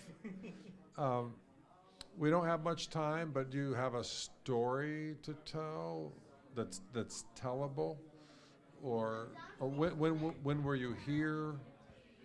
Why were you here? What? Do I have an M5 story? I don't know if I have a story on. Oh, that's good. That's fine. No stories. That's good. Okay. Do you regret studying so hard? No. No. No. That Oh. was so I was in M5 every day. Yeah. Studying. Even when M5 was closed, I was here. This is my favorite place. Oh, good. So here's my favorite St. Thomas Aquinas story. Are you ready, Anika? He gets invited to apply for a PhD program at Harvard, and then he spends the next 2 months wondering if he'll get in. Like, they asked you. They want you. They rolled out the red carpet for you. And then you got in and you're like, oh, this is good. That is true. Well, I'm a worrier, you know. That's I'm good. Constantly worrying. I'm still wondering when they're gonna kick me out. Once No. I don't. So you're doing a PhD in AI and medicine. You're at Harvard Medical School? Exactly, yeah. Okay. And how is it going? It's going great. We're creating like large language model systems for diagnosis, and large language models are amazing right now. So, and things are going great. Awesome. Super. That's cool. Mr. Welch, what are you up to these days? What am I up to? I'm also out in the Boston area right Yeah. now. I just started a new job, actually early this month. Nice. Working as a circuit board designer for Draper Labs. Oh, cool. Yeah, an interesting nonprofit company. Yes, of course. Is it? It is. Oh, wow. That's wild. Isn't MITRE nonprofit too? I don't know off the top of my head. I'm not super knowledgeable. Well, I think Lincoln Labs and MITRE, and they may all be nonprofit. That's kind of hilarious. So, are you in the Altium mode? I wish. I really wish I was. My last job, I was Altium, and it was great. I wish I was using Altium right now. We're using Siemens Expedition, which is it's kind of like an ancient software that keeps on getting things tacked onto it, so it's a little archaic. The first week that I started using Expedition, I was like, oh, I wish I was using Altium again. It's just so nice. It's so intuitive. What an odd thing. Wow, interesting. Have you taken a look at KiCad recently? I have used KiCad for my own personal projects. Yeah. I was working with, in the past, I worked with Thomas on some amplifier projects for, like he has a Macintosh amp. That I was trying to help him with. You know Macintosh, the audio. Yeah. We have this amazing Macintosh power amp that I got for. It was like $200 because it was completely destroyed, and we're trying to restore it, but like. I screwed up and set one of the boards on fire when I was trying to fix it. Nice. I just like plugged it in straight from the flea market, and the boards caught Oh. on fire.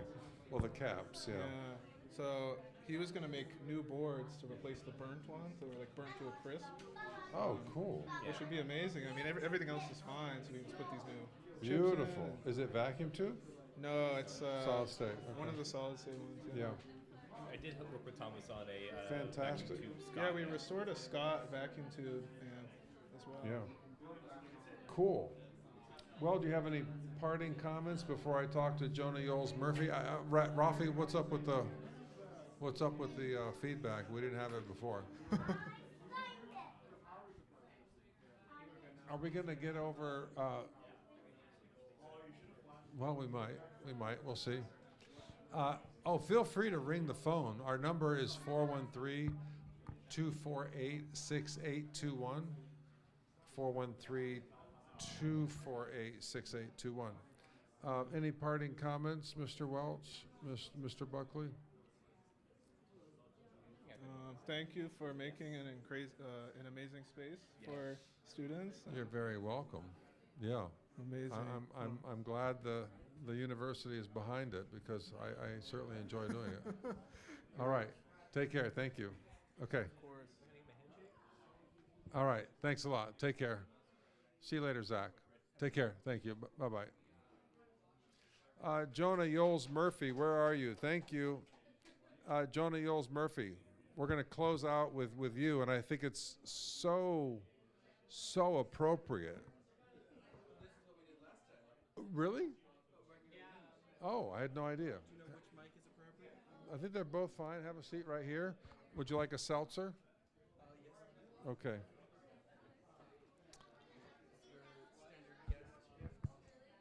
Well, do you have one of those? Not yet, although I did ask Alex. Oh, but if you want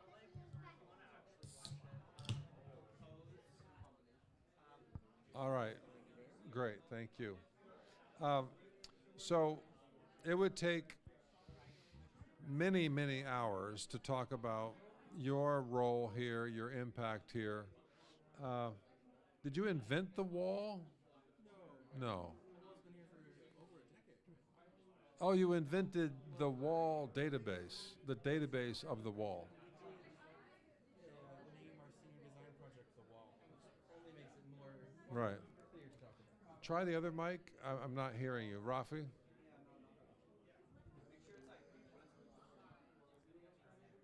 Who would wish to cross the bridge of That- death must answer. That's good. So, I'm- you were definitely the architect of the database. Yes. Yeah. It took a bit for both of us to see enough demos to see if it'd be helpful and go from what was a spreadsheet, just a spreadsheet, to something with a more structure and an interface. It's been very nice. Has it still been helpful? Oh yeah. I'm glad and to hear Toby's it. been good. You know, we'll have to find a new Toby in a year. Oh goodness. But no, it's been No very one good. can replace Toby. Well, no one can replace Jonah, and we're still going. So, as they say, everyone's replaceable. But it takes time. It takes a lot of effort. Okay, so This is your 4th year doing the Kim-based class. Is that correct? I don't remember how many. 3rd or 4th. I know it changed a lot in the beginning. Have you found new things you've been exploring with it, or what you're excited about? Well, I still want to. Hello. This. Yeah. Yep. I'll try it again. I think it's quite low. Yeah, I think yours is a little better. Okay. I want to still explore the Apple II bus. I think that's still a very exciting idea, and I really would can like. see why. I really would like Apple to just release the OS so that people could just mess around with it. They still haven't. No. Oh, that's a shame. No, they haven't. I mean, I'm sure people read it off the ROMs, but Yeah. But anyways, it would be nice if it were just completely open, But No, it's cool. So I think I mean, that's a direction to keep going. You could always do to Apple what Compaq did to IBM. Yeah. I presume you're familiar, but well, they cloned it. They cloned it with the black box method. Right. Oh, right. Right, to get around the legal proceedings. But if it's for education, I don't know if you need to. Interesting. Use that method. Wow. But you know, Franklin did that with the Apple II. Oh, they did? Franklin, I'm unfamiliar. Can you hand me that other mic? Or this one? Yeah, I thought we might need some. Okay, I'll come over there.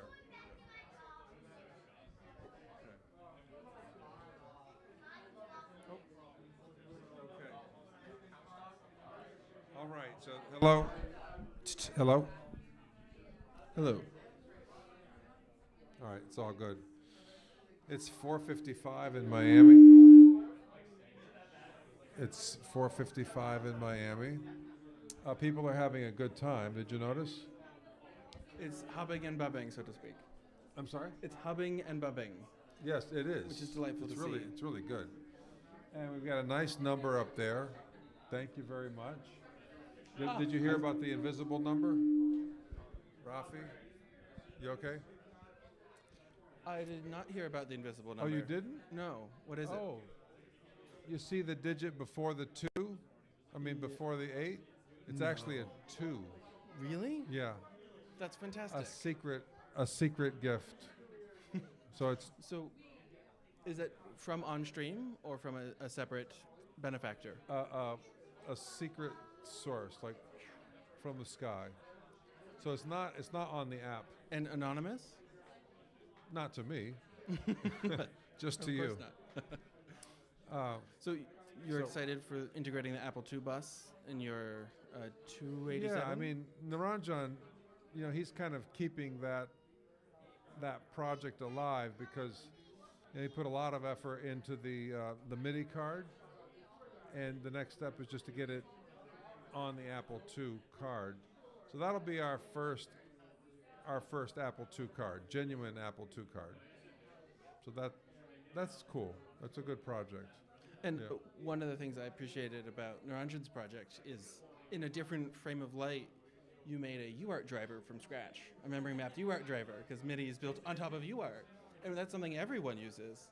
Can you? It's incredible. I mean, really. Yeah. I remember in the last telethon, you were like, you're only going to get the UART segment done. You said I couldn't get anything more than the UART segment. Right. And he just loved hearing that. Took it as a challenge. Oh, yeah. Yes. Could you tell us a little bit about what you learned from that process and what you think other people would get out of making their own UART driver? Yeah, I mean, UART was really easy, right? Like, it wasn't that complicated, especially with what I already had set up. But it was only a couple simple ICs that I had to use. So putting it together wasn't that bad. Learning how like clock signals actually like matter. Like you learn about clocks in 124, but you won't understand why they're useful until you like think about when data is being pulled on the pins and everything like that, right? It changes the way you think about the circuit and changes what you consider as your building, right? Like I started to consider falling edges versus like logic high, logic low, and all these other things, right? You start to think about them when you normally wouldn't have. And not just on clock edges, but where within a bit you sample, where within a bit you need to transition. So interesting. And the probability of robust system, depending on where you're checking the values, it's all very, very interesting. Yeah, that's cool. So I really appreciate that project. Yeah. My understanding is as frequencies raise, you become so far from just a standard model of a square wave where you have a little slope. Right. It is largely carrying waves, not carrying digital data. But I think the slower boards allow people to actually measure and get their head around it, and that's really not possible at a gigahertz. It's not very feasible. One of the insights you had with your course that I really appreciated and have seen people outside of UMass not have as much access to is you identified with the Kim1, you can look directly at the CPU. You can probe the data bus. You have visibility into what nowadays is just a black box of silicon inside of a device. But Yeah, I mean, we memory mapped our own I/O ports, right? And there was a segment where we were debugging. We attached read write bar to read bar write, and the way we started debugging that was just directly probing A0 to A4 and reading the address bits and being like, what is being sent on the address line, right? Does this make sense with what we expect to see on the address line, right? And so having that like flexibility of like, my imagination of the address line and seeing it on the logic analyzer was very helpful. But going back to like the waves idea, right? Like one of the interview questions I got asked recently was, what's the limiting factor to I squared C, right? Oh, in the interview, Yeah. And like the answer to that question is the 10K pull-up resistor, right? Because it's limiting the amount of current that can pull the line from 0 to 5 volt. And I wouldn't have gotten that question right if I wasn't, able to think about exactly the way the clock is rising and going, what's pulling it to ground, what's letting it raise to 5 volt. Like that's something that I would have only picked up here. And I got, good luck with that, right? That's great. did you find there were other places outside of an interview where you were able to apply it? Let's say outside of class or outside of engineering, that some of these insights were mirrored at all? Of going through and building a project from scratch. Has it? Like the ability of learning, right? So, many people here will struggle with ECE 244. It's the modern physics class, right? What helped me through it was not really following along with the professor. And then I, start fiddling with the ideas in my head, right? Like, I started to think about, I remember one of the coolest things that hit me was wondering why glass is transparent. Glass has a 9 EV band gap, and the light that we see is from 1.7 to 3.1 EVs. And so the electron, or the photon, will hit the atoms in the glass. It won't give the electron enough energy to jump to a higher conduction band, and so the photon has to pass through, right? And so this understanding of how everything's interacting, right, is something I figured out by myself largely. I watched a lot of YouTube videos because I was so interested in the topic. And so having the ability to experiment and be flexible with the ideas really helped me in that class because I got an appreciation for the course that not a lot of people got, A lot of people will just see the wave function equation and freak out. But for me, it was, like the story of seeing how, this photon was hitting the electron, causing this change to happen. And it just made a lot more sense to me, It's a skill for a teacher to teach like that. I remember when Baird was teaching it, you were teaching, I think, signed bits. And you were like a clock going through. For some reason, I remember you telling me about one of your relatives sitting on a plane field and watching planes land. I don't know, there's a lot of story to my learning, and I think that's what really helped me gain connections, right? Yeah, my brother used to like to go and lay down on the runway and wait for the plane to land, and it just augments the teaching. Yeah. All right, so we should wrap things up very quickly. Any parting comments?